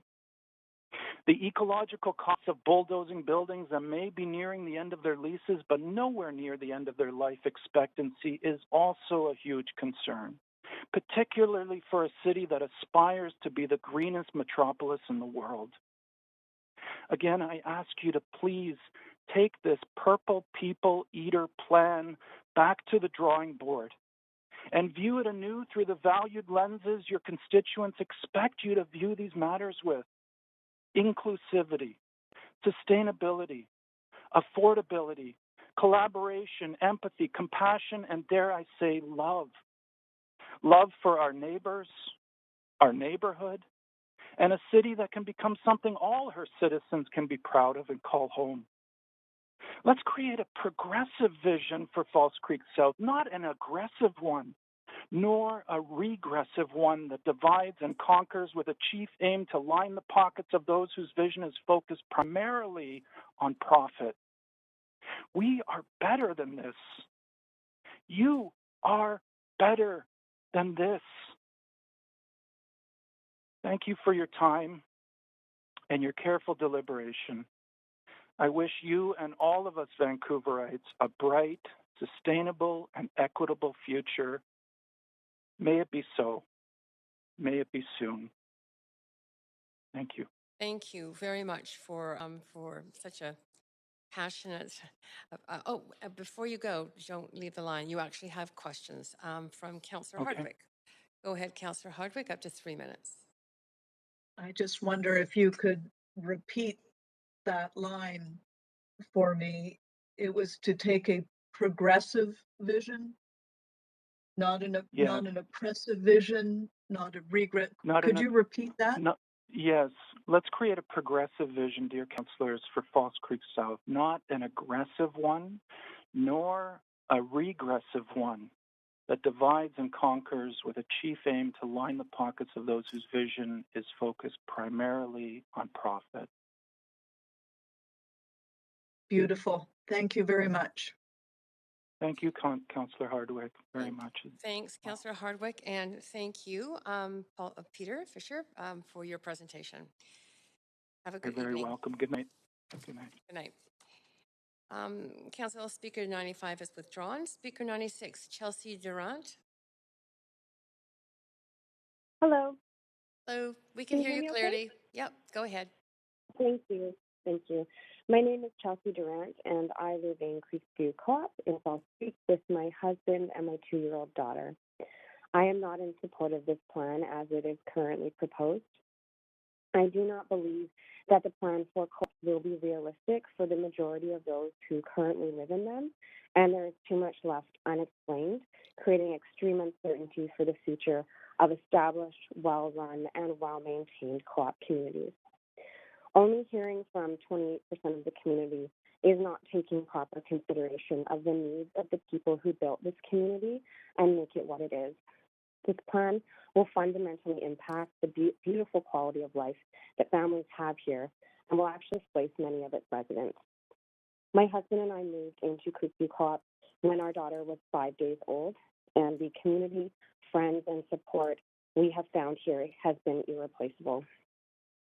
I dream of a future where I can walk my daughter to school with her best friend, who lives in our building, who she's known since she was 3 months old. I dream of more summers spent in our communal yard with our friends and our neighbors, sharing a drink and watching our children play and grow together. I dream of a future that maintains a community that ensures that the senior residents in our building aren't isolated and they have people who want to chat with them and be a part of their life. And I dream of a future that is financially stable, where we can afford to save for our daughter's future. This proposal has the potential to take all of this away. I urge you to consider the implications of this plan. It is rushed, and despite what's being said today, or on Thursday of last week, it could result in perfectly good housing being destroyed before its time, which will also have environmental implications. While I do not oppose change and growth in False Creek, I believe this plan is extremely misguided and the wrong kind of change. I urge the Council and the Mayor, Mr. Stewart, to take into consideration that the plan for False Creek should be created for the betterment of the people in this community and not just to capitalize on land values. I voted for Mr. Stewart because I believed you when you said creating affordable housing was your goal for our city. Your previous expressed support of this plan is concerning to me, given this plan has too many unknowns, provides an uncertain future for co-ops and affordable housing in the False Creek area, and could potentially result in a decrease of affordable housing and the loss of large, much-needed 3- and 4-bedroom family units. This plan, as currently proposed, bluntly put, feels like a potential bait and switch, and I feel it will ensure the demise of this community as we know it. This community is beautiful and diverse, and it needs to stay that way. Thank you very much for your time. And thank you for your time. There are no questions for you. That was very clear. Thank you very much for coming to speak to Council tonight. Speaker 97, Wanda Yip. Thank you for the opportunity to speak. My name is Wanda Yip, and I have lived in Pacific Cove, a freehold building, for 30 years. False Creek South has been a world-class best practice model for decades. It is a rare, special, and wonderful community. The residents here want to preserve it that way. Basically, we don't want anything to mess with what works or to have our ideal place to live destroyed. I am opposed to the conceptual plan because of the following reasons. In business, projects are managed in a professional manner, starting with a high-level scope and outline of what the major phases will be. Ballpark estimates of time and costs are provided. As time goes on, all these aspects are worked out in more detail. Everyone is kept in the loop as things evolve. What happens here instead in False Creek South feels like, well, you just wait and wait and wait and wait, and then you'll see. And then, surprise, guess what I decided your fate will be? It seems for decades, despite leaseholders ask for clarity on what happens upon lease expiry, the city did not manage expectations well. They seem to be kept in the dark. If leases were not going to be renewed and existing buildings were going to be demolished permanently, I think that should have been communicated decades ago, not at the 11th hour just before the lease expires. The city delayed the decision for decades, just saying we're working on it, and developed this plan behind closed doors in the last few years. Did not provide transparency as a public body should, and basically did not act in good faith with its community. They could have engaged them as trusted partners because their lives depend on the outcome.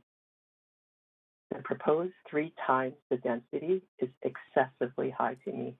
That's not a moderate increase. It's 300%, not 30%. It will destroy our ideal community design, the spaciousness that we currently treasure, and our enjoyment of the precious seawall. It will turn a well-designed, low-rise living area into a dense cluster of tall towers. Imagine what the impact of 3 times the density in your own current living space would be. 3 times as many people in every single room, everyone on top of each other with no privacy or tranquility. Nobody would want that. The only increased density I support is filling in vacant land with low-rise buildings similar to what exists in the neighborhood now. The greatest need would probably be for senior housing, such as assisted living or complex care, as the aging population here is increasing, and facilities to age in place would be kindly appreciated.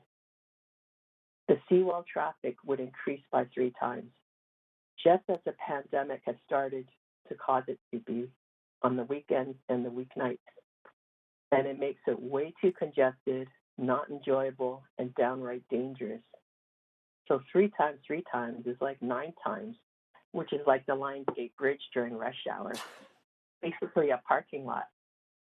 Even now, electric bikes especially, they zoom by at recklessly high speeds like a motorized scooter and can potentially injure slow-moving seniors and toddlers. Frankly, I don't think they belong on the seawall because these speeding hazards are just accidents waiting to happen. And an injury for a senior, that could be long-term or a lifetime of pain and suffering.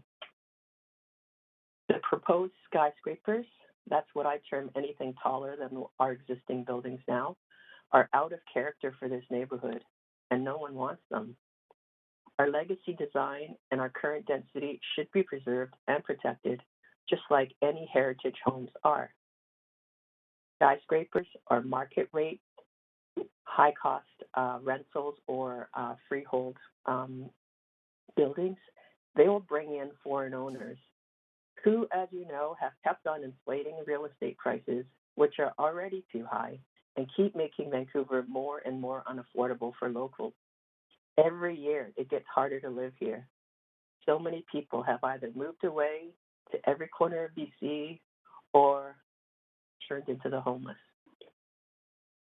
Personally, I also think that in case of an earthquake, skyscrapers could pose a potential threat to block the adjacent bridges, because parts of a building might fall off onto the bridge, thereby cutting off a major transportation route during an emergency crisis.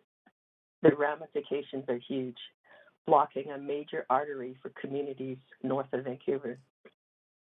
This plan negatively impacts low-income people the most. It feels like a bomb going off in your neighborhood, demolishing buildings and forcing people to move out of the only home that they've known for decades. That's a devastating disruption and a traumatizing source of stress to people's finances and their well-being. And actually, sorry, if I could just interrupt you, Wanda. You've run out of time. You're quite over your 5 minutes. But thank you very much for speaking to us and making a number of very cogent points. Thank you. That moves us to speaker 98, Peter Prohoda. His speaker here in person. Okay, the person's not available or not here. Speaker 99, Larry Green. Speaker 99 is not on the line. Okay, thank you. Speaker 100 has withdrawn. Speaker 101, Sean Conway. Hi, are you able to hear me okay? Yes, we can hear you just perfectly. Go ahead, up to 5 minutes. Hey, thank you, Mayor and Councillors, for the opportunity to speak with you in opposition to this conceptual development plan. My name is Sean Conway, and I live in False Creek South in the False Creek Co-op with my wife and our 2 children. So, like the vast majority of residents, I welcome the increase in density and the opportunity to provide more affordable housing in False Creek.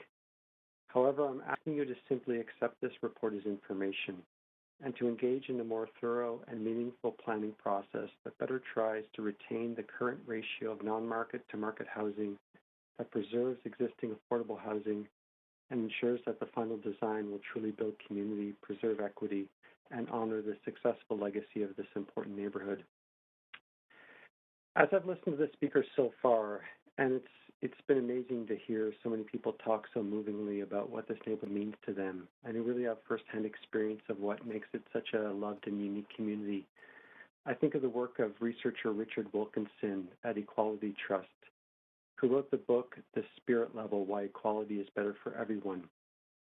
His research has found that even in affluent societies, if there are huge economic disparities between people in cities, regions, or countries, then there are enormous costs to that in terms of social trust and social cohesion, violence, mental health, and drug addiction and social mobility.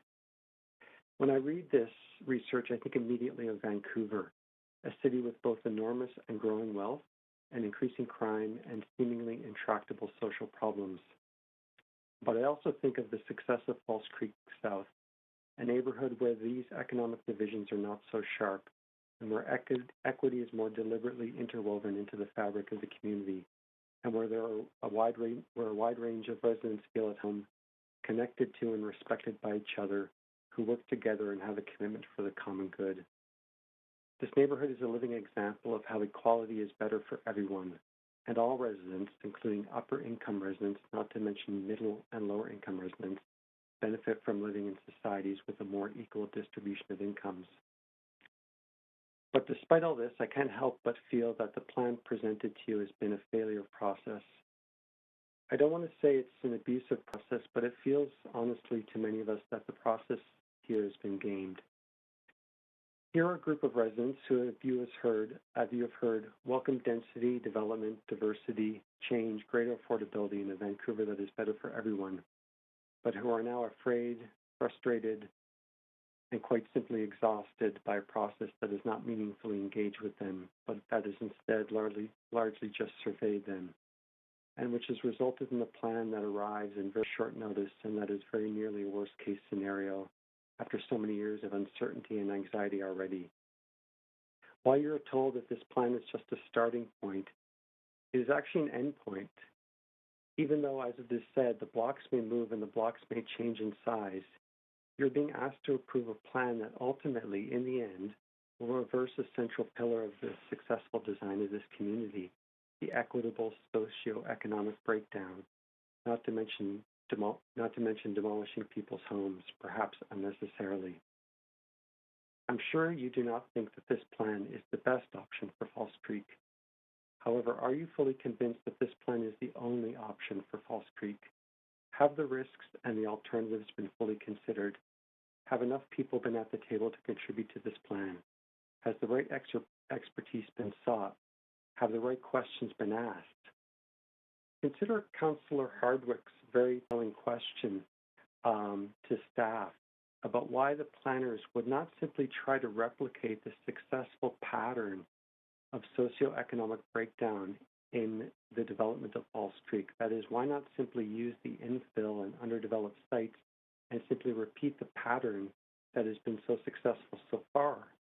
And the response, if I understand the question, the response was that this option had not been tested.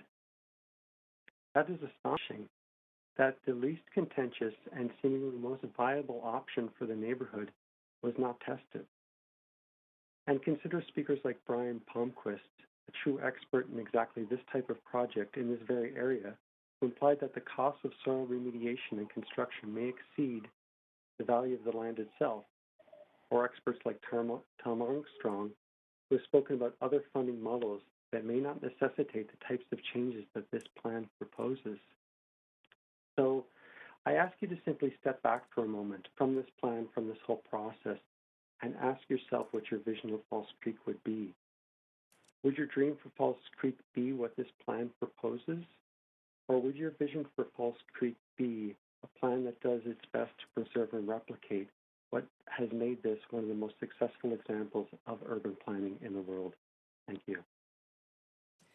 And thank you. Very much appreciate your comments tonight. They were very clear. There are no questions, but really appreciate you coming, and have a good evening. Speaker 102, Chris Yakimov.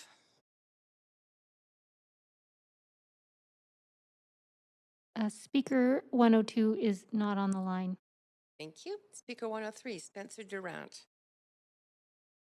Speaker 103 has withdrawn. Okay, thank you. Speaker 104, Michael Talbot.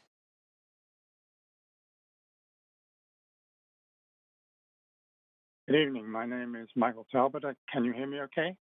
Perfectly. Go ahead, up to 5 minutes. I'm a member of the Greater Vancouver Floating Home Co-op. Peter Prihoda is the president of our board and is unable to be here this evening.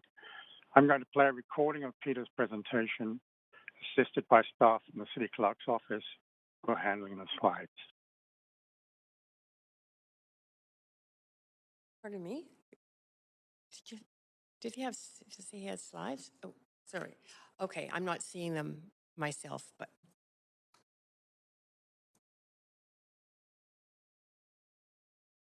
We're just waiting, Speaker, to get them up on the public screen. Okay, they're up on the screen now. Go ahead. And we'll reset. Should we reset that timer? Thank you. Go ahead, Michael Talbot. Thank you. Sorry. Yes, go ahead.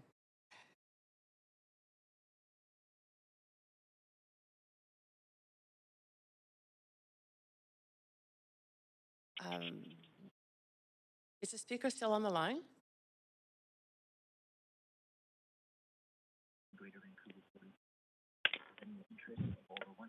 Okay.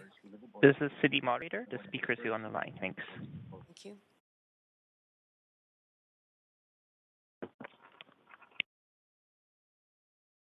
I apologize. I'm just going to start the presentation again.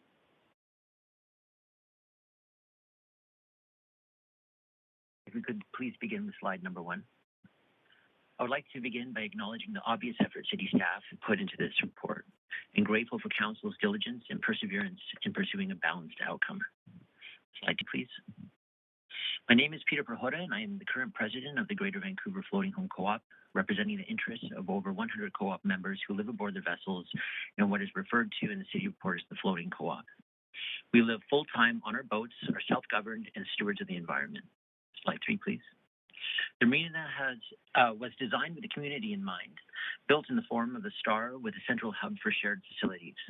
We know each other by name and help each other daily.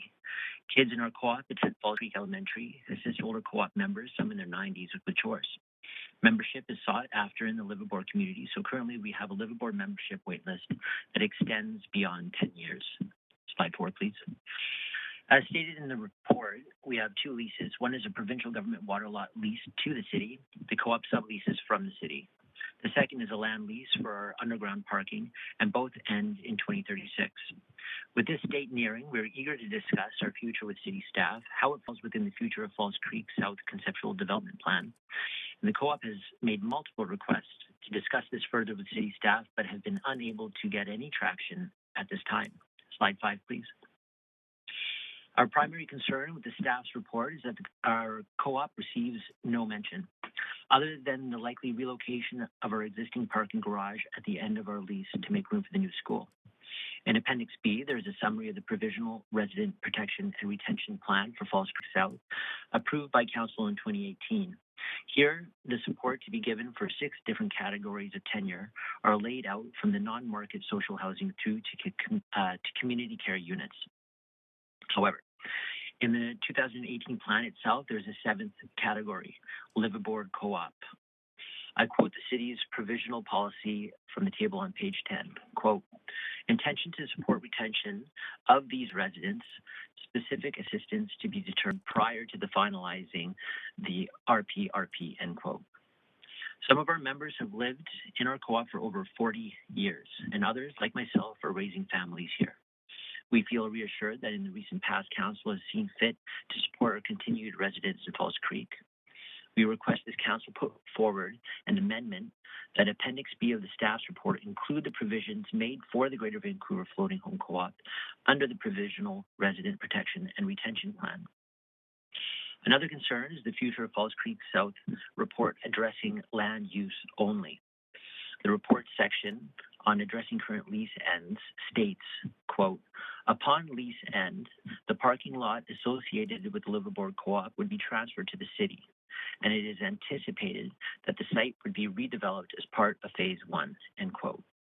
The land and water lot leases are inextricably linked, however, and to consider the future of one without discussing the future of the other is detrimental to our co-op's existence. Has city staff anticipated the future of our water lot lease? Have there been any conversations with the provincial government in regards to the future of the water lot lease?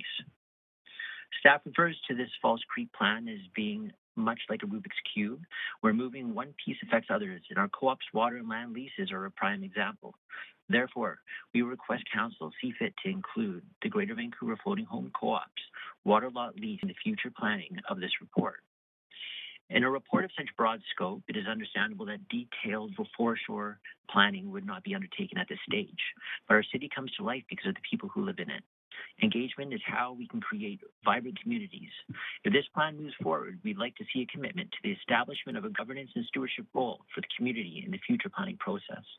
We're grateful for the opportunity to participate in a conversation with the city today and trust that we will be fully recognized as an active member of the Falls Creek South community during the planning stage. The Greater Vancouver Floating Home Co-op is such a great example of mixed income, community, entrepreneurship, sustainable living, environmental stewardship, and contribution to the neighborhood. It would be a loss for the community to not have it as part of the future of Vancouver. We feel we have a lot to contribute to the future and character of Falls Creek South and are excited to participate in the redevelopment planning process. As residents, we ask to be included in the future plans along with the other residents of Falls Creek South. Yes. I thank you very much. Okay, thank you. And I'm just going to verify, is this Peter Prohoda or Michael Talbot? I'm Michael Talbot, and you've just been listening to Peter Prohoda. Okay, so the two of you were together. Our clerk said that Peter Prohoda wasn't on the line. I guess you were just both together. Thank you. I just wanted clarification on that. You have For the procedure, Excuse me. Chair? Yes, go ahead, Councillor. Yeah. I Ms. believe Kirby-Young? thanks. I believe the speaker said prior to that that was a pre-recorded message, that the speakers were not together. That's correct. And I didn't think that was permissible under the procedure bylaw. I did not realize that it was a pre-recorded message. But given that it's a... I did check with the clerk's office prior to this, and they said it was in order to play a presentation. Okay, that's great. Thank you. That's your answer, Councillor Kirby-Young. And there are questions. So this would be to Michael Talbot. Questions? Yes. Go ahead, Councillor Hardwick, up to 3 minutes. Well, my question was really if the slides of the presentation would be made available to council.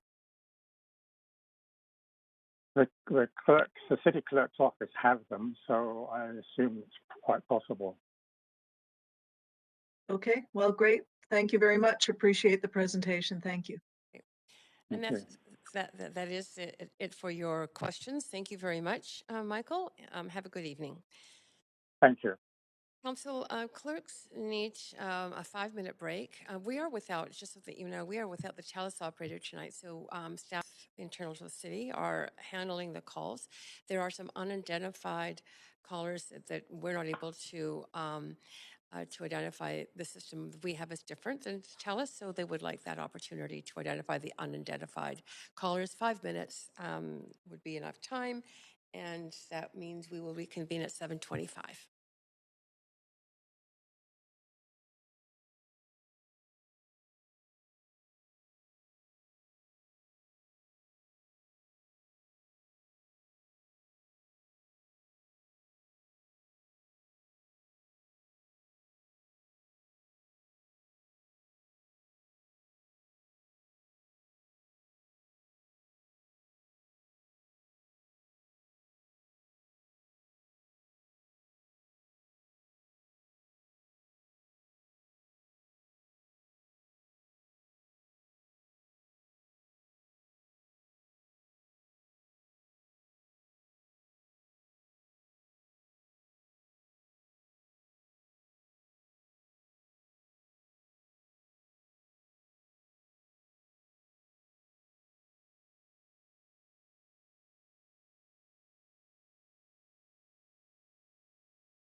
Okay, we're reconvening, and staff have sorted out the list. So we are now on speaker 105, Luis Villegas. Speaker 105 on the line? Speaker 105 is not in the chamber. Oh, yes, that's right. It was supposed to be in person. That's right. Okay. Speaker 106, Peter Waldkirk, sorry. Oh, hi there. Can you hear me? Yes, you're a little faint. Can you speak maybe a little closer to your mic? How's this? Oh, that's better. Much better. Go ahead. I'll try to speak right into it. Thank you. Go ahead. Thank you, Council. I'm here to express my qualified support for this proposal.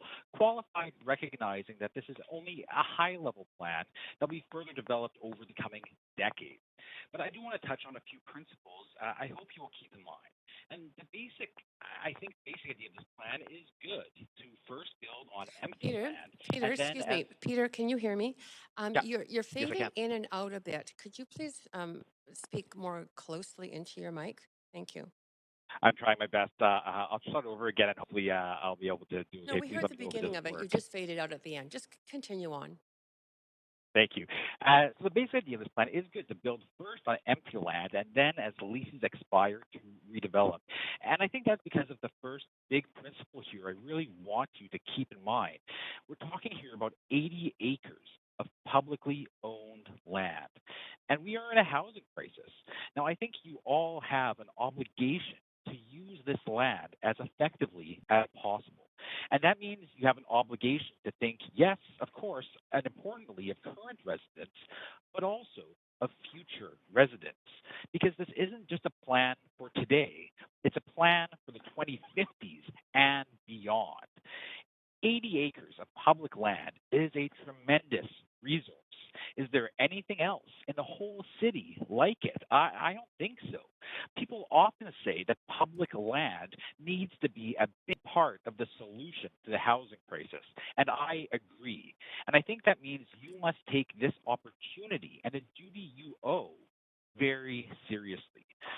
Right off the bat, I think it's worth comparing this plan to Sanok, which is not far away. Both call for about 6,000 homes. But Sanok is on only about 12 acres, while here you have 80. Now, I think Sanok much more accurately reflects sort of housing need that exists in Vancouver. And the first phase of this plan, which I don't think will even be complete until the late 2030s or the 2040s, that only contemplates adding another 1,900 or so new homes. That's just not enough. Now, you have heard from many residents that they're not opposed to density here. I say, great. Take them at their word and think big, because this is an opportunity to build substantial amounts of publicly owned housing, which I think is a great objective. Because if you do think big here and think beyond low and mid-rise housing, that height and density could unlock tremendous value, public value for the city that it could use to equitably and justly create a lot of affordable housing. Because personally, I'm concerned more about absolute numbers, how much housing, how much below market and affordable housing can actually be created, as opposed to only percentages. Because, for example, you've heard a lot about the inequity of putting the plan supposedly puts all the co-ops and below market housing only along 6. And I mean, I agree with that. I think it's important to legalize housing off arterials. And I think it should be a priority to ensure that there is a lot of below market and co-op housing on the waterfront as part of this plan as it moves forward. Now, I note that the alternative proposal only seems to suggest housing along 6 or around the bridges, which I don't think is a very satisfactory alternative. And I will also note what is the obvious reality here. The only way to get more below market housing on the waterfront is to eventually redevelop that land with higher density housing as the current leases expire. Otherwise, you're committed to putting most new residents onto the arterials, and I don't think that's fair either. So as you move forward with this, I urge you to be realistic about leveraging what tools the city has available to it. You don't have the sort of cash that senior levels of government can provide, and I, of course, urge you to pursue as much funding as possible. What you do have here is land, a lot of it, and it's a public resource, so I urge you to please don't squander it. And those are my comments. That's great. Thank you so much for those comments. That was very clear. There are no questions for, oh, wait, there are questions for you. Councillor Wiebe, go ahead with up to 3 minutes of questions. Yeah, thanks for coming to speak today. We continue to hear that all the co-ops are along 6th Avenue. However, when you do look at the graph, it is a mixture. Can you talk a little bit more about what you're seeing in the kind of report here? And because I do see kind of closer to Alder Bay, there's a good mixture, and over by the east side of Charleston Park. So I'm just wondering, is it just the kind of main section there that's kind of the biggest concern, or what is the main concern? Well, I agree. I've heard a lot that the plan proposes to put all of the below market and co-op housing along 6th. I don't really see that in the plan. I know it's in particular phase 1.3 quite specifically includes below market seniors housing and co-ops as close to the waterfront as you can get, given the existence of the current buildings. And so I don't quite see some of those fears in the report. It's entirely possible I'm missing something. And as I understand the report, it's basically saying, there's this land right along the water that's currently, does have buildings occupying it.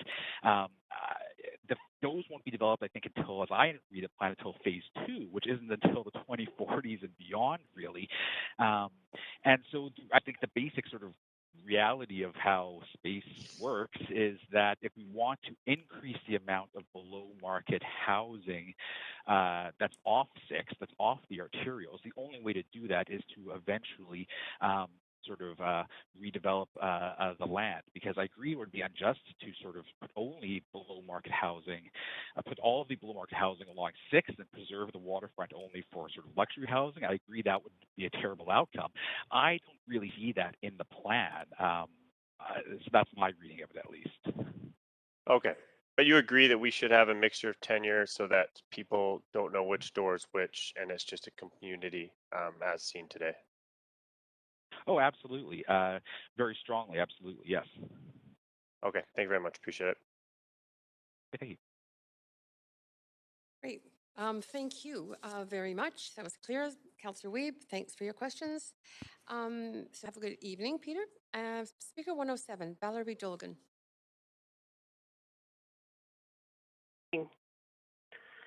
Just want to make sure that everyone can hear me. Yes, we can hear you clearly. Go ahead for up to 5 minutes. Okay. Okay, lovely. Yes, so good evening, Chair and Councillors. Thanks for this opportunity to speak. My name is Valerie Dolgan, and I grew up in False Creek Co-op at 893 Sawyers Lane, where my parents continue to live. And I'm phoning in today again to voice my concern about the latest plan to redevelop the False Creek lands. I'm sure that what I'm saying this evening will echo what a lot of other people have said, but I do want to add the weight of yet another voice to the argument about wanting to ensure that there will be a full consultation with the current residents of the co-ops and residents of the area at this who live there at this time. I was very happy to hear last week that there will be a consultation plan, and I really advocate for that to be a robust conversation that really takes the time to pay attention to what current residents are saying. And in addition, I wanted to just, again, lend my voice to those who have come before me and said that the demolishing of the co-op housing in the next 15 years would be a mistake.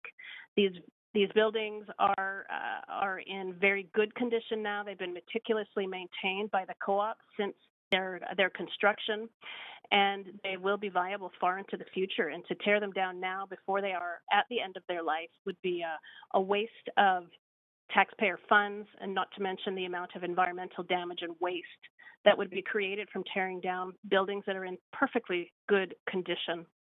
And as the previous caller stated, there are 80 acres of land here, and they are in very good use. This is a valuable piece of land, not as a place for building and developing, but as a place where people come to walk their dogs, spend their time, have picnics in the park, look out over the water, look out over the park.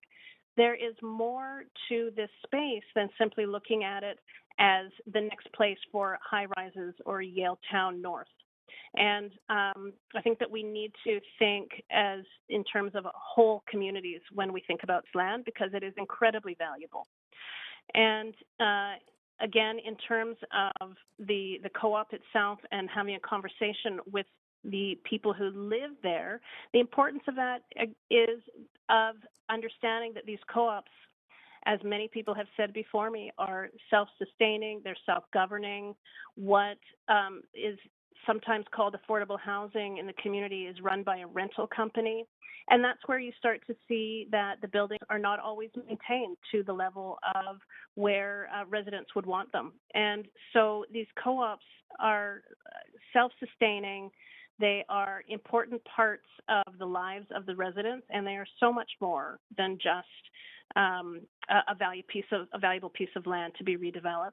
And I'm sure that the city, with all of its creativity, and city staff with all of their creativity, can find a solution that will allow for the maintenance of these communities to go on, and for children, like me, to grow up in a beautiful part of town where they can know their neighbors and understand what community means. And I really urge you to go back to the drawing table with this plan. Thank you very much. And thank you very much for your presentation. Very clear and well timed. There are no questions for you. Have a wonderful evening, though. Thank you so much. Thank you very much. Speaker 108, Ann Duke. Good evening, Mayor and Council. My name is Ann Duke. I am a member of Alder Bay Cooperative in South Falls Creek. My husband, Lawrence, our two young daughters, and myself moved here from East Vancouver in 1998. We had been on a wait list for 4 years for this particular co-op. We have lived here now for 23 years. Lawrence worked at Emily Carr on Granville Island, so his commute was a 2-minute walk to work.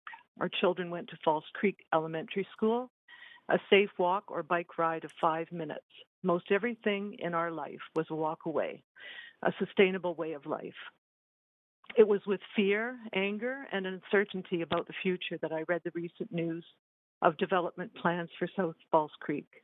I read about the possible demolition of our home through the news. Think for a minute of how that might make you feel personally.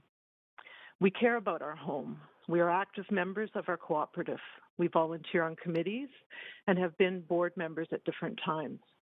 Together with other members, we have worked actively to ensure that our buildings are well maintained and updated so that they will last for a long time. We embrace this wonderful life of working together with our neighbors and having people close by for support in so many different ways. Through the pandemic, it has been especially valuable. We feel so fortunate to be part of this cooperative in this neighborhood of South Falls Creek. It was designed so creatively many years ago as a model for a livable, mixed income, and diverse neighborhood. As the saying goes, why fix what ain't broke? I know you have heard a lot of these thoughts from others, so I will focus on 2 things that are a priority for me. They are children and green space. Our girls, Olivia and Sophie, would tell you that they were lucky to grow up here. No worry about cars. They could go outside safely to play in the abundant green space. At their neighborhood school, they made friends for life. As they reached their teenage years, they were part of a youth program at the community center where they widened their circle and learned life leadership skills. They both got jobs at the water park and then went on to leading summer programs for kids. They felt valued growing up here and had good mentorship from many adults in their lives. The youth have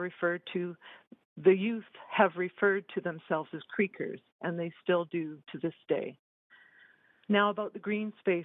We have watched the trees and gardens mature over these 23 years. I think the walkways and paths through the complexes here are so lovely. At Alder Bay Cooperative, we have 2 courtyards with much of the gardens maintained by our members. Every summer, we have a community potluck picnic in the East Courtyard with games for the kids and entertainment by the members in the later evening. It is a highlight of the summer. I invite you to come and take a walk around our courtyards and experience their beauty. It is a haven for all, including the birds. I can sit and watch in my living room and watch birds all day from our 2 windows. There are many nests in the trees next to our living room windows. We see red-winged blackbirds, robins, chickadees, woodpeckers, and many more. There are a couple of hummingbirds who declare their territory daily and feed at the fuchsias on our deck and at our hummingbird feeder. What happens to all of them when the wrecking ball comes in? What happens to all of our treasured gardens? It is my hope that you will not consider this plan before you. It will not be the same kind of home for future children if they are in a 6-story building along the highway that is 6th Avenue. They will not have the freedom to play in our beautiful green spaces. The demolition that this plan suggests is not necessary when so many of these buildings are in good shape. Density can be increased, and Replan has been looking at ways to do that for years. Let's do it in a way that makes this community sustainable with the mixed and diverse population that was intended so many years ago. Segregation does not work, and it is not what Vancouver is all about. Let's put people living together in sustainable and healthy communities before profit. Thank you very much for your time. And thank you for your time and your presentation, very clear. There are no questions to you, so thank you very much for coming and have a good evening. And we are now moving on to speaker 109, Mary McDonald. Hi, Chair Carr, Mayor and Council. Can you hear me okay? Yes, we can hear you perfectly. Go ahead. Great. My name is Mary McDonald. I'm a resident of, I'm a False Creek South Strata lease owner, taxpayer, and resident of the City of Vancouver. I'm speaking today because it is a privilege to have a voice. 15 years ago, we were just starting out in our careers and family life, and we could find no better place in our price range to envision raising our kids. I am fortunate to own my home, but rest assured, buying a strata leasehold property in False Creek has been the worst financial decision of our lives. We are now priced out of a city that continues to build more and more, yet gets less and less affordable. It's very hard to decide what to say in a forum like this. I'm not an expert and I have no answers. There have been more eloquent and knowledgeable speakers. But what I would like to express is this. One, we are scared and we've lost trust. I first spoke to City Council on the topic of lease end and lease extension when I was pregnant with my second child, who's now 14 years old. We've been living in uncertainty since then. We have seen city councilors and city staff come and go over that time. I have grown cynical and have given up hope that the City of Vancouver will negotiate and engage in good faith with us on our lease end options.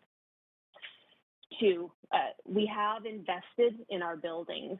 Many of them are in good repair, and they have many, many useful years of life left.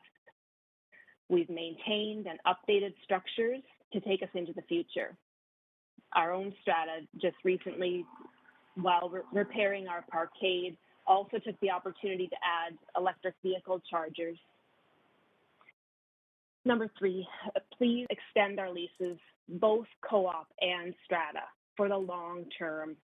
Please give us that security, then let us work alongside you to find a way forward in a fair and equitable way to expand our community in the spirit of the original plan. Don't push us out of our homes, and I believe we can be part of the solution. We are engaged and invested in our neighborhood because it is a unique and wonderful community. False Creekers are diverse. We come from near and far, from all walks of life, across all abilities and all ages. It will be hard to please everyone, but I hope you agree that the False Creek community does have something to offer in its design going forward. Thank you for the opportunity to be heard tonight. Thank you very much for speaking. And again, that was clear. There are no questions, but I very much appreciate your time with us. Thank you. That's moving us to Speaker 109, Mary McDonald. We're on Speaker 110. We just heard from 109. And Oh, I'm sorry. And Speaker 110 is not on the line at this time. Not on the line? Not on the line. Okay, Speaker 111, Lynn Garreau. Hello, can you hear me? Yes, we hear you clearly. Oh, thank you. Dear Council and Mayor, my name is Lynn Garreau. I've been a resident of False Creek South for over 30 years, and I'm opposed to the plan as presented. Over those 30 years, over and over, I was hearing the City Council say, we're looking for solutions to the housing crisis. And invariably, I thought to myself, but the solution already exists. Look no further than the model of False Creek Co-op. It is the solution to this problem because the model works. I know. I live there. It's actually a very simple model. The co-op does not depend on government subsidies. We're independent in supporting each other. People on a higher income bracket pay a surcharge in order to help neighbors who otherwise may live in difficult conditions. And because we have this model, we're also financially able to repair and upgrade our buildings over the years. Our houses are therefore well maintained, sturdy, and will last, unless, of course, torn down at the great environmental cost.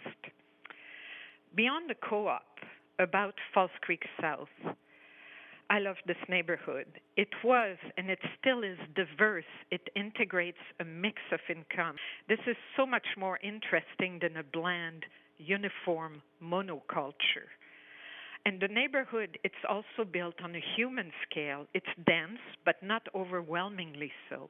It has a lot of empty spaces all ready to build on to increase density. And I love the idea that this beautiful community can grow, and I support that. At this time, False Creek South is, for me, diverse, lovely. Children can play in courtyards. Neighbors from all walks of life know and help each other.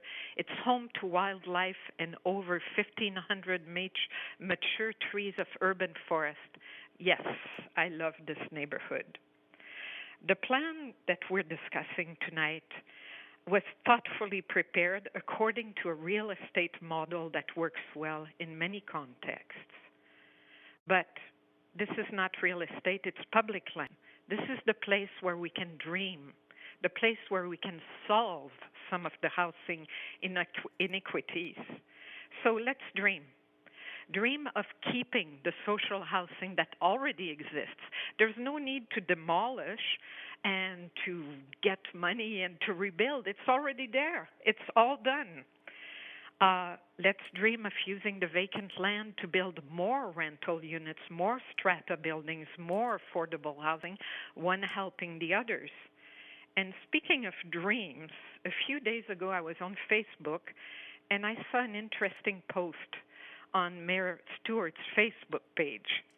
What it was is it showed a picture of a series of townhouses that looked quite a bit like where I live, actually. And the caption reads, I'm quoting here from Mayor Stewart, imagine a future that is more affordable, equitable, vibrant, and sustainable. I read that and I thought, wow, that's False Creek South. And he continues by making an announcement for a program called Making Home, a bold plan to build up to 10,000 new homes. He talks about the middle class. He talks about investing in rental homes for working people and those without a home at all. And the whole time I read that, to me, it was the way False Creek South is and can continue to grow. And if I look at his idea of 10,000 units, I think there's a lot of space in False Creek South to put at least 1,000 of those. So, to finish, I understand the plan we're discussing today is a starting point. I hope that councillors will vote to receive it only as information and that now the expertise of the planning department will be called upon and the citizens involved consulted. The city has a unique opportunity to dream, to be creative, to use imagination, to help citizens that elected them, to go beyond what's ordinary and happening everywhere else, to expand on the dream of their predecessors rather than ruin it. Thank you for listening. And thank you for taking the time to be with us and present your thoughts. Very clear. So there's no questions. Have a good evening. Council Speaker 112 is withdrawn. That moves us to Speaker 113, Janelle Perron.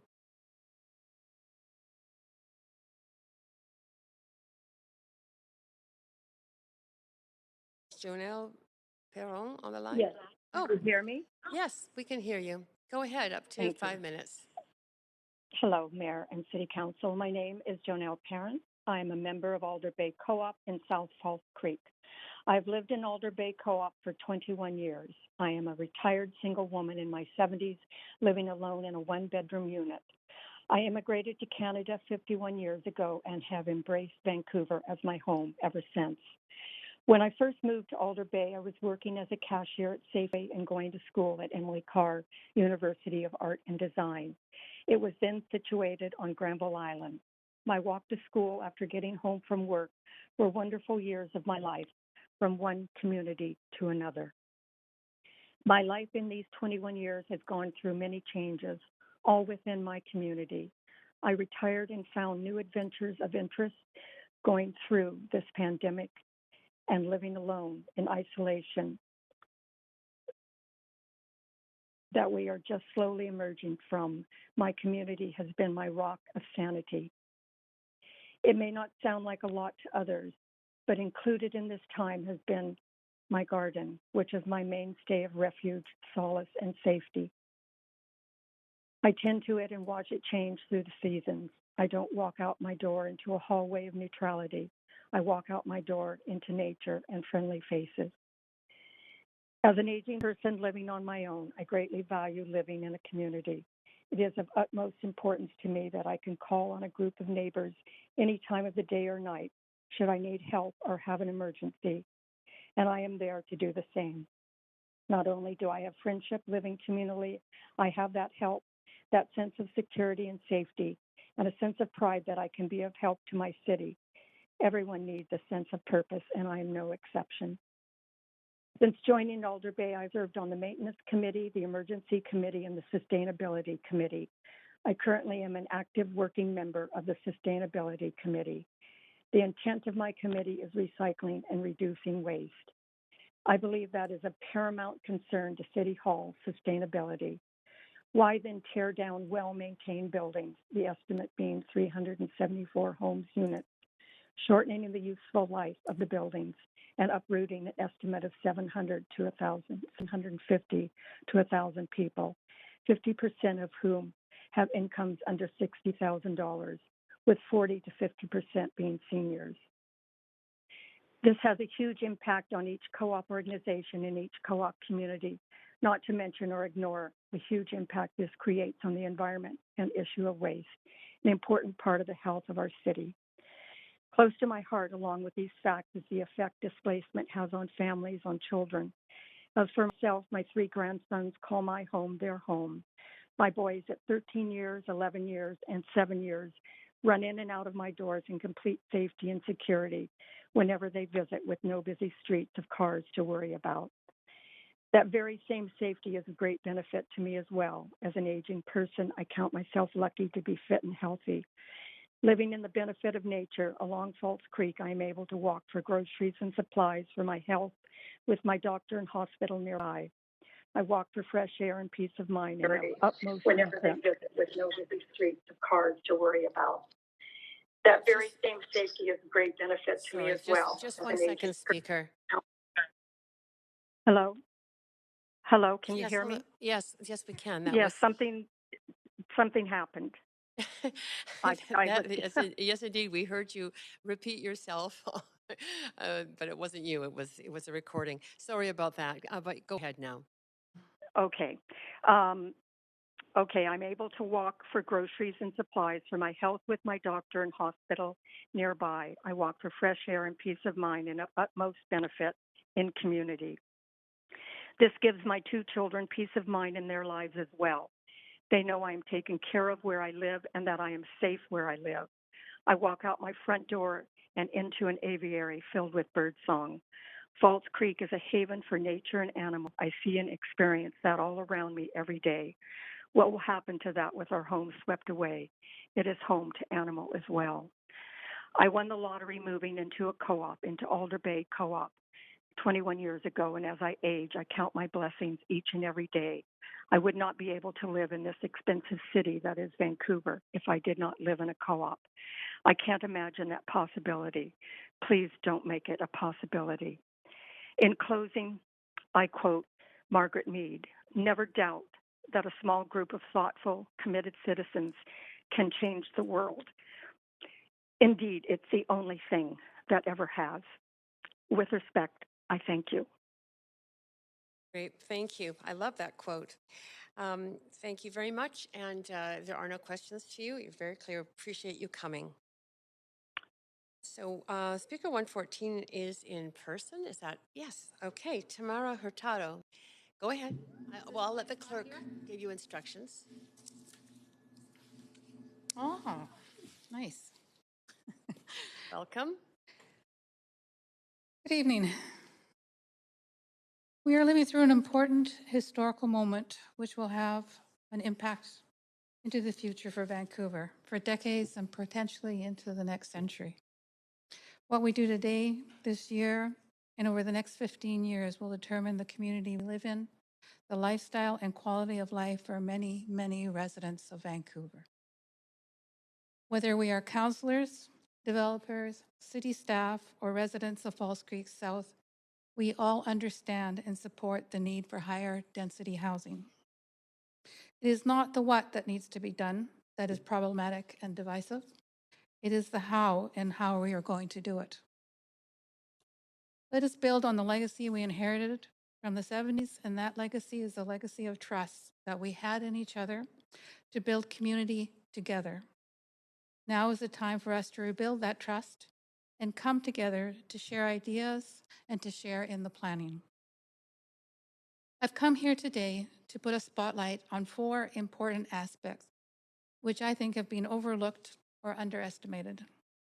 They are trust. I've spoken a little bit about it.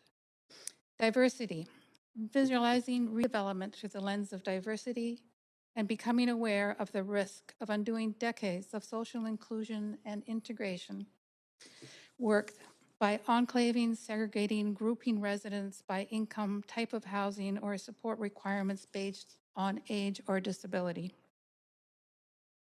I've come here today to ask the question, where are the Indigenous voices in the discussion on how we are to develop this land? We have the Squamish Nation at this moment creating a new neighborhood called Sinakwa, consisting of 11 towers, 6,000 units for 10,000 residents, adjacent to Falls Creek South, next to the Burrard Street Bridge. Please, let us invite them into the discussion as partners and neighbors who have experience and knowledge to share. Let us learn from our neighbors about the perspective of Indigenous culture, architecture, and values. Let us be good neighbors and build community together. The berm. Let's talk about how critical it is to the biodiversity and how it contributes to the health of residents of Vancouver and should be protected and managed as an important asset for all residents of Vancouver. I'm starting with trust because without it, we are nowhere. We are meeting in silos, becoming echo chambers of ourselves. But we have precedent in the development of Falls Creek South in the 70s. Which gives us confidence to know that we can trust each other and that this is a model of collaboration which leads to good things and better communities. Many of those partners from the 70s are still with us and have valuable experience to share. We can build on the legacy and experience that we have inherited. and the integrated communities that have been created. These are the higher order questions of social and community development and city planning that take place before and then alongside real estate planning, not afterwards. Not to say that real estate planning is not important, but it is putting the horse before the cart to have them lay down the parameters of the discussion. We want to honor and respect diversity over efficiency. The current path of redevelopment risks establishing segregated enclaves of residents with support needs, enclaves of seniors, enclaves of low income, enclaves of high income residents. We can do a lot better. The berm. I think many people who do not know it well think of it as an interesting mound of dirt with a forest of trees offering protection from the noise and sounds of 6th Avenue. It is so much more than that.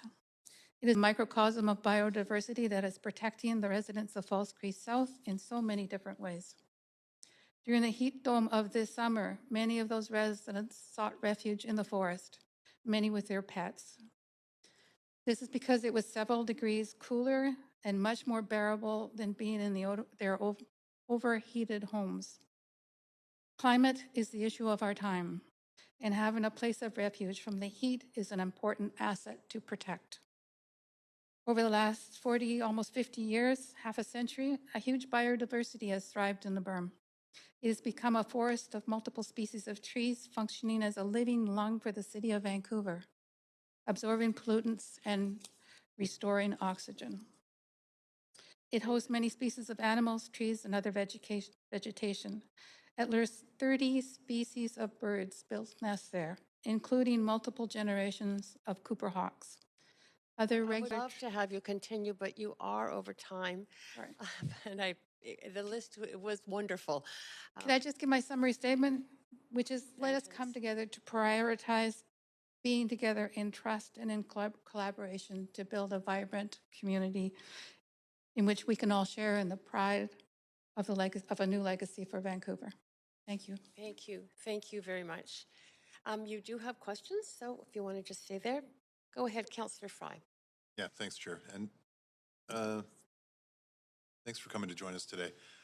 No, it's over. I'm over here if you're looking for who's speaking. You brought up the berm a couple of times, obviously, and I appreciate you bringing it up.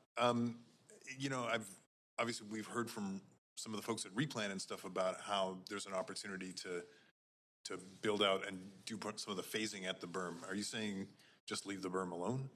Absolutely. Once you started eroding it, you're going to have a huge impact on the trees, on the animals that live there, on the fact that it's an ecosystem that is providing shielding from the heat.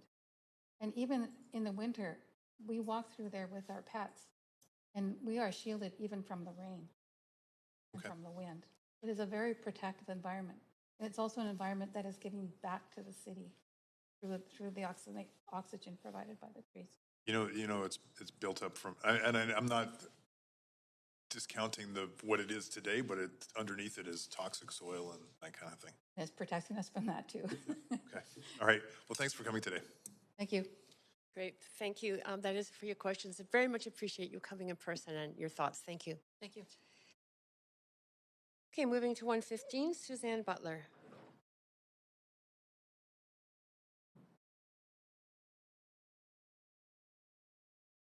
Speaker 116 has withdrawn. Okay. Speaker 116, Peter Wing. That's me. Can you hear me? Yes, we can hear you clearly. Go ahead, up to 5 minutes. Thank you. Thank you, Mr. Mayor, Chair Carr, councillors. Thank you for permitting me to join the discussion of the staff report. I appreciate the care and the hard work that's gone into the report, which I regard as an interesting start, which needs much work.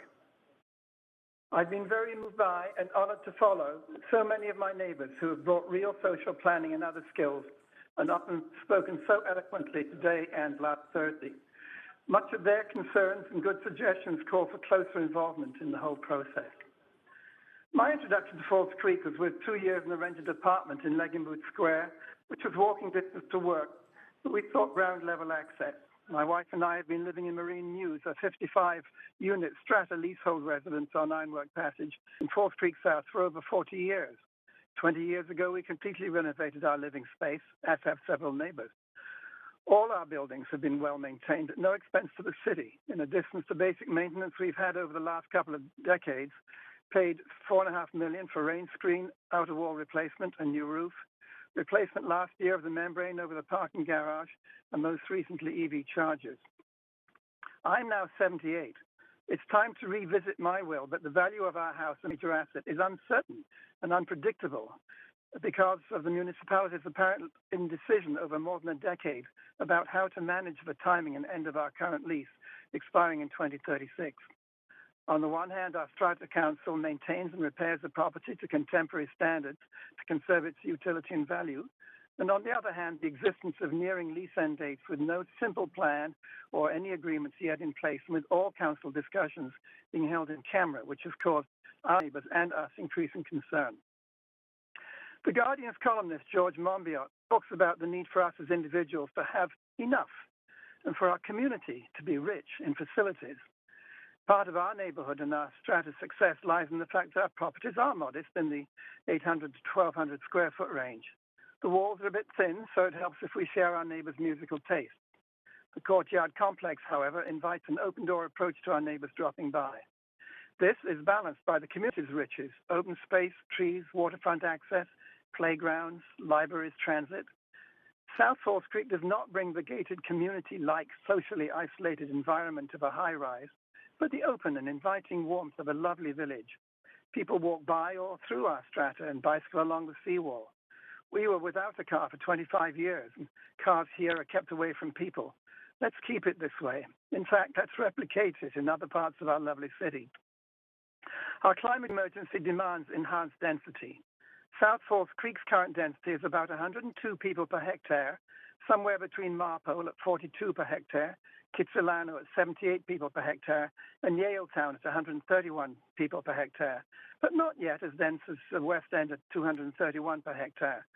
So yes, of course there is room for more people here, and we welcome folks from all backgrounds to join this wonderful and successful social experiment still thriving after many decades. But I ask you, please maintain the same proportions of affordable housing and ensure that housing here remains affordable for all. I have several asks for the community and for people in my situation. Let's start with the community. One, this report is a carefully considered start, but should not be accepted as is. Please encourage staff to work with the neighborhood residents to mold it to our situation. Two, the plan for 6th Avenue is as yet vague, but describes opening up more streets into the neighborhood. Please, please keep vehicles away from people and let us share all the benefits of this pedestrian and bike-oriented neighborhood. Let's involve transit planning early rather than later. Three, please maintain our affordability mix of non-market rental, co-op and strata housing, whether with stairs or featuring universal design, which allows us to age in place regardless of disability.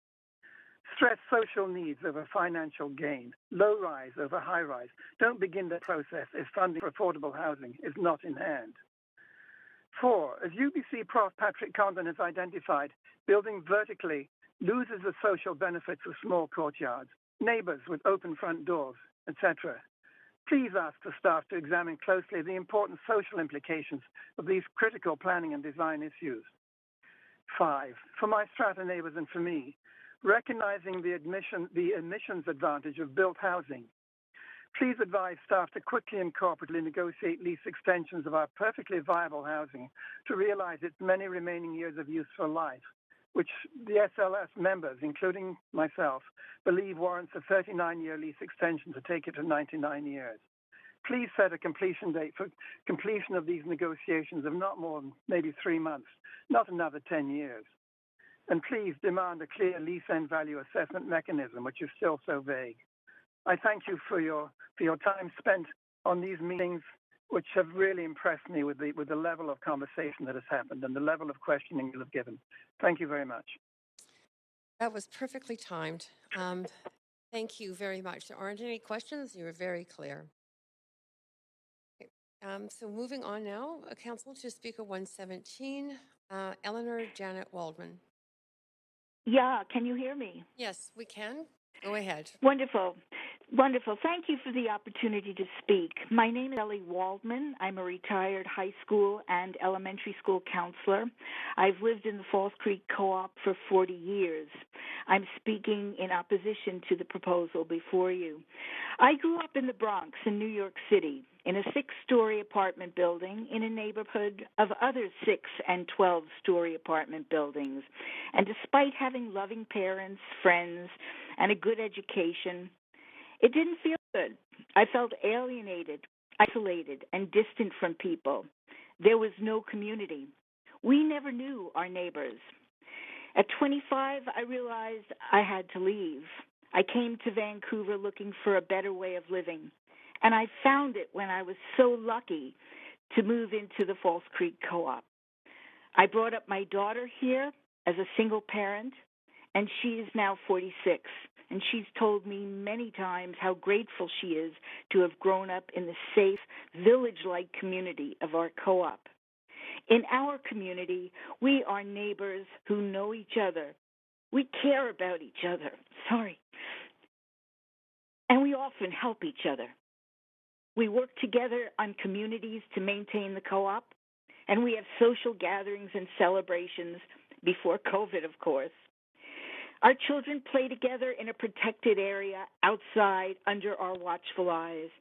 And with each new generation, I see children of all ages, backgrounds, colors, religions, and income levels play together daily and form strong and healthy bonds. The friends my daughter made as a child are now like brothers and sisters to her, there for each other whenever they need each other. I tell you all this because co-ops are not only an affordable way of life, they're also a healthy way to live. We grow great kids, kind, cooperative, confident, and civic-minded people, good citizens. But now with the proposed plan for Falls Creek South, our community is in serious jeopardy. First, our long-standing lease agreement with the city, which is set to expire in 2036, has suddenly gone. It appears the city decided not to follow through on this long-standing agreement. And frankly, I got to say, I find this shocking, and I wonder how that could even happen. Is it legal? And with this proposed plan, we were removed from the planning process. Even the city's planning, urban design, and sustainability department that has been globally acclaimed for their visionary work in creating Falls Creek South model that we live in today, even they were not involved in the planning process. They have not reviewed, considered, or approved this plan. This entire plan has been developed by the real estate department. According to the schedule for this plan, next year building will begin on the structure that we will be moved into in 6 years. They've made these plans, but they haven't even determined what the building structures are going to be, and there is no money as yet to pay for any of it. But the schedule starts next year, and we are being rushed into it nonetheless. The proposal itself will create an entirely different community from what we have today. Today we have inclusion and equity of access. Units of different incomes are integrated with each other, not separated. In the new plan, the high-income wealthy will be grouped along the water, and the 6-story co-op buildings will be moved to the outer edge of the park and grouped in what is already being called a poor wall, all lined up on 6th Avenue, which is a fast-moving, loud, heavy-traffic artery. I sent the plan to my daughter, and with no comment from me, she wrote back the following. The current plan that we live in has families in homes that blend in with market townhomes and feel like they are part of one big community. The new plan seems to put poorer families in Bronx-like apartment buildings. I seriously don't understand why there aren't more co-ops in the city. They are not subsidized. They pay for themselves. They provide families with the opportunity to live and work in the city without going broke. They create community. Our co-op buildings have been kept in great condition and have many, many good years left in them. We welcome higher density, which has been said many times before in this conversation. But please, let's keep the highly successful communities that we already have and expand and grow Falls Creek South on unused land slowly and thoughtfully. Please renew our leases.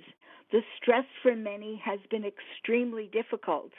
And lastly, please let's work toward a future plan by accepting the real estate department proposal and keeping it as information only, and then turning the planning process back to Vancouver's planning department where it belongs, and use well-established processes of open community planning. Thank you very much for your time. And thank you for your time. Very well stated, and there are no questions, but thank you for coming to speak, and have a very good evening. Councillor, we're now to Speaker 118, Hugh Davies. Speaker 118 has withdrawn. Okay, Speaker 119, Grace Pestine. Speaker 119 has also withdrawn. Okay, Speaker 120, Marie-Claude Collins. Hello? Hello, yes, we can hear you clearly. Go ahead to Council for Thank up to you. 5. Thank you very much. Good evening, and thank you all of you for taking all this time to listen to us. My name is Marie-Claude Collins. I'm a strata leaseholder in Falls Creek South. I've lived here for 11 years, and I love my community where I know all my neighbors. I appreciate the work that went into this plan, the willingness to look in the future, and I agree that we need more density in Falls Creek. But I cannot support the whole plan as it is because it's not compatible with the stated goals of the City of Vancouver. It's actually misguided. It's not environmentally sensitive. It does not honor the 1970s vision of a mixed-income neighborhood and does not encourage affordable housing. And it does not even address the concerns of strata leaseholders like me who are asking for clarity regarding less expiries other than proposing that negotiations might start in a few weeks. The proposed vision is not environmentally sensitive. A green building is one that already exists. But this report proposes to demolish a school and hundreds of housing units in order to build new ones. Demolition means more waste in landfill, air, and water pollution. Maintaining and upgrading is always preferable and cheaper, too, than demolishing and rebuilding. The current landscaping in Falls Creek South is beautiful, a little forest in the city, a city which talks a lot about the need to plant more trees, and yet they might take a lot of them away. Unfortunately, a lot of this landscaping is likely to be destroyed if this plan goes ahead. It doesn't really honor the 70s vision of a mixed-income neighborhood. The future envisaged here is not inclusive. The Falls Creek neighborhood was created in the mid-70s with a vision of an inclusive society with 1/3 low income, 1/3 moderate income, and 1/3 higher income, thus making sure that lower income families, seniors, people with disabilities, nonprofit would not be pushed to the margins. But the plan presented now aims to alter those proportions dramatically. The proportion of market housing would double, with 1/3 market strata and 1/3 market rentals. Lower and moderate income families will be pushed out. Market and non-market housing will be segregated. This plan does not focus on affordable housing. We all know that market housing is not affordable housing. Only people with high income can buy new condos in market stratas, and market rentals are not affordable for middle income earners, for the workforce, for teachers, for nurses. any, any other worker in the city. Housing units and co-ops have been fully paid for by the residents and provide affordable housing that's already existing. It's well-maintained buildings. Demolishing them prematurely to replace them with new ones will certainly cost Vancouverites more and will not add to the affordable housing stock. The now reduced down to one-third potential non-market and co-op housing depends entirely on senior government funding, which might or might not materialize, in which case the plan acknowledges that the city would need to consider alternative strategies. Would that mean more market housing? But the demolition of current affordable units will proceed. And as to strata leasehold leases, those leases and their extensions have been the topic of discussion with the city for years. And in spite of many meetings, motions agreed upon, principles also agreed upon, no formal negotiations have ever taken place in spite of promises. The negotiations proposed in the plan do not afford any details or recommendations. And only in phase 2, after 2040, will the future of existing strata be considered. This does not bring us the clarity we so need if we are going to be able to maintain our buildings. Mayors and councillors, I'm asking you to receive this conceptual plan for information until it can be reviewed with a broader perspective. It's important not to delay the lease extensions so that there can be transparent, community-based planning with city planners and not one seen only through the lens of real estate developers. Thank you again for listening to me. Yes. Good evening. Good evening, and thank you very, very much. That was well timed. And very much appreciate you speaking to council. Okay, council, we have another unidentified person on the line, and because we don't have the TELUS operator, our staff need to check into that, so we're going to take another 5-minute break.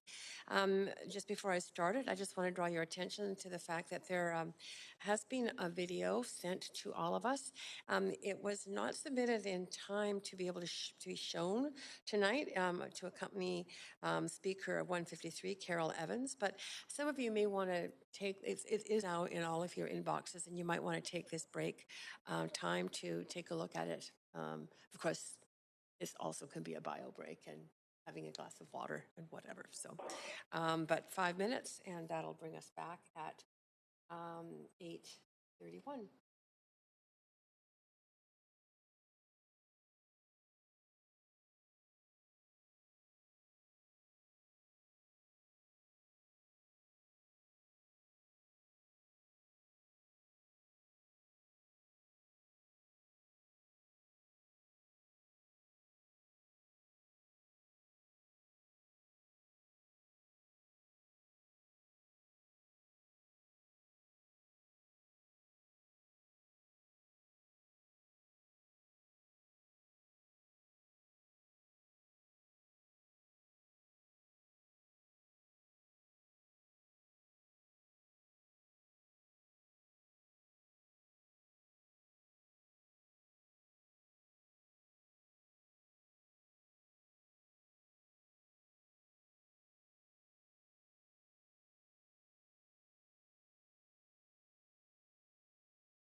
Welcome back, everyone.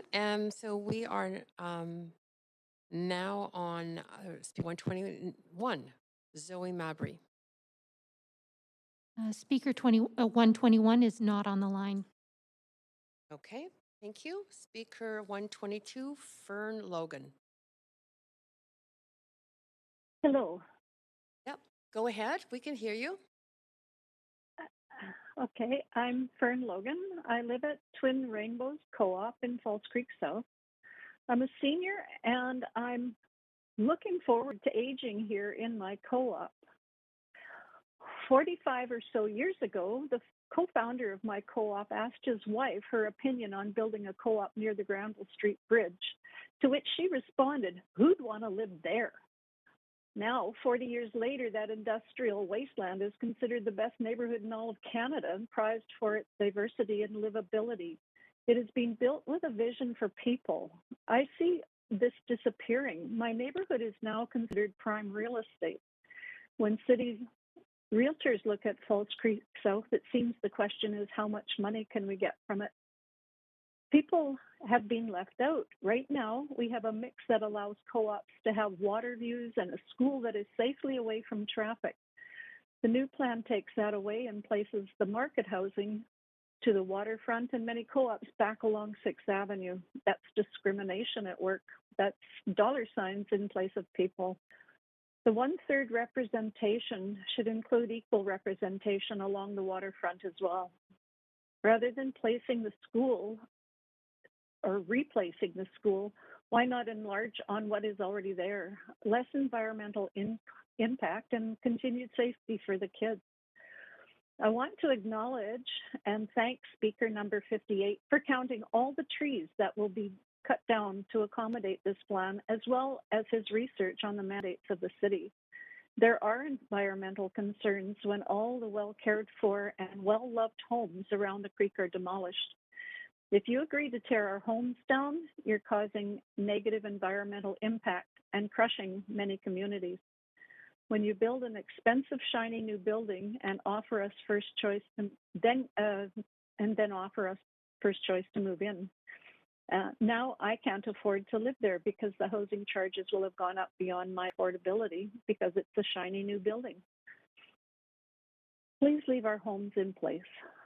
These homes are already affordable and have been maintained throughout their lives. They still have 40 or more years in them. I love my home and my community. Living in a shiny new place isn't in my interest or most everyone else's who lives in these co-ops. So please leave me my home and also consider the environment and the trees. The berm is one of my favorite walks when I go to shop along Cambie Street. And I'd just like to say thank you for all this time that you're taking to listen to everyone.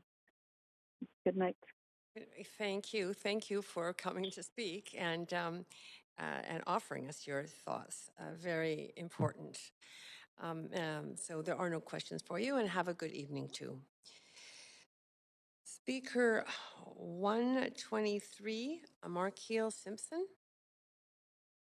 Speaker 123 is not on the line. Great. Speaker 124, Malcolm Ferrier. Hi, just want to confirm that you can hear me. Yes, we can very clearly. Go ahead, up to 5 minutes. Great. Thank you very much. My name is Malcolm Ferrier. I'm a member of the Falls Creek Co-op with my wife, 2 kids, and a brand new puppy for the past dozen years, although the puppy much less than that. There's been a number of excellent points raised. For example, there should be more co-ops, not less, so that more can enjoy this brilliant system of affordable housing. Existing housing is the least expensive form of housing stock. The current plan was developed behind closed doors by the real estate department.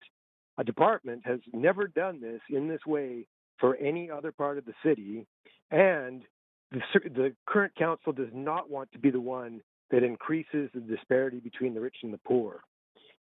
Given that there is a lot of popular disagreement with the current plan in the news and social media, I don't need to reiterate these points. Instead, I'd like to be specific.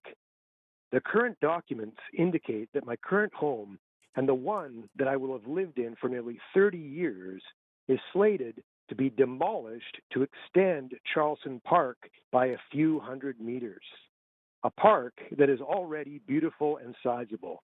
This means my home will be destroyed for a blank space on a map. This alone indicates a substantial lack of common sense, reason, and compassion with the current plan. The representatives have indicated that the current housing was going to be removed in order to create better housing. This is, as I said before, a blank space on a map, which seems punitive. I hear the phrase, the co-ops knew what they were getting into a lot, and that's true. We were getting into a visionary agreement with a city that had its eye on the future, and this was the 1970s.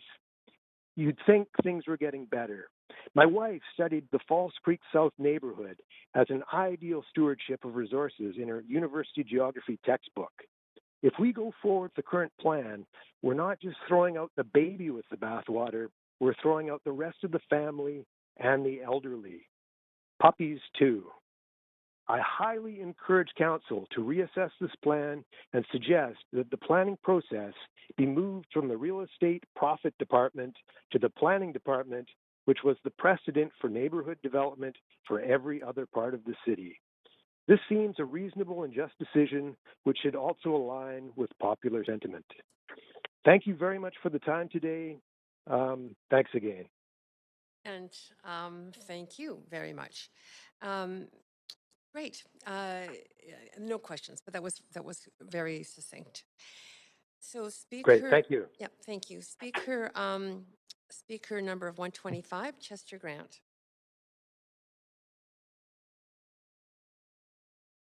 Councillors, my name is Chester Grant. My wife Danielle and I live in a strata in Marine Mews on city leased land in Falls Creek, to which we downsized 5 years ago. We'd lived in an old house on an extremely busy arterial street for 37 years, in which we'd come to know exactly 2 people on the opposite side of our street/freeway. On the day we visited an open house at our current location, neighbors poured out of their units to welcome us, in case we bought and moved in. So that told us a lot about the Falls Creek neighborhood. We knew there was much uncertainty over leases, and we certainly didn't buy as an investment. Our unit is all but unsellable under current conditions, nor could we obtain a mortgage if we needed it for unforeseen strata expenses, but it was an invitation to join an amazing community which we couldn't turn down. On to today. Over 3 days of listening to most speakers on this topic, I heard no NIMBYism. Nobody said, stay out of my backyard.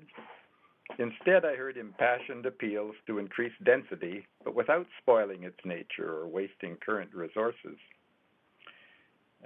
By resources, I mean not just the well-maintained present buildings and open spaces, but also the well-intentioned and often well-researched observations of the speakers you've been hearing. I ask you to please simply receive the proposal by property not as a starting point, but as one contribution to the process from a particular perspective. I especially urge you to keep the present proportion of co-op and low-income housing, or better yet, increase it. Your callers from these communities have vastly increased my appreciation for this type of housing as a social benefit to the city as a whole. Please consider how you can be today's equivalent of the visionary council that chose to create this neighborhood that works for every resident and every visitor. Please accept as soon as possible REPLAN's simple plan for lease extensions. Please do not add to the city's current stock of unaffordable housing. I wish you well in your endeavors. You have a huge and responsible task ahead. Thank you for listening. And thank you for taking the time to present to us. Very welcome, and there's no questions. It was very clear. Thank you. Great. Speaker 126 has withdrawn. Speaker 127, Tim Kennelly. Hi, my name is Tim Kennelly. I'm a resident of South Burnaby. I live with my parents, and I have multiple disabilities for which I'm currently on a wait list for BC housing. But I'm also a member of a group called the Democratic Socialists of Vancouver, and it's through that group that I heard about this development plan for Forest Creek South. And when I was looking into it, I found an article on the Georgia Straits website by someone by the name of Jason Forsyth, which implies, and he is of the belief that in fact the previous city council decided to put a pause on the Forest Creek South development plan back in mid 2018, and that according to that, basically the City of Vancouver's real estate department has been essentially in violation of that order to pause the planning process, and as such, this report really, in my view, has no reason why it should even exist. But being that, the report does to me seem to be a major shift towards market housing and this major focus on getting the maximum return for the city's investment on the land, which I think is a really bad shift away from the concept of the neighborhood as it was originally proposed developed in the 1970s as a mixed income neighborhood. And I would urge councilors to oppose this plan as it is currently put forward, and to instead simply acknowledge it as a report that exists for informational purposes only, but not go forward with it, and to have this plan be done, further planning for it be done in consultation with the replan folks from the South Forest Creek neighborhood, but also the City of Vancouver Planning Commission. And the other thing I would say is I'm hearing in the other calls that I've heard when I've been listening in to City Council about this, a lot of anxiety from the residents. I think there's no amount of amendments you can make to this plan that will allay that anxiety from those residents. So I really am urging you to oppose this plan as it is now. Thanks.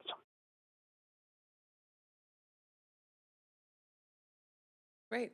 Speaker, you're finished? Yep. Okay, thank you very much. There are no questions for you, but very much appreciate you taking the time to speak to us on this issue. Thank you. Speaker 128A, Ryan Schwartz. Speaker 128A is not on the line. Thank you. Speaker 128B, Kelly Schwartz. Not on the line. Okay, Speaker 129, Seth Elza. No, not on the line. Speaker 130, Gordon Watson. Not on the line. Speaker 131, Flamour Hakshadija. Speaker 131 is not on the line. Okay, Speaker 132 has withdrawn. Speaker 133, Janice Clements. No, not on the line. Speaker 134, Tom Bunting. Hello? Yes, Tom Bunting, we can hear you. Yes, okay. Go ahead. Okay, thank you. Good evening, Mayor and Chairperson Carr and members of council. Thank you for this opportunity to speak to this very important issue. I thank you all and to staff and to the team of consultants for their, I think, very valuable and hard work. I'm a resident of False Creek South. I'm a strata leaseholder for almost 10 years now. My connection to this, to False Creek, goes back to in the early 80s. I was an architecture student at UBC.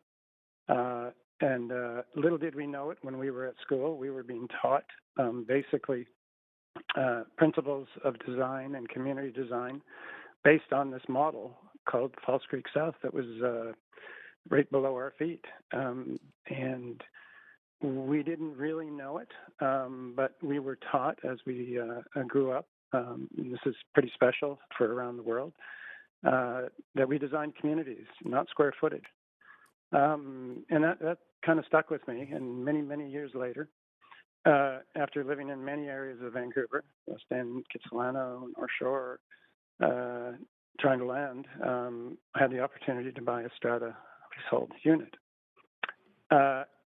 As a strata leasehold owner, I understood the reduced value, the reduced depreciation that would happen.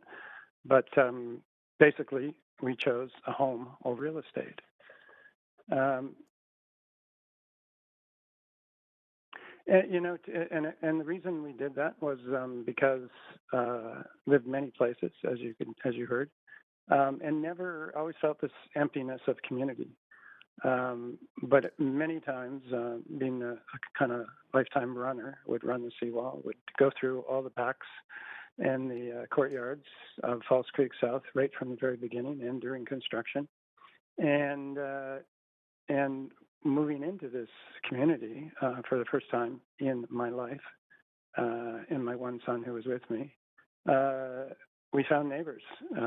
We found neighbors that immediately greeted us. We had a party.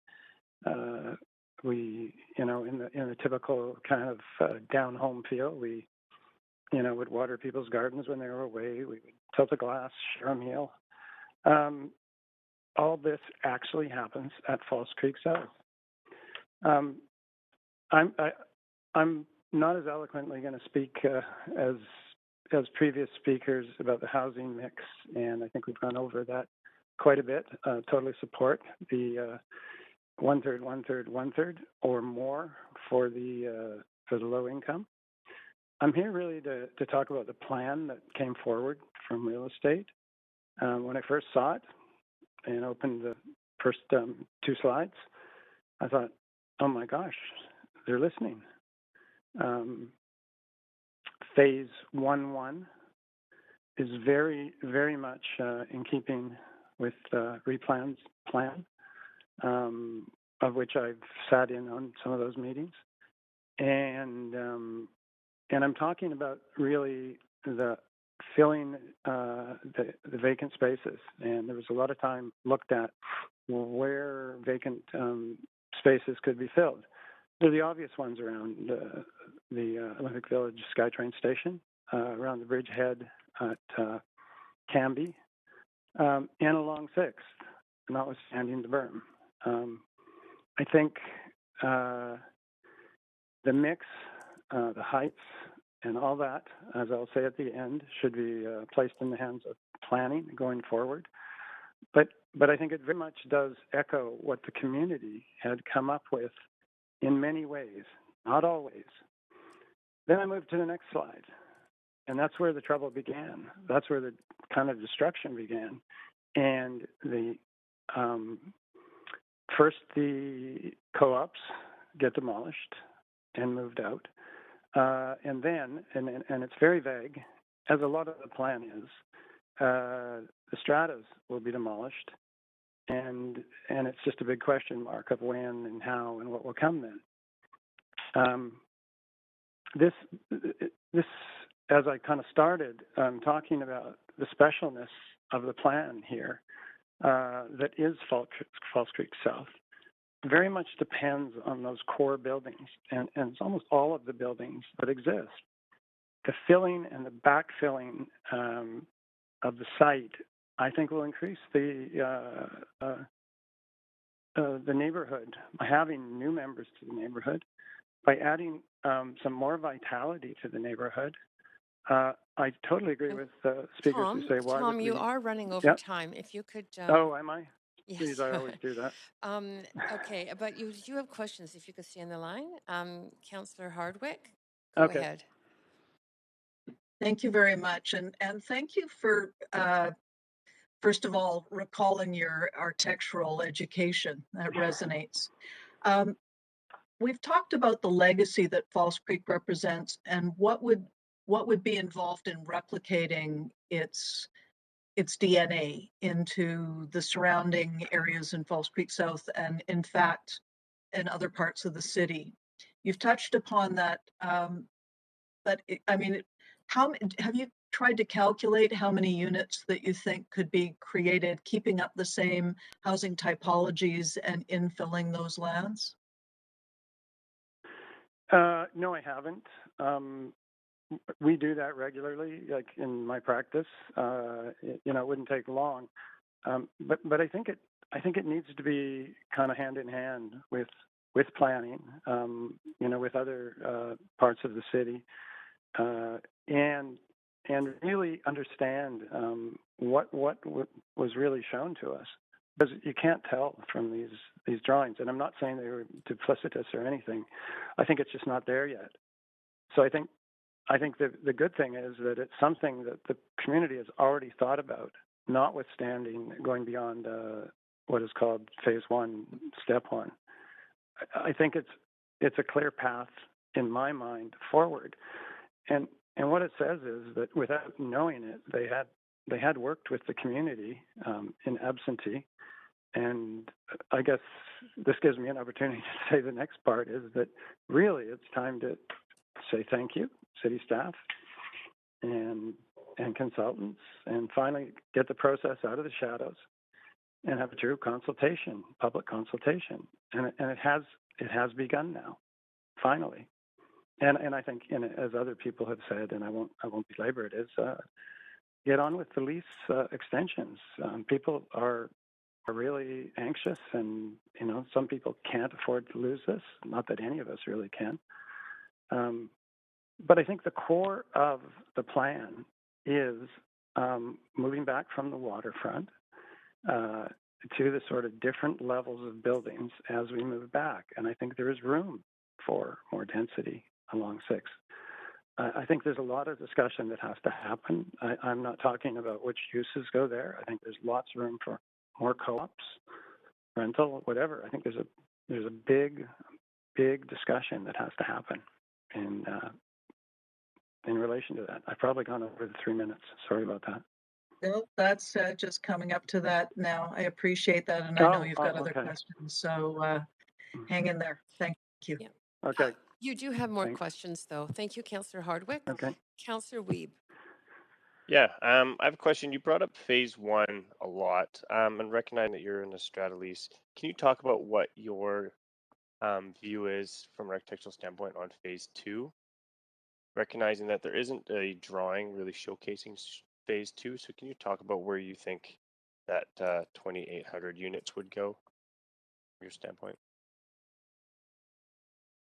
Phase 2 is beyond what is shown. Is that correct? I don't have the document in front of me. That's correct. I got you guys in front of me, and I got so phase phone. So phase 1 is the document shown 1,900 extra units, and then phase 2 is an extra 2,800 units. And understanding that area and the architecture. I think again I go back to the original principles.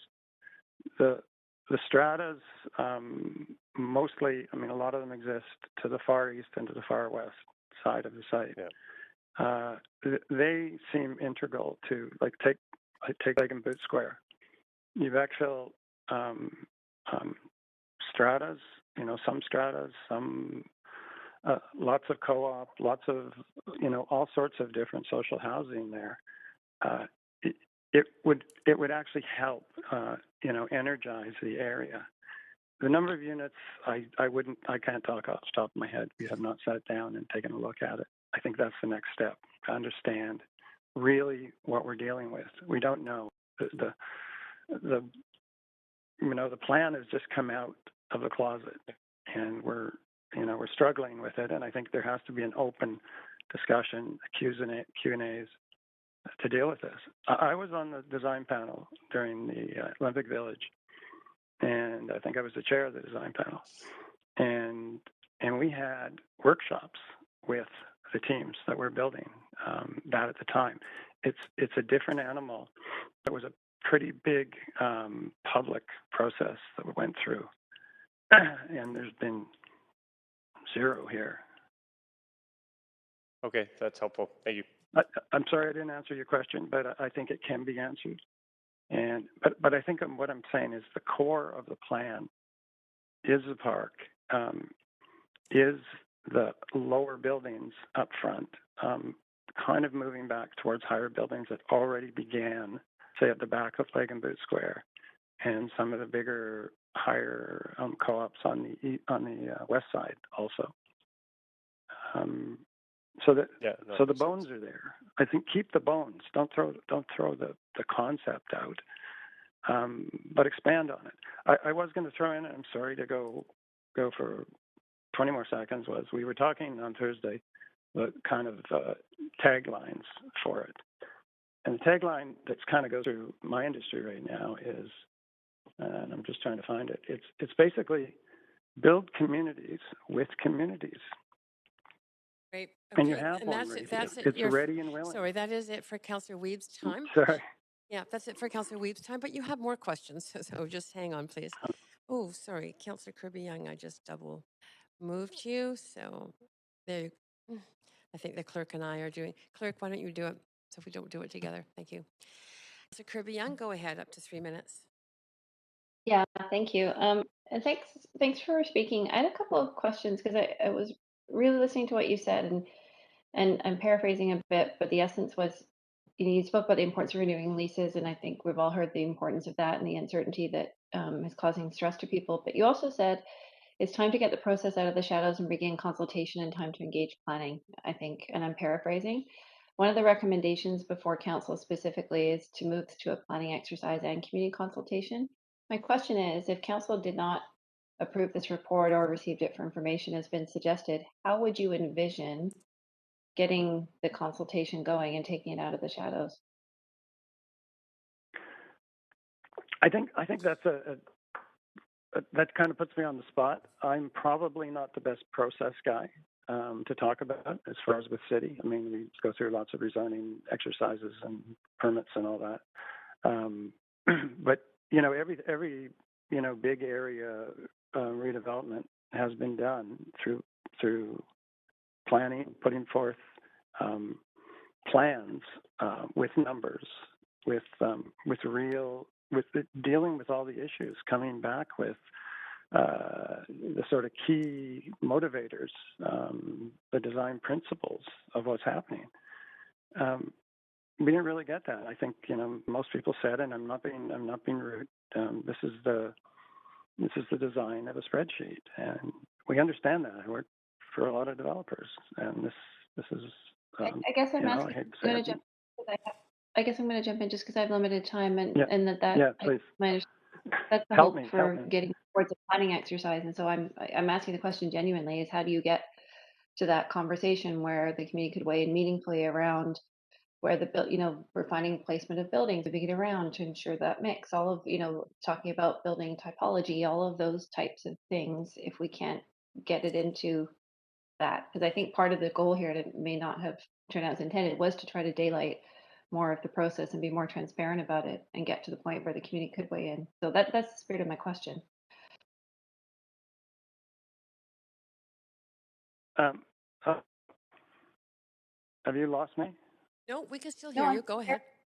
Oh, I lost the last few words, I think. That's okay. I can, and if you have something quick to add, then, or I can move to another question if you don't have anything else to add on that. No, I just think it's bring it out, and I think planning will have a process. I think the consultant really that you had will have a process. I mean, I could just add that this plan that we're tinkering with right now was done by the kind of best and the brightest designers that we had at the time. I mean, Richard Enriquez was involved. There was lots of Peter Cardew, God rest his soul, were involved, and we have some preeminent urban designers in this city and firms that should be brought on. And I'm so sorry, but Councillor Kirby-Young is well over her time, so sorry. Not a problem. Thank you very much. Those are your questions. Very much appreciate you not only speaking but taking the time to answer the councillor's questions. Great. Sure. Thank you. Yep. Thank you. Good night. Yep. Have a good night. Speaker 135, Peter Morgan. I live in one of the healthy and affordable housing co-ops the city's real estate department wants to tear down in South Falls Creek. Council, I understand your process and why the in-camera report is before you. I ask, however, that you clarify what part of the report is binding on staff if it does go forward. I also ask that you require a full environmental assessment of this report to be prepared and published publicly before any action is taken on the report. That's a significant hole in the report. This report also proposes another environmental issue: years of noisy construction amidst hundreds of residents without dealing with the effect of all that noise on those people, in particular, those first responders and others working graveyard shifts and who need to sleep during the day. What I don't understand is how the report from one of the largest cities in our country requires some other level of the government in some vague fashion to look after a third of this neighborhood's taxpayers when the city destroys their healthy homes. We had a dream 45 years ago. By we, I mean my wife and our family of what were little kids, as well as my immediate neighbors and fellow co-op members, those who were strangers at first and have now become friends for decades. I was president of our co-op back then. I was president several times since, and I was the one who signed our 60-year lease for my co-op. We were so trusting of the city back then. We are less naive today.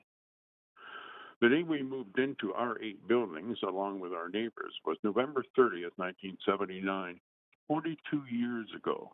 Next month, it was a rainy Friday, and we carried our belongings from the long line of moving trucks on Leamy's Mill Road, carefully picking our way on narrow wooden planks over the sea of mud caused by the November rains on this almost completed construction site.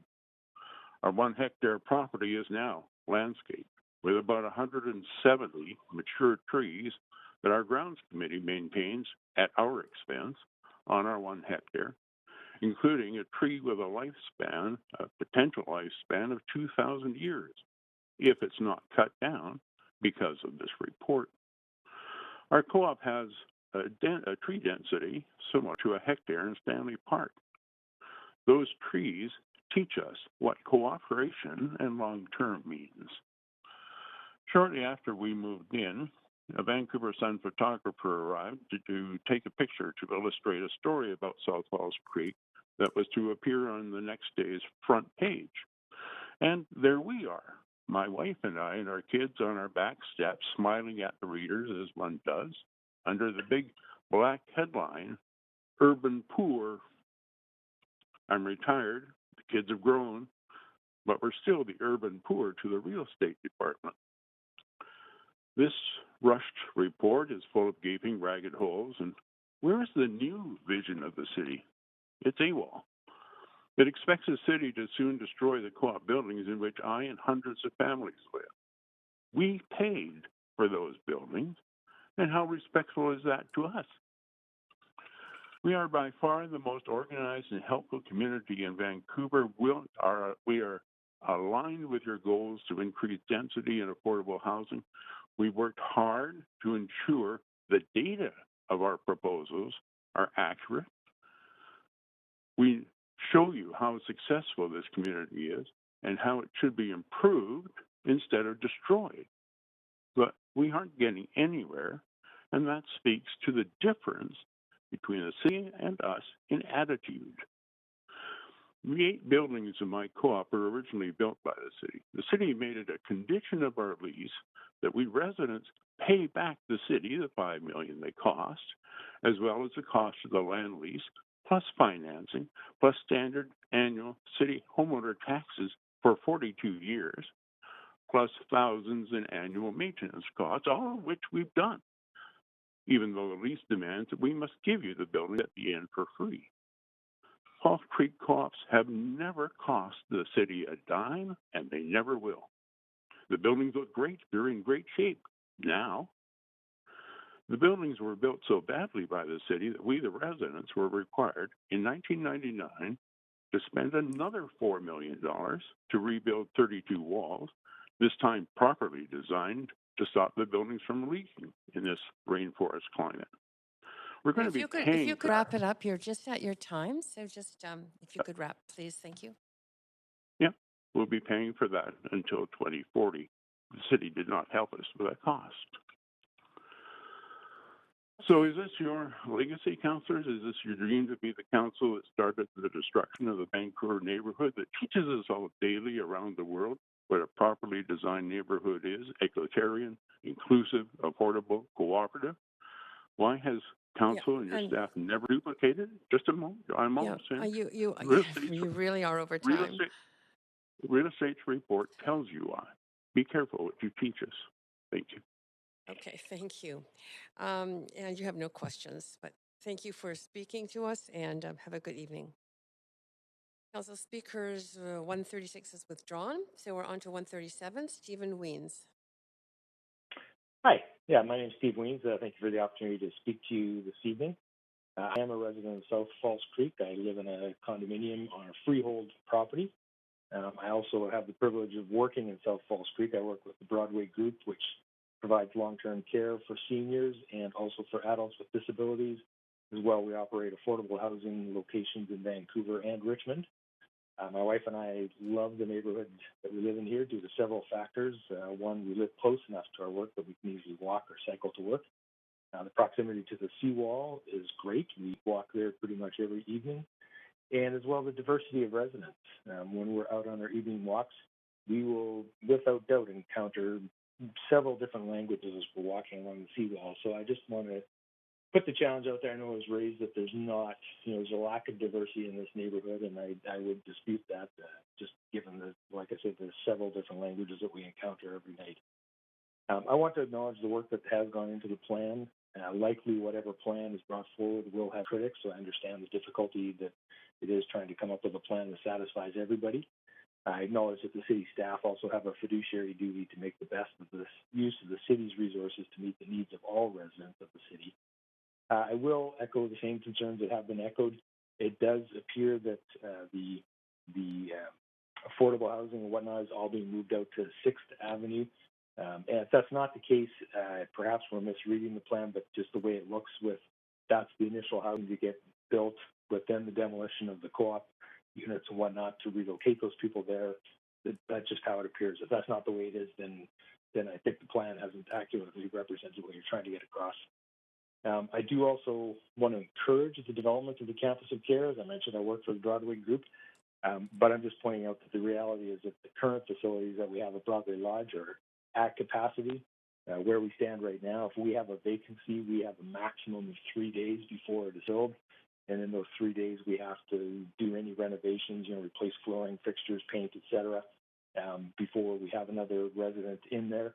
And that's just a sign of the demand in the Vancouver Coastal Health Authority region for long-term care. That demand continues to grow.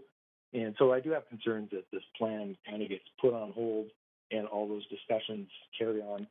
We simply don't have time to wait. There's a demand there, and currently we're at capacity, beyond capacity really. And so I do want to encourage council to, I realize there's still work to be done here, but I will push that the campus of care be considered to move forward as quickly as possible.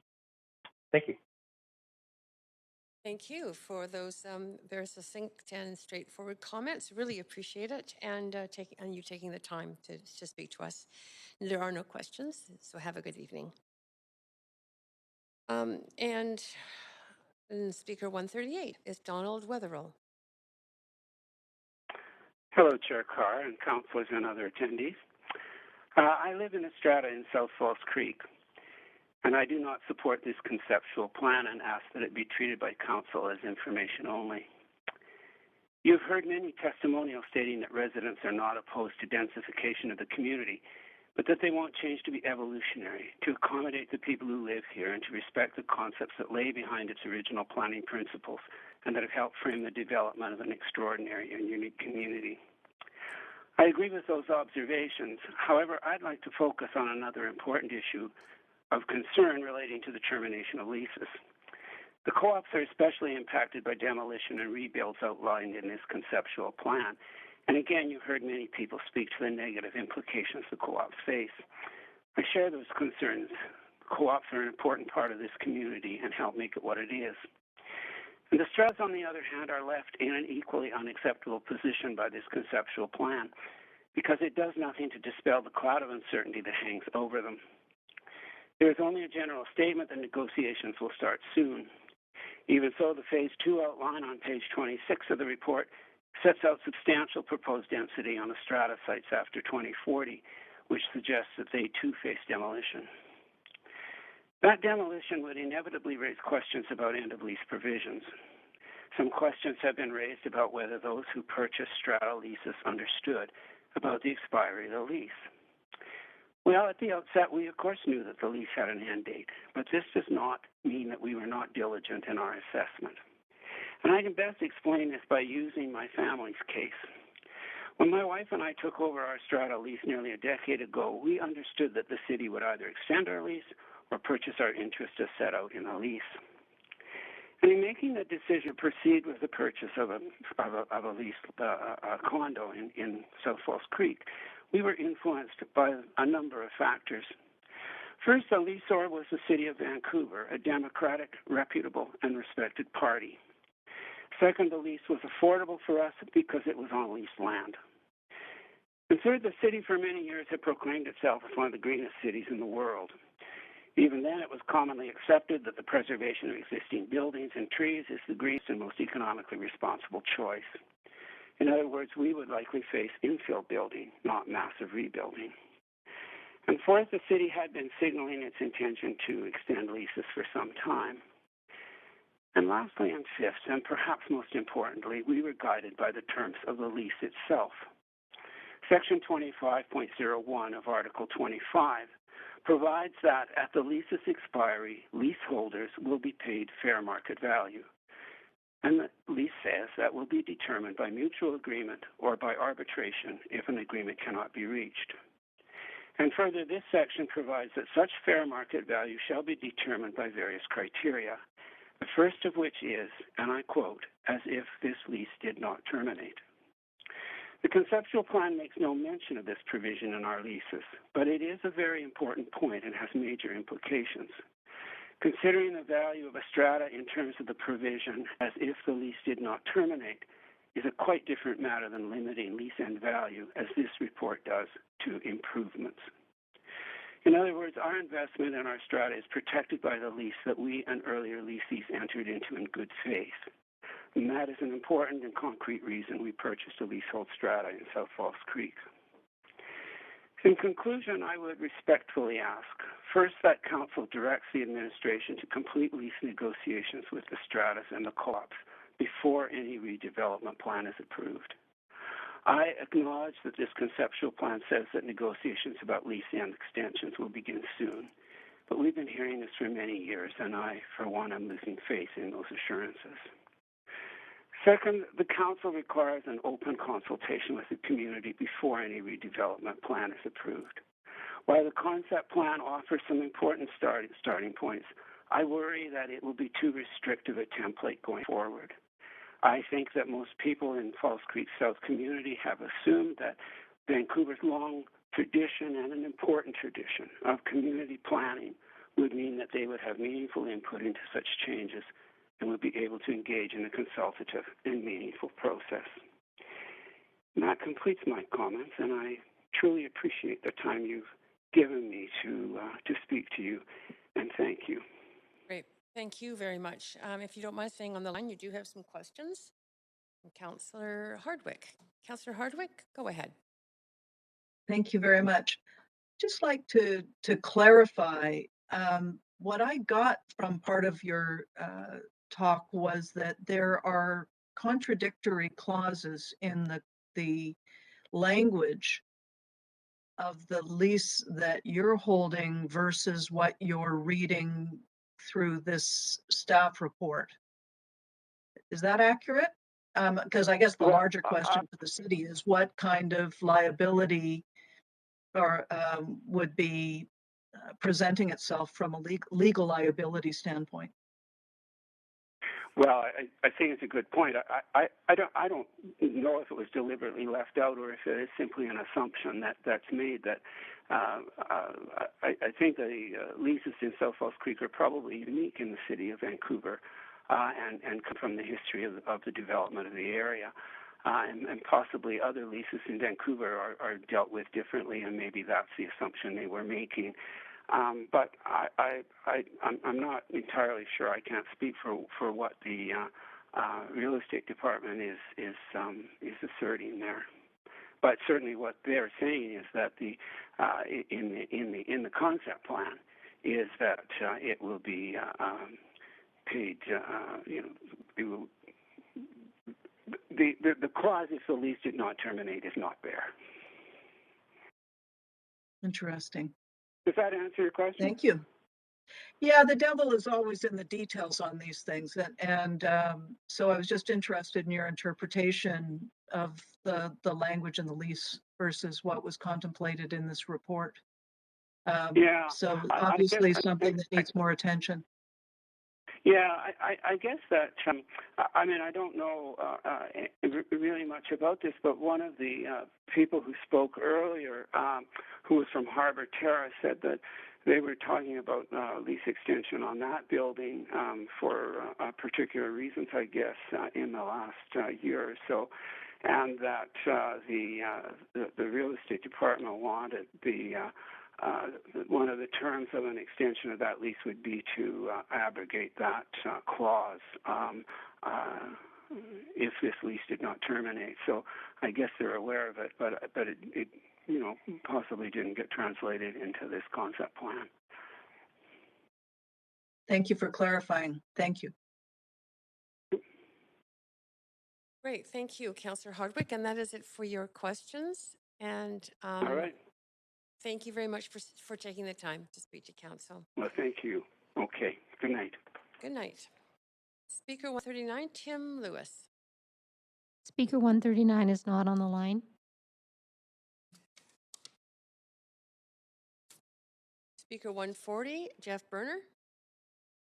Hello? Yes, Hello? we can hear you clearly. Go ahead.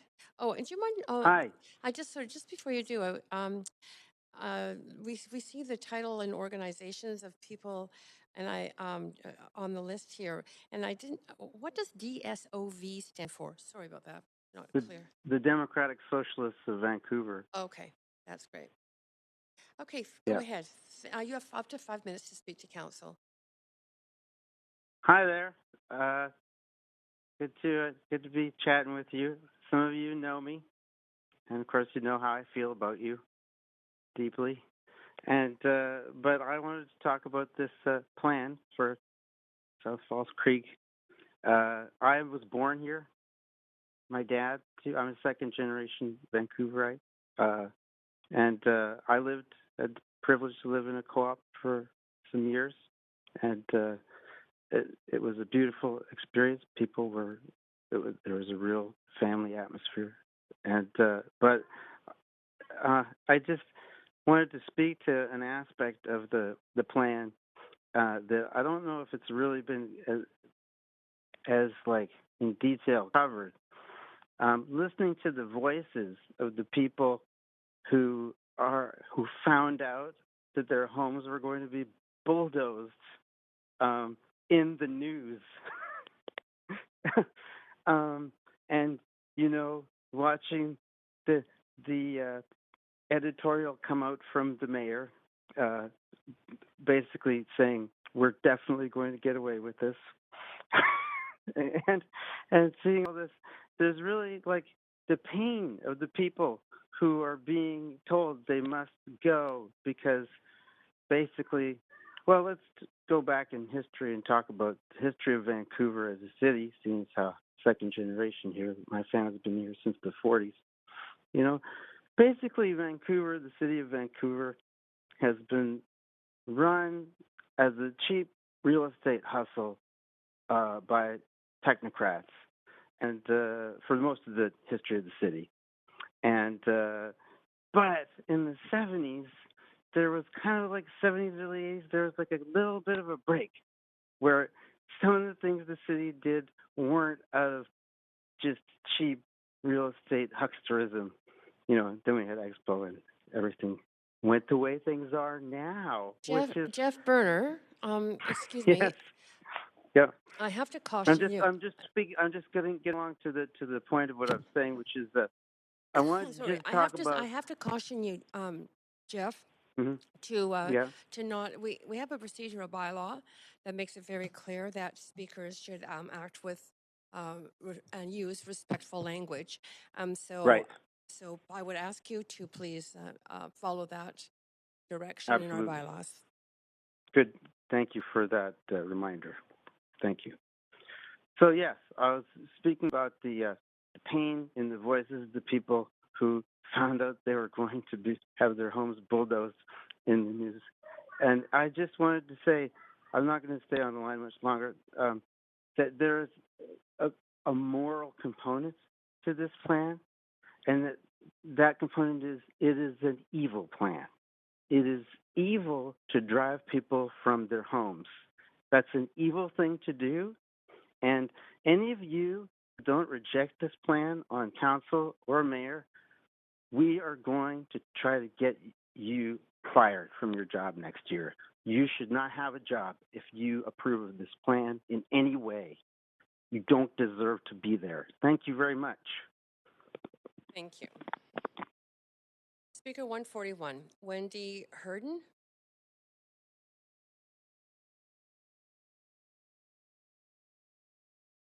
Hello? Yes, that's Wendy Herden? Yes, I'm here. Oh, good. Okay. Just speak a little bit more loudly would be good, or closer to your mic, and go ahead. You have up to 5 minutes. Okay, hi.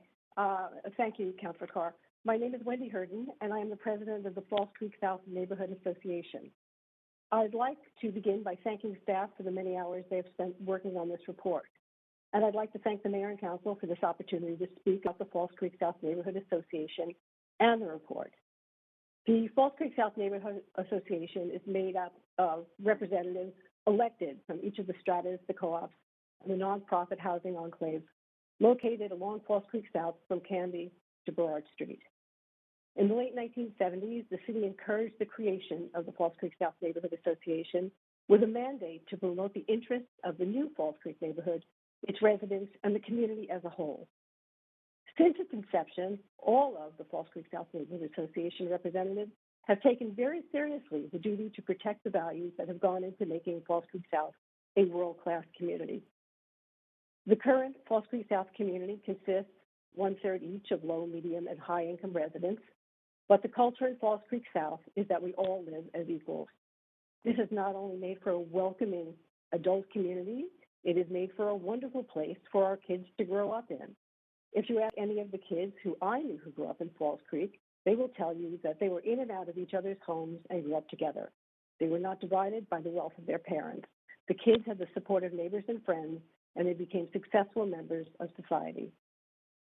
Falls Creek South Neighborhood Association is very concerned that the implementation of this report will result not only in the destruction of our homes, but also the destruction of the relationships of the residents, which has made Falls Creek South a true community. We are concerned that when neighborhoods are isolated in pockets, whether by rich or by poor, we will all suffer by not understanding that we live in this world together. The report calls for the destruction of our homes long before the end of their life cycle.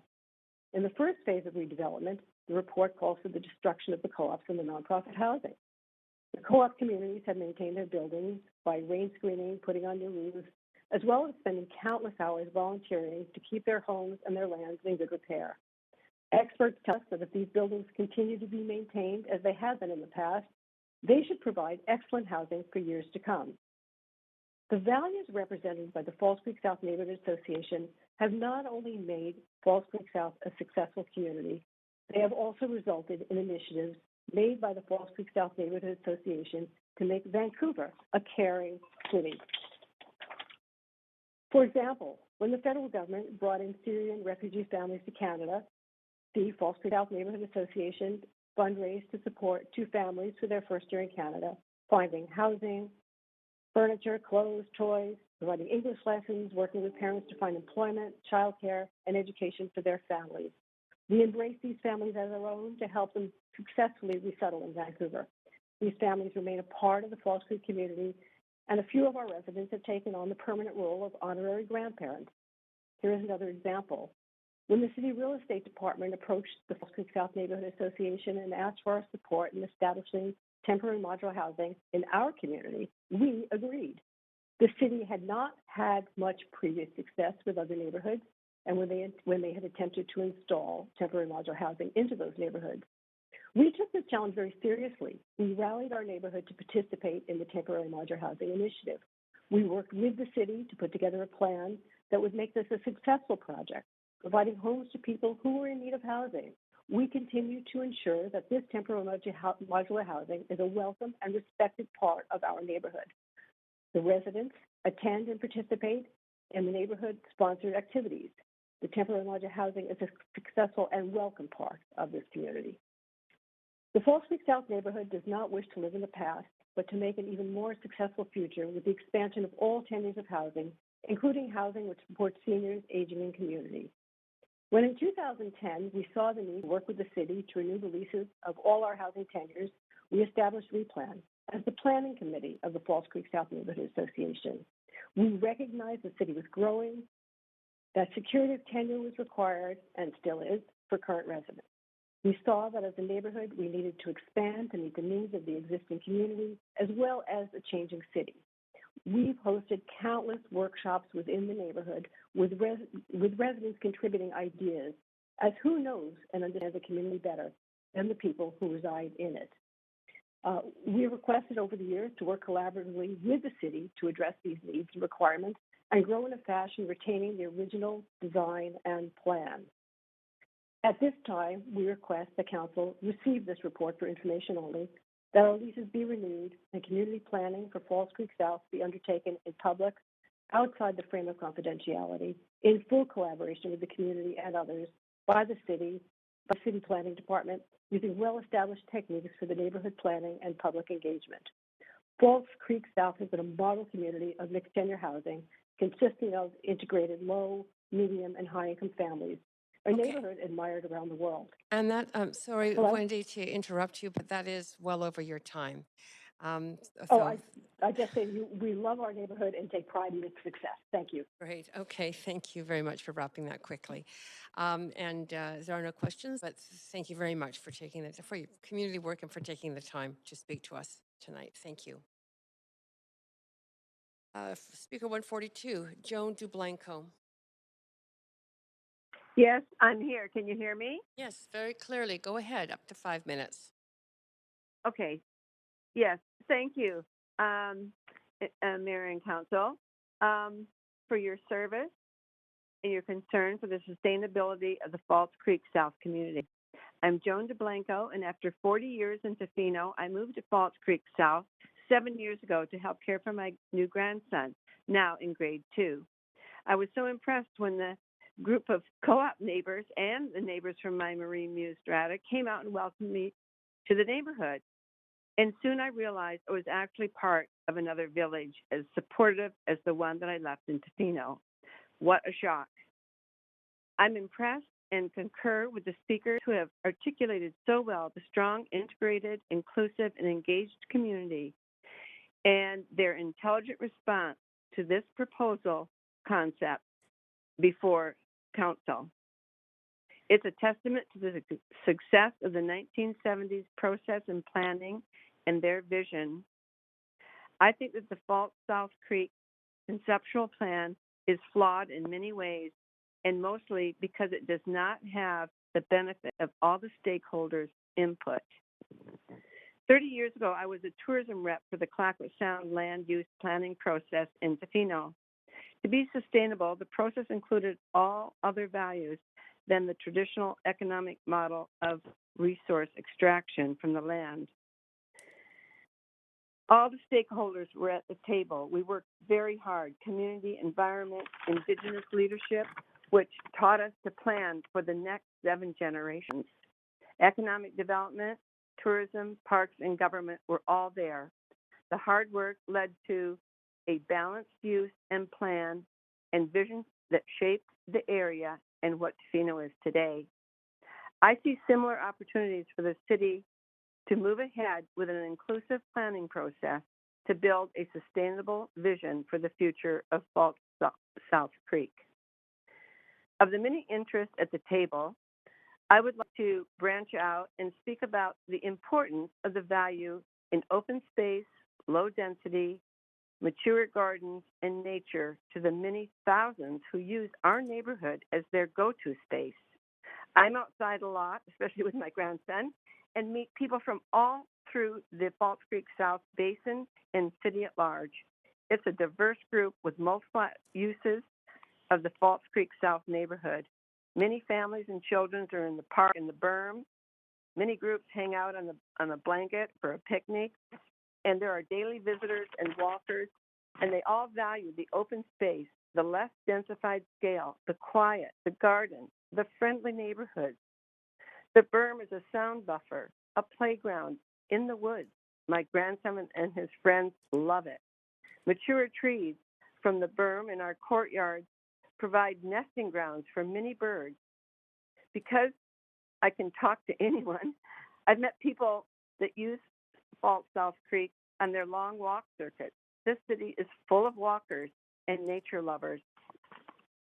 It's a reprieve and an oasis nestled within an urban city core that is planned for extensive densification with the Broadway line, the Molson property, and the Musqueam development. If this neighborhood is densified according to the proposed concept plan, there will be no modest-scale historical community left. There will be no access for the residents of the South Creek Basin and urban core to spend quality time outdoors in a friendly, quiet neighborhood. It will be flanked by 6 stories of concrete and glass apartments, and the income mix and tenure that as a legacy is completely gone. It will be an unrecognizable area in 20 years with this plan, a great loss to the thousands who value its current vision and spaces to enjoy and relax in. The city can never produce more open space with the legacy of this community for all in the larger area to access and enjoy. I've also noticed different people coming to the community on tours, walking tours. This is a growing ecotourism attraction in the city. Vancouver could become the destination, not a jumping off point for cruise lines. The city needs to diversify the attractions and activities for the cities and its tourism activities. And communities like False Creek are a valuable asset to showcase the unique experiences in the neighborhoods of this city. I encourage Council to reject motion A and B and bring planning into the many years of work already done by the neighborhood and the city. And you should create a process including the information from the current conceptual plan along with Replan's simple plan and renew our leases. The long-term success of a plan is its inclusion of all the stakeholders and values balanced to secure a healthy and sustainable future for the South False Creek community. Thank you very much for listening, and I really appreciate your dedication and determination to work with us for a very valuable solution. Good night. Thank you very much for taking the time to speak to us. There are no questions. That was very clear. So have a good night, too. Council, I've been informed by the clerks that we have 4 speakers on the line right now. You can choose to make a decision now to extend to hear the remaining speakers, or, oh, sorry, there's now 7. Okay. So I will leave you to contemplate that. I'll go on to speakers. Sorry, just put your mic, put out. Sorry. Just a point of procedure. How many speakers total have not been heard, including if we were to go over the list one more time? knowing that anyone could join at any time. Last count was something like 40, but his clerk.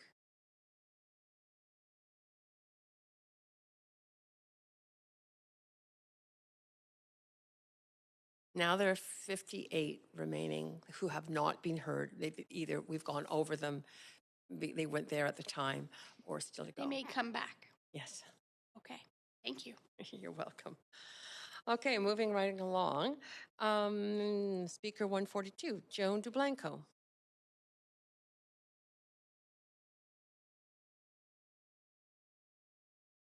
Oh, I'm sorry. Yes, you're absolutely right. We just heard. Okay. Sorry. 143, Doug Zini. Yeah, hi there. Oh, great. We can you hear hear me you okay? clearly. Yep, go ahead. Okay, great. Thank you for the opportunity to address council on this issue. I speak in opposition of the plan. My name is Doug Laney. I'm the president of the board of directors at Twin Rainbows Co-op. We're located in the Falls Creek South area near Granville Island and reside with gratitude on the unceded territories of the Musqueam, Tsleil-Waututh, and Squamish people. At Twin Rainbows, we provide housing for more than 150 members within two 7-story tall buildings. It was pointed out earlier in the discussion by city staff that co-ops are required to keep our buildings in good condition as a condition of our lease with the city. At Twin Rainbows, we take our responsibility seriously, and we've just completed an upgrade to the building envelopes at a cost of more than $4.5 million. With the many speakers that have come before me, I know you've heard much comment regarding the deficits contained in this plan, the lack of consideration for redeveloping existing housing prior to new development, which is more affordable and has a lower environmental impact. Growth is inevitable. However, that growth should be managed by public policy that is established with civic participation and community collaboration, and not in secrecy by in-camera discussion. The renewal or extension of long-term leases should be completed immediately, as was determined by approved public policy 10 years ago, and should be informed by community plans. The co-op community has been personally impacted by the uncertainty and the anxiety that has been created as a result. Many of our members are seniors, low income, and families of limited income who are vulnerable to inflated housing market conditions. I was born and raised in Langley, and I've lived in the greater Vancouver area all of my life. My family and I have lived in our co-op for 5 years now. My wife and I have 2 daughters, ages 8 and 12. Like most of our members, we have a limited income. I have no doubt in my mind that if we did not live in a co-op, we would have to leave Vancouver to live elsewhere. We simply could not afford to stay. For 8 years, I lived in a tower in Yaletown.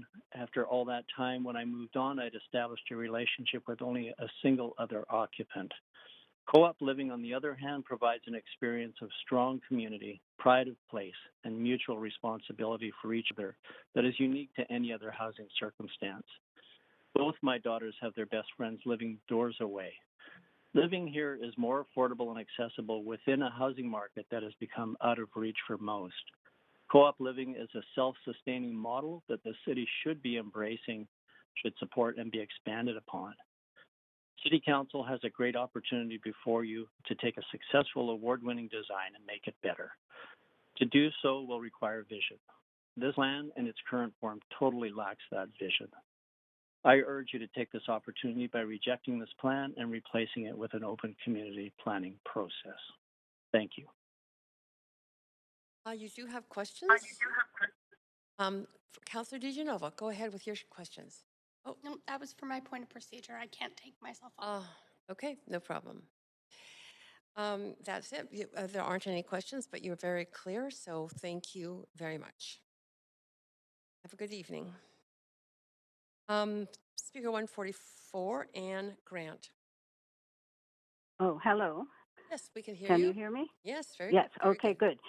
Okay, so my name is Anne Grant. Thank you for allowing me to speak to you. I'm speaking in opposition to the plan under consideration today. I'm over 80 years old. I've had the great good fortune to live in a housing co-op in Vancouver for over 40 years. For many of these years, I lived in this co-op with my husband and 2 children. Our children had the great good fortune to live in the security and companionship of the co-op from the time the oldest was 7 years old. At present, I'm able to age safely in place. I have been and am still an active member in the co-op community and have had a number of different roles over the years. I have appreciated the companionship and challenges of community life and the efforts to live peacefully and in democratic and respectful situation. I want to underline that the co-op I live in is not in the South Falls Creek area or part of the plan under consideration today. I'm not speaking today as a representative of my co-op, but as a private citizen.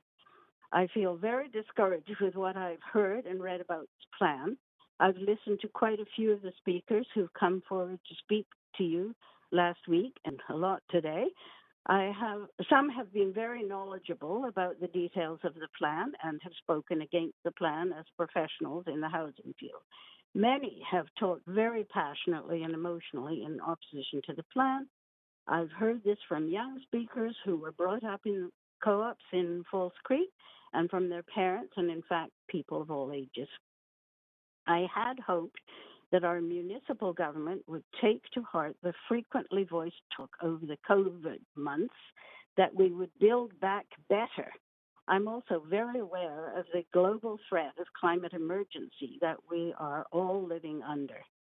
I believe, along with a great many others worldwide, that we must radically change how we do things if people are to survive with some decency worldwide.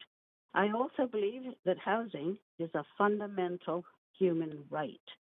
For all these reasons, I had hoped that at every level of government, we would act very quickly to do things differently. The present situation with housing in Canada and in Vancouver in particular is dire and unfair and does not respect housing as a human right. I truly hope that you who have been elected and have the power to make a difference now will have the courage to act outside the box and to take your power to make a real system change. We're lucky to live in one of the wealthiest countries in the world. We need to move beyond the old ways of doing things and the old emphasis and dependence on money and the market, the old economic system. We need to have the courage to change now before it's too late, both for those alive today and those yet to come. I feel I've been very lucky in my life and my housing, and all I can say is that what I have for myself, I wish for all. Thanks for listening. And thank you very much. It was very succinct and well spoken. There are no questions for you, but appreciate you coming to speak to us. So have a good evening. And that's moving on to 145, Sandy Dorkin.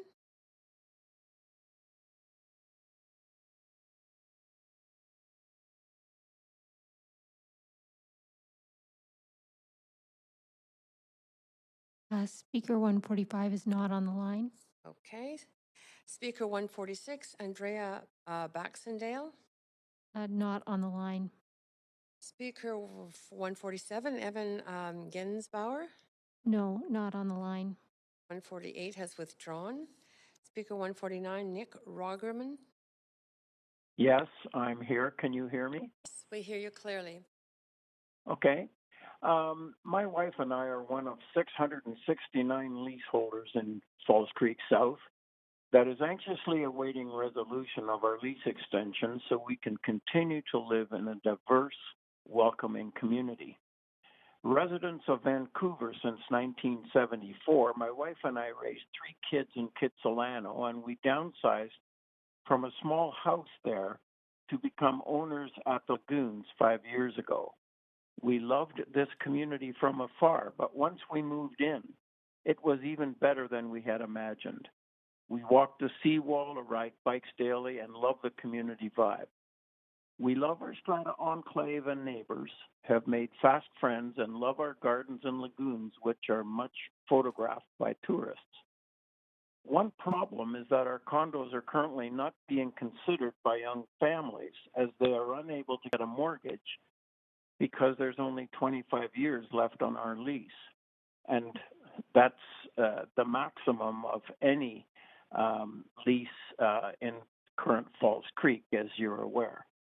If our leases could be extended, as has been promised now, young families would be able to get that mortgage and move into one of our 89 units when one of us sells or has to move into a care home. As a member of council at the Lagoons, I can assure you that we have a very active maintenance committee that stays on top of ongoing maintenance issues and refurbishment. At our strata, we are now getting to the point where a few major projects like new roofs and elevators are necessary. Owners are willing to fund these investments, but it would be more palatable if our leases got extended beyond their current end. I believe that significant densification at Falls Creek South can be accomplished by filling in the empty green spaces with reasonable height buildings and by creating a mix of market housing and a wide range of affordable co-op and rental housing. We're very pleased to see that lease negotiations are promised to begin next month. Revenues generated from lease extensions could be used to help pay for some of the new non-market housing. We're very impressed with the vision and direction that Replan presented to Council in 2018. It was based on retaining the character of the originally planned model community. We look forward to transparent engagement and collaboration between Replan and the city's planning department to develop a more dense but livable human-scale community. Thank you for your time. Thank you for coming to speak to council. That's very important to obviously this whole process. You were very articulate. And no questions. So, council, we probably have time for one more speaker, unless there is a motion to extend. And okay, Councillor Dominato, go ahead. Thanks, Chair. I would move to extend to hear the remaining speakers on the line. Okay, is there a second? Oh, you don't need a seconder. Go ahead, Councillor DiGenova. Sorry, let me just advance you. There we go. Go ahead. So right now there's one speaker on the line, so we would hear the one speaker. No, I said there's only time for one more. Clerk, just a second. I'm just going to check and answer your question. Clerk, how many are on the line? Currently, we have 5 speakers on the line. 6 speakers on the line. Yeah, so that's your point. I'm sorry, that's parliamentary. And I have another point of procedure. Go ahead. So the motion, as I understood it, and the question was to hear the remaining speakers on the line. So that would be at the time of the motion, because I'm not sure there could be 50, 60. We could be here until 3 in the morning, depending on how many speakers come on. Now you're speaking to him. So that's my question. Procedure. How do we interpret that? So, Councillor Dominato, I'm just going to advance you and just. Perhaps you can clarify. I didn't hear on the line. Was it the speakers on the line? I just heard remaining speakers. I said the remaining speakers on the line. Oh, you did? On the line. Okay. Clerk, is there any way to actually hold to the number of speakers? I mean, to just hear the remaining 6 speakers? Yep, we can. Okay, that's in order then. So, council, staff do have a note of those 6 speakers, so I'm just going to put it to a vote. I'll start verbal. We need a 2/3 vote to extend the meeting to listen to the speakers. Those in favor say aye. Aye. Aye. Any opposed say nay. Nay. Okay, that's 1, and that is not. I guess I should probably go to an actual vote. Look, if you could take us to a vote for this, thank you.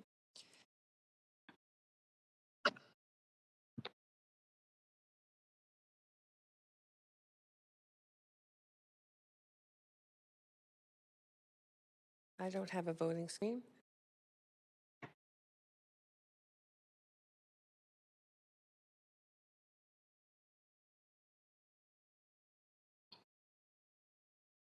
Yes, got it.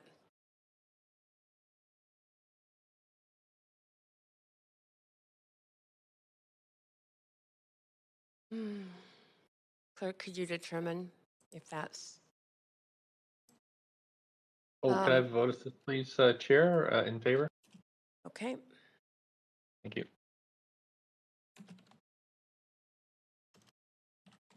Are you going to mark the clerk? Are you going to mark the mayor in favor, or do you want me to? Okay, so that meets the threshold. So we are extending to hear those speakers. So I'm sorry, those in favor, that vote passes with 3 in opposition, Councillors Swanson, Hardwick, and Weeb. Just one more point of procedure, Chair. Yes, just a second. Go ahead. I'm thinking this information may not just benefit myself, but also others who may be calling in because they missed their turn. Question? Yep. Okay. Yes. Oh, okay. I just didn't know if you had something else to say. Let me know when I can ask it. I was trying to ask a question, and last time you said I didn't explain it properly, so I'm trying to explain it first. Okay, go ahead. My question is the speakers who are on the rest of the list and where we pick up, we will come back to that and call through the list. Is that correct? Absolutely. It is required under our procedure bylaw that I call through the whole list again. Just wanted to make sure and thought it might be Anybody who beneficial for the public. Thank you. No problem. Okay, so we have Point of procedure, I guess, to the chair. Yes, go. So that's Councillor Weeb. Just 1 second. Yeah, I'm just wondering process-wise, some of those speakers might be waiting, and so they won't be in proper order because they might have waited until their turn to call in. And so I'm just wondering, are we going to miss speakers that are now going to have to wait to the end of the conversation because they were going to call in to be on the list? If I was a caller, I would wait until I was a couple speakers away and then call in. And so I feel like we are There's only by cutting it off. Yeah, Councillor Weeb. Oh, I'm sorry. Okay, we'll keep going. Yeah, Councillor Weeb, the clerks have informed me that there are 6 speakers on the line. They know who those 6 are, and they're not accepting any more speakers on the line. So we are just dealing with those 6. Okay, I guess my question is, they're not this next 6 in a row, are they? There's probably a gap. No, there will be gaps, but that happens under normal process anyway. And I would pick up where the last speaker is, and then I would go to the end of the list, and then I would go back and read all of the names of speakers who were not present at the time that we went through. Yeah, but in normal process, someone would be able to call in once the speakers before them were able to speak. That's just my concern that we're not. But we'll keep going today. It sort of is the same, so that under normal circumstances, when I move on to another speaker, then we just keep going down the list from that. Sorry, I'm just going to confer with the clerk for 1 second.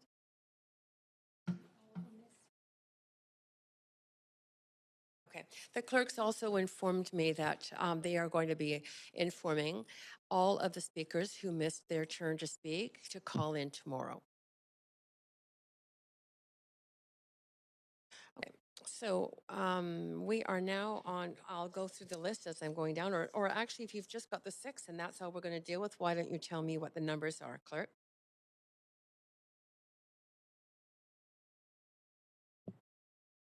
The next speaker we have is speaker number 153.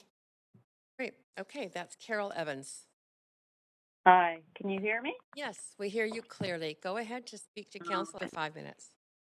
Okay. I'm very disappointed, but anyway, my name is Carol Evans, and I've been given the honor and privilege to introduce to you a video in which the children of the False Creek Co-op gathered together and on their own initiative filmed interviews, then edited them and produced the video that you should have been seeing tonight. There was a mix-up in getting it to you on time. I didn't have my number, whatever. And so the children really put their whole effort into it. And I want to make that perfectly clear that they were amazing. So the counselors, I believe, are going to be able to view that, but other people will not be able to. The children of Falls Creek are clearly illustrating their creative drive and their amazing determination to voice their own opposition to the city's report and recommendations. Again, I'm honored to present the video that was prepared for you by the children of Falls Creek Co-op.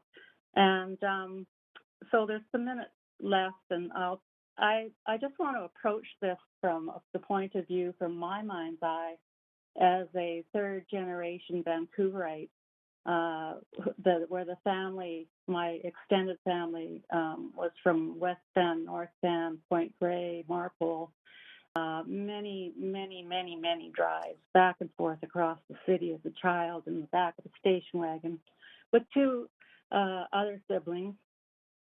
My parents were very young when they married. They eloped, and the drives across town were always filled with excitement for all of us because it meant that my mom and my dad shared stories about their parents, other relatives, and things about, third beach, second beach, pitch beach, taking the train or the cable car, I forget what it was called, all the way out to New West and back and things like this, going through Stanley Park and seeing the ferry castle on the top of a tree, which was really just a big hole. But there were stories all the way there and all the way back.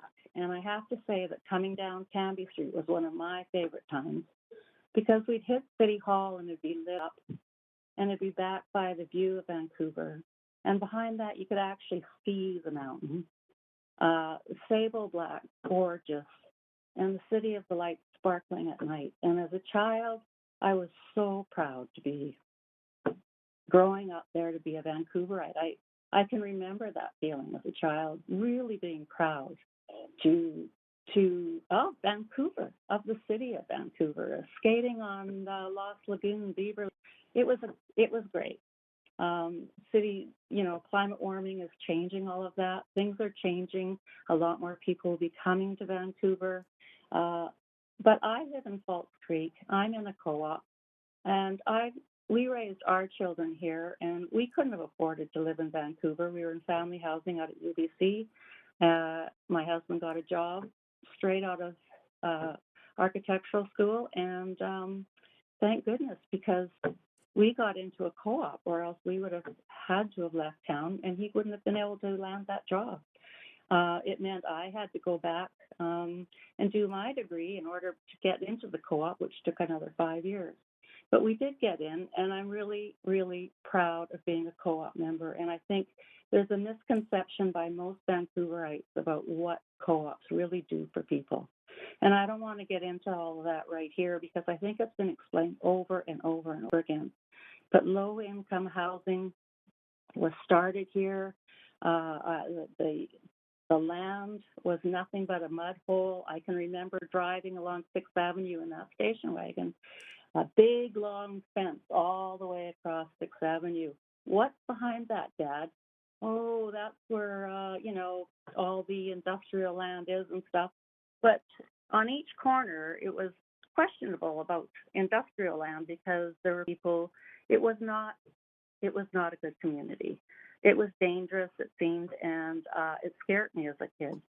So along comes a co-op, and a lot of people building down here on land that nobody else wanted to take on.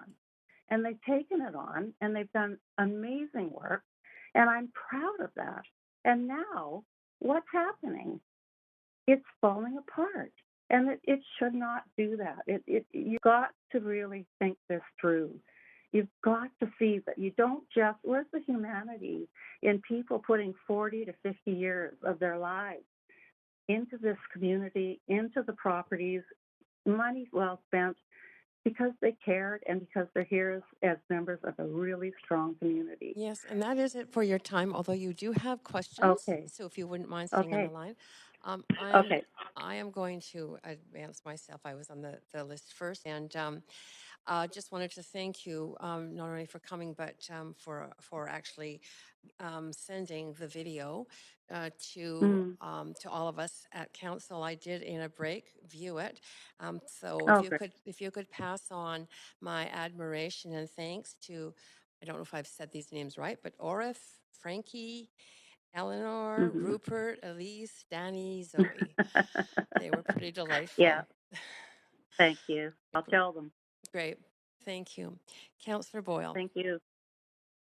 Yes, thanks. I also had a question about that. I haven't had a chance to watch the video, but as Chair Carr said, it was circulated and I have it open. I just was wondering for the question for the speaker, you mentioned, and I can appreciate the missed opportunity that the public won't see it. And I see on the YouTube link that it's unlisted. So I just wanted to check if it's helpful for it to be shared online so the public could find it, or I know there are always questions around sharing video and images of children online. So I just wanted to check around those permissions with parents, and if so, I'm certainly happy to share it so people could find it, but only with that permission. That's a great suggestion, and I'll completely follow that up and find out everything. Yeah. For you to let us know. In the meantime, we can certainly watch it. Thank you. Okay. Great, and that's those, for you. Those are all of my questions. Thanks, Councillor Boyle. That's it for your questions, and thank you for staying up so late to present and getting that video to us. Very much appreciate it. I appreciate it as well. Thank you, and have a great evening. Yeah, thank you. You too. Bye. Good night.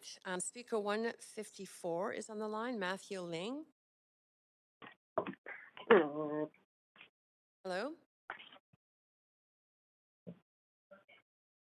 Matthew Lang, we heard you momentarily, but I can't hear you now.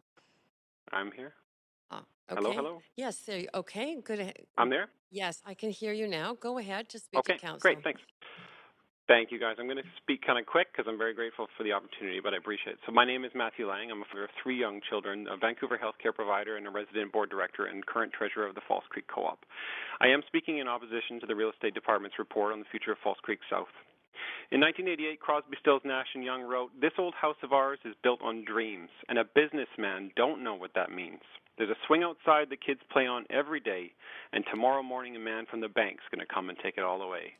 Well, there isn't a bank in this story, but I think you get the idea. And I haven't told my children that you're coming. Unfortunately, the well-intentioned and forward-thinking actions taken by yourselves on July 8th to approve the revised lease renewal framework for co-ops did nothing to relieve the pervasive anxiety for the large group who represented False Creek South at those meetings. Instead, the anxiety has been compounded exponentially by real estate's report on the future of False Creek South. We are cut out of that lease renewal framework as we are targeted. Our homes, our lives, our histories are somewhat inconveniently placed on a prime piece of revenue-generating real estate, the future of which has been hanging in the balance for over a year's worth of in-camera meetings and biased external industry consultations. I haven't told my children that you're coming to level our homes. Contrary to the damaging rhetoric put forward by city staff in early reports related to False Creek South co-ops and asset management, co-ops in the Creek have worked hard to maintain our housing to high level of function and living standard. Our own co-op has undertaken 3 rounds of remediation with major capital costs totaling $21 million over the course of tenure, including a current $3 million envelope project. We contribute generous amounts annually to our replacement and capital reserves and have spent $2.3 million in the last 15 years on regular replacements. We have current building condition assessment and maintain our buildings, extending their duration of livability as any responsible homeowners would. They have a lot of time left. Tearing down buildings before the end of their natural useful life is not only an insult to the people who saved and paid for the maintenance of these assets, buildings that are more than just buildings, but also to the environment, future generations who depend on the prudent decisions we make today. An argument of timing and convenience for the demolition of the most affordable housing, which is that already built, isn't consistent with the greenest city in the world. It smacks of prioritizing the much higher proportion of money-making market housing that would be filling in the middle of the neighborhood in this report, as non-market housing is ghettoized to the periphery. I haven't told my children that you're coming to fracture our community. We have been here for over 4 decades, and our roots run deep. The current constellations of our homes and our existing footprints are an integral part of the makeup of our communities. It's part of how we build relationships, how we connect, how we support each other in times of crisis, and how we celebrate in times of joy. You cannot simply pick that up and move us around like pawns in a real-life version of Monopoly. My wife and I are frontline healthcare providers employed in the downtown east side. As such, I cannot overstate the critical nature of secure housing, mutual support, and interconnectivity as social determinants of health. We know from public health literature that societies and communities purposely designed to integrate across socioeconomic class, cultural background, familial constellation, and ability status fare better.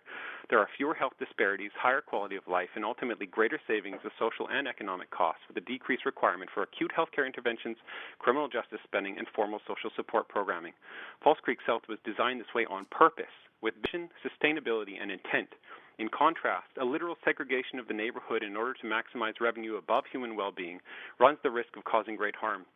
A poor wall set up along busy 6th Avenue says everything it needs to about the value of those with lower incomes, of those who prioritize housing as community over investment, and it quite literally can make people sick, increasing risk of respiratory and cardiovascular disease, elevated incidence of diabetes and cancers, accelerating neurologic and cognitive decline, and compromising mental health.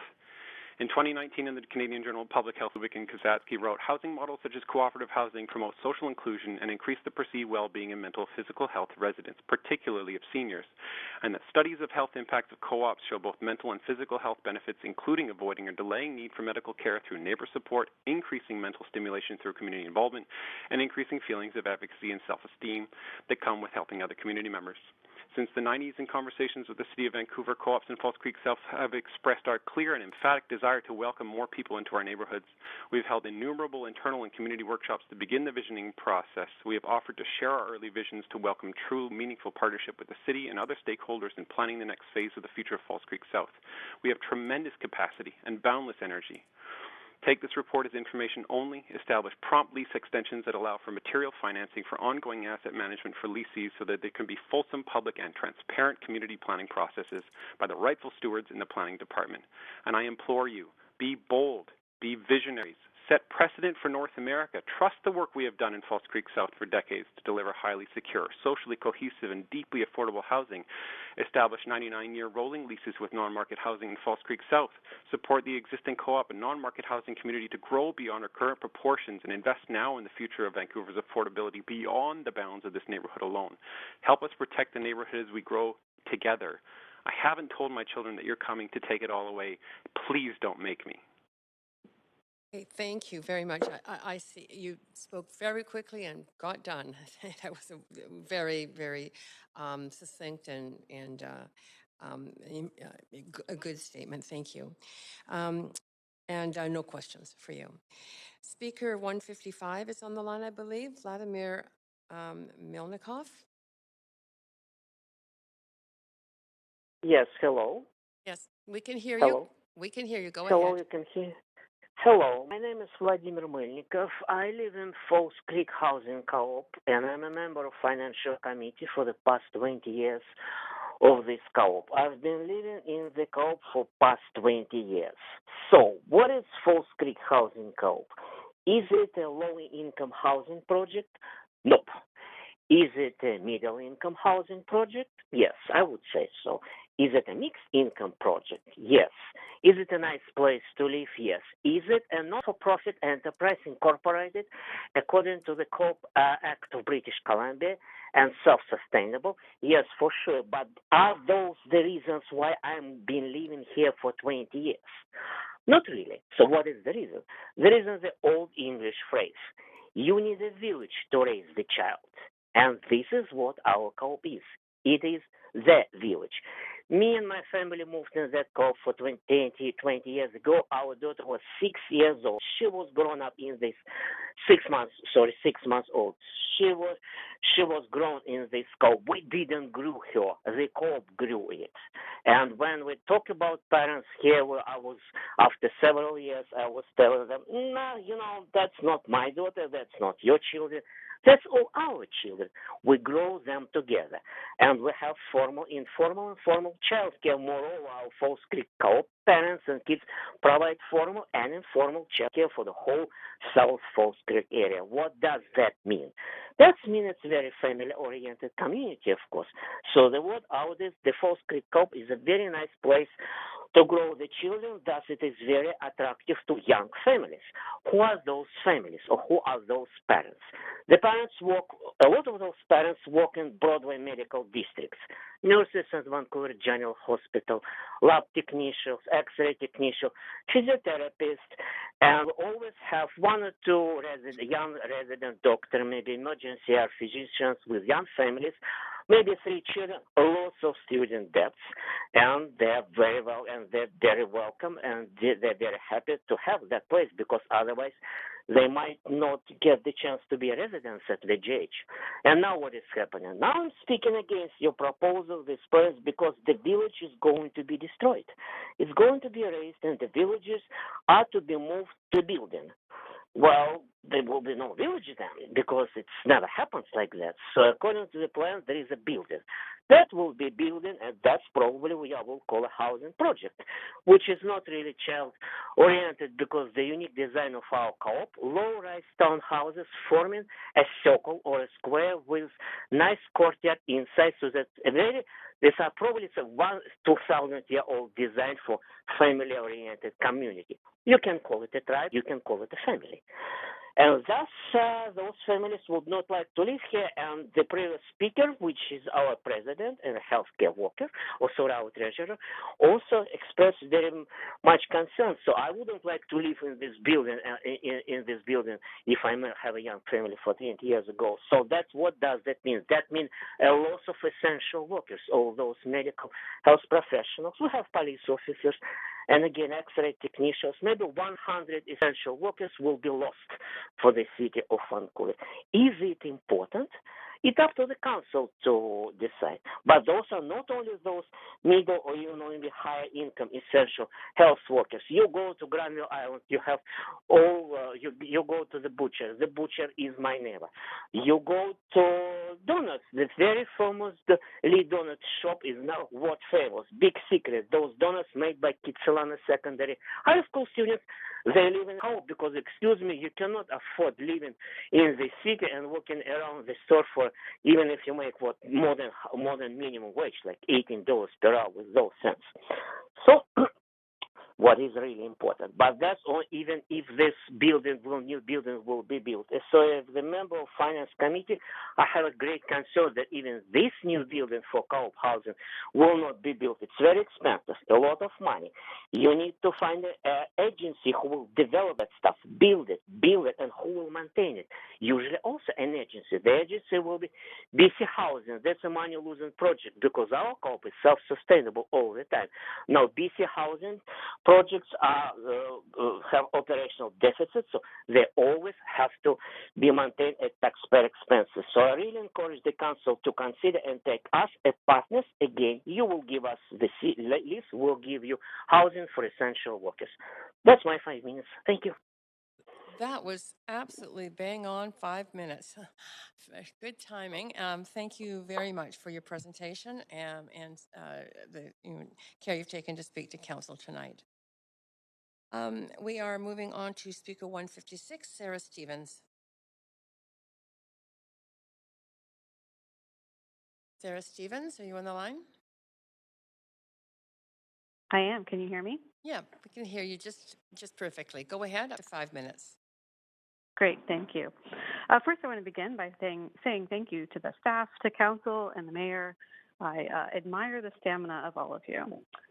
My name is Sarah Stevens. I am a historian. I have a PhD in architectural and urban design history, and I'm an associate professor at UBC in the School of Architecture and Landscape Architecture and the former chair of its urban design program. I've studied cities all over North America and beyond, and I can't think of another case of a community with such a successful and powerful legacy of using good urban design to weave together market and non-market housing to reach a true mix of low, middle, and upper income folks as at False Creek South. This is also my neighborhood. I chose to move here because I know its legacy and its importance in the history. I'm a member of the Strata Leaseholders Association, and since moving here, I have really come to love this place because of the people who make it a community. The legacy of this neighborhood is in jeopardy if this conceptual development plan becomes the basis for future replanning of the neighborhood. I think that the physical planning in this report does not live up to its original vision. Currently, the neighborhood delicately weaves clusters of housing at different income levels into a cohesive quilt. It balances built space with green space encourages walking and cycling and transit over cars. The plan in the report divides the non-market housing from the market rate housing so that those of higher incomes get the lovely water views and those in the non-market housing are shunted along a busy and unpleasant arterial. But let's say this is not about the physical planning and instead about the process and the bottom line. The process, too, I think has been problematic. First, by putting the real estate department in charge and not those with expertise in city planning. And second, by excluding the residents of this neighborhood from the in-camera discussions of the future of their home. And discussions of the bottom line for the future here have been limited to a private market mindset about how much capital can be extracted from the site, rather than thinking holistically about what benefits this place offers to current and future generations of residents.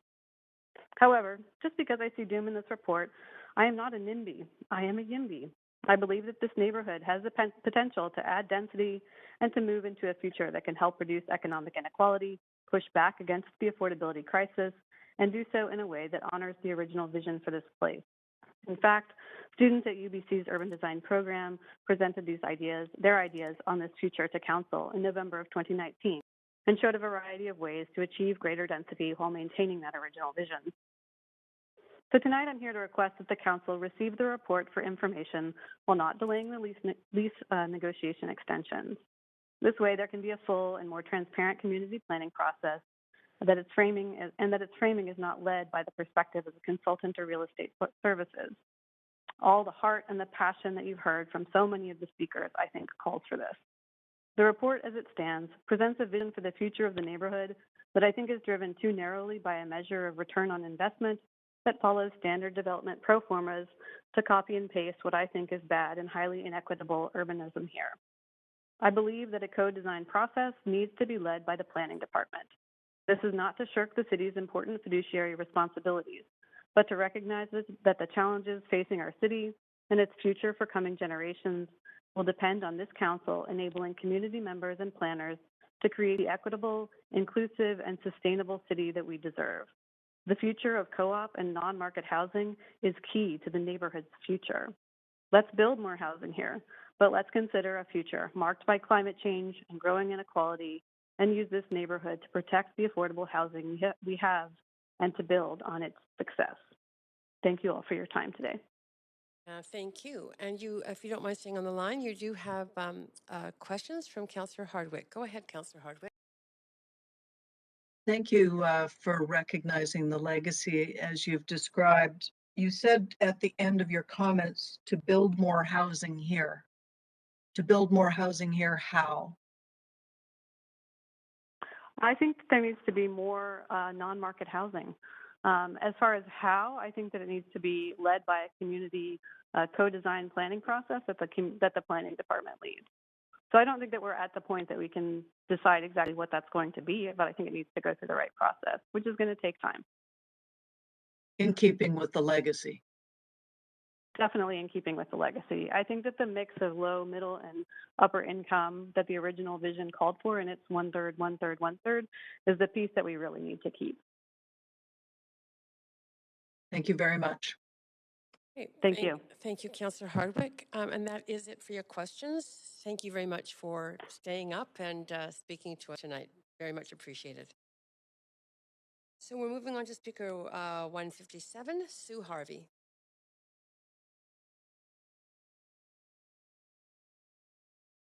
Sue Harvey, are you on the line?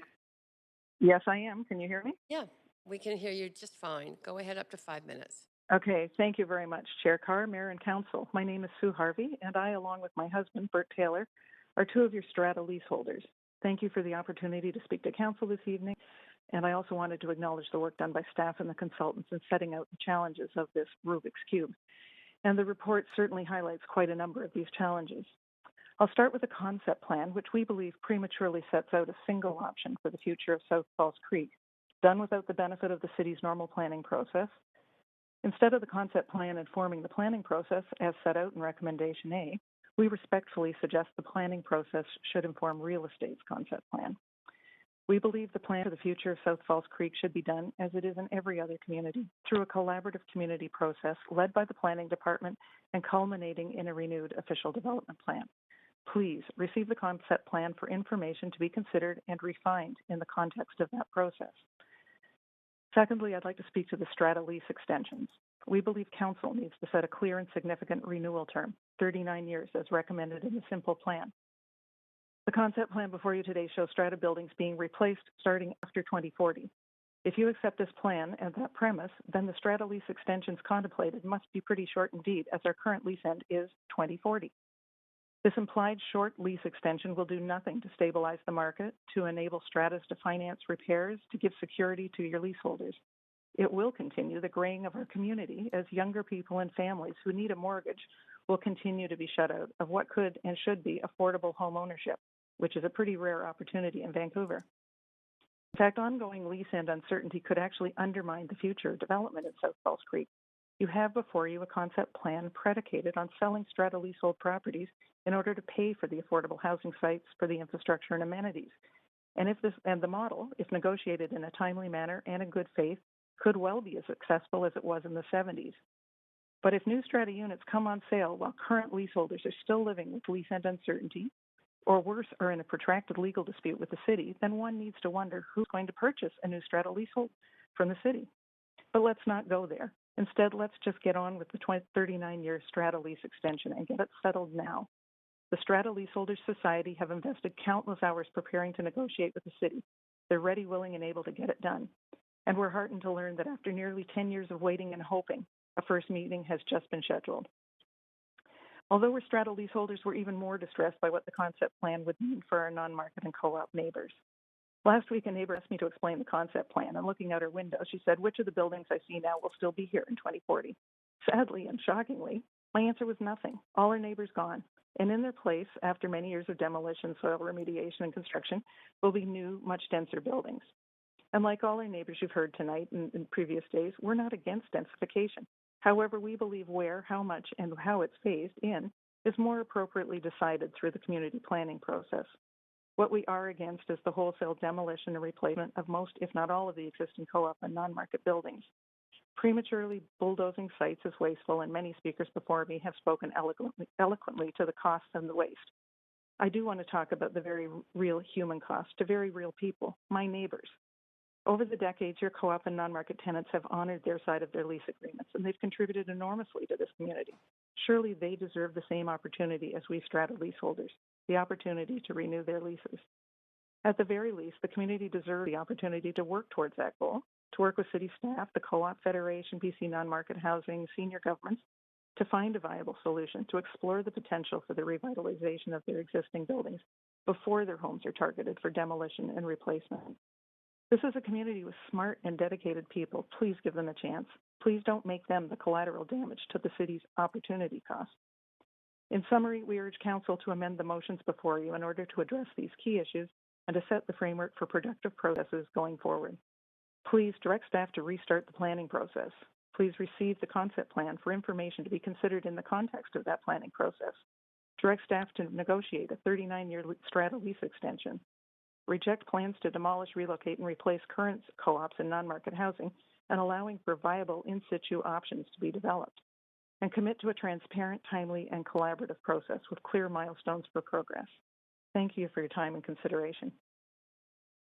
And thank you for staying up and presenting to us. We really appreciate it. There are no questions. It was all very clear. So have a good evening. Thank you. You too. And finally, Speaker 159, Nathan Edelson. Thank you, Councillor, for this opportunity to speak on the unceded land of the Coast Salish people. As some of you may know, I was on city staff for 25 years. Prior to that, I was the founding executive director of Little Mountain Neighborhood House. This was a project initiated by a young planner named Larry Beasley.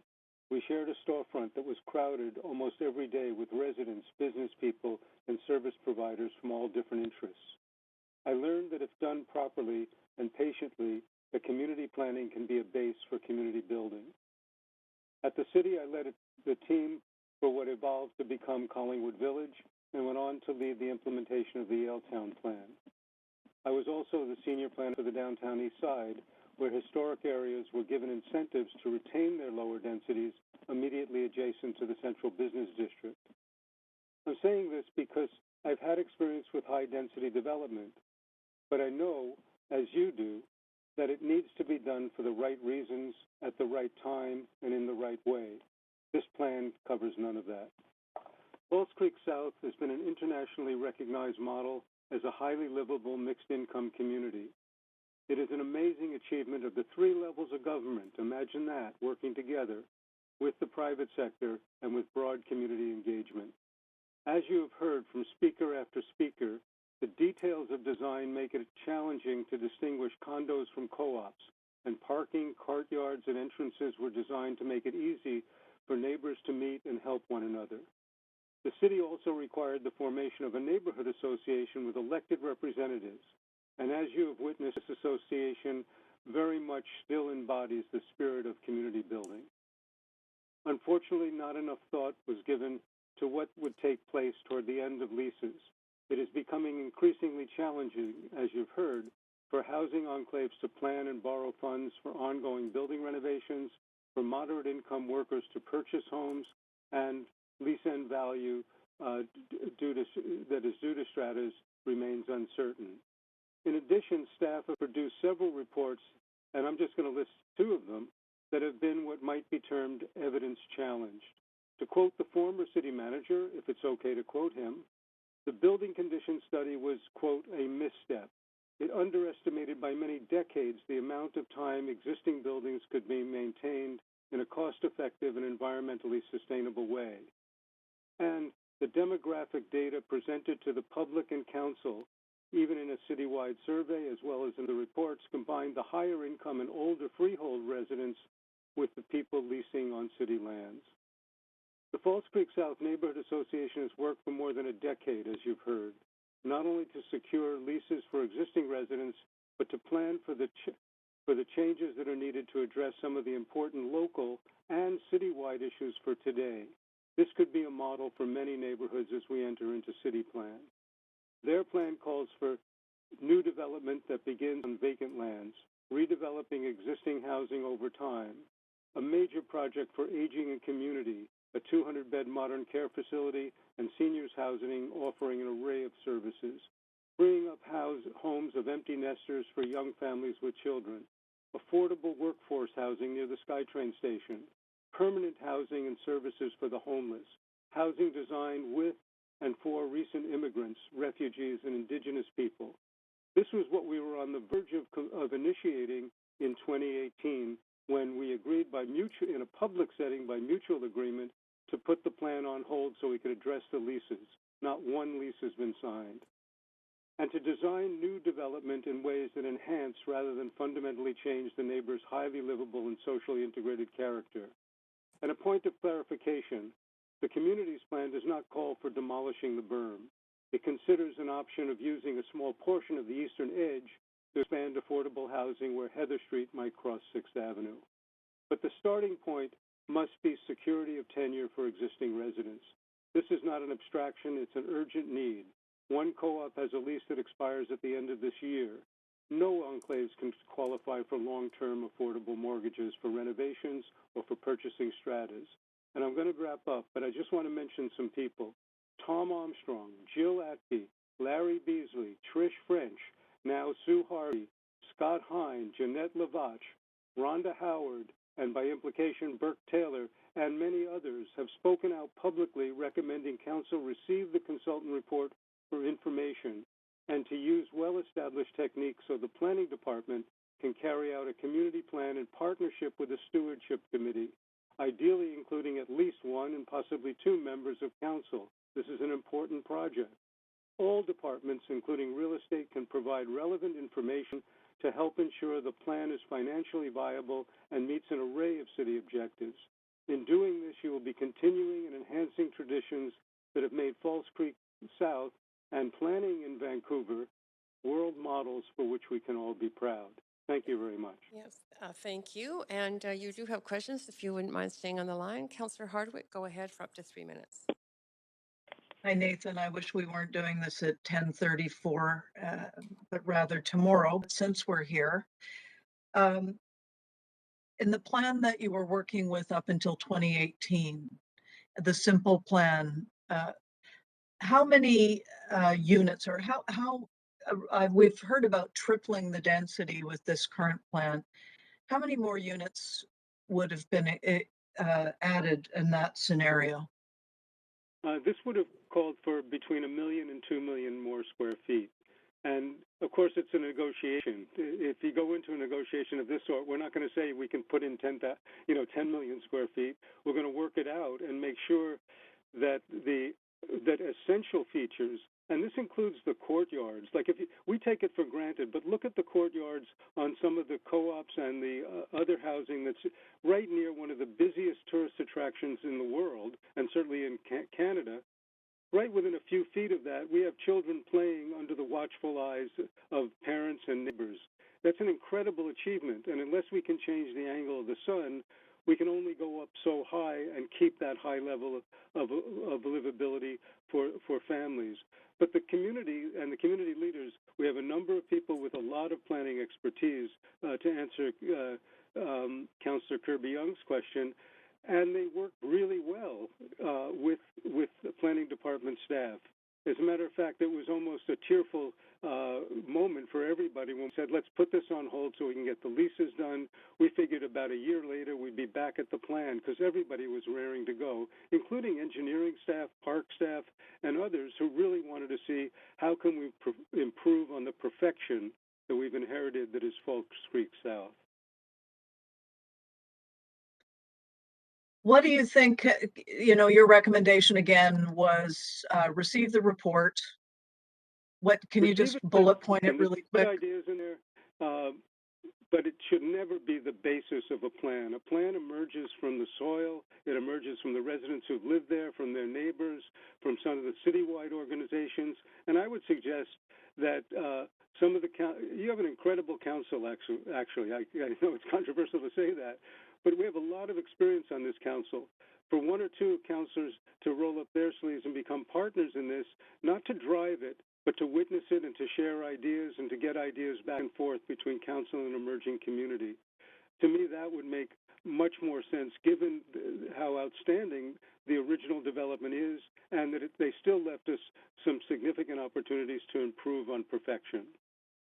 I think it's pretty telling that the development, the long-term planning community is still very much behind this. Yes, and you are out of time, Councillor Hardwick. Great. Thank you. Councillor Kirby-Young? Yeah, thank you. I have here's a question. This is what we're hearing a lot of. Do you think that if this had not come forward from real estate and had come forward as a planning exercise with the community engagement process, which is recommended as the next step, but if we had started there, that we'd be having a really different conversation right now? Oh, absolutely. And this is the part, I've looked over, I honestly think that some of the councillors would get excited about some parts of the process and should be part of it, even just to witness it. Because the level of excitement, when you have, I've never quite seen this before. When about a year after we stopped working with the planning department, we held Graham McGarva and Scott Hine, the former senior urban designer at the planning, led programs where we had 200 people attending, and there were questions and energy in the room. And at the end of the day, we made a few changes, but basically the community was supporting the first steps in a plan.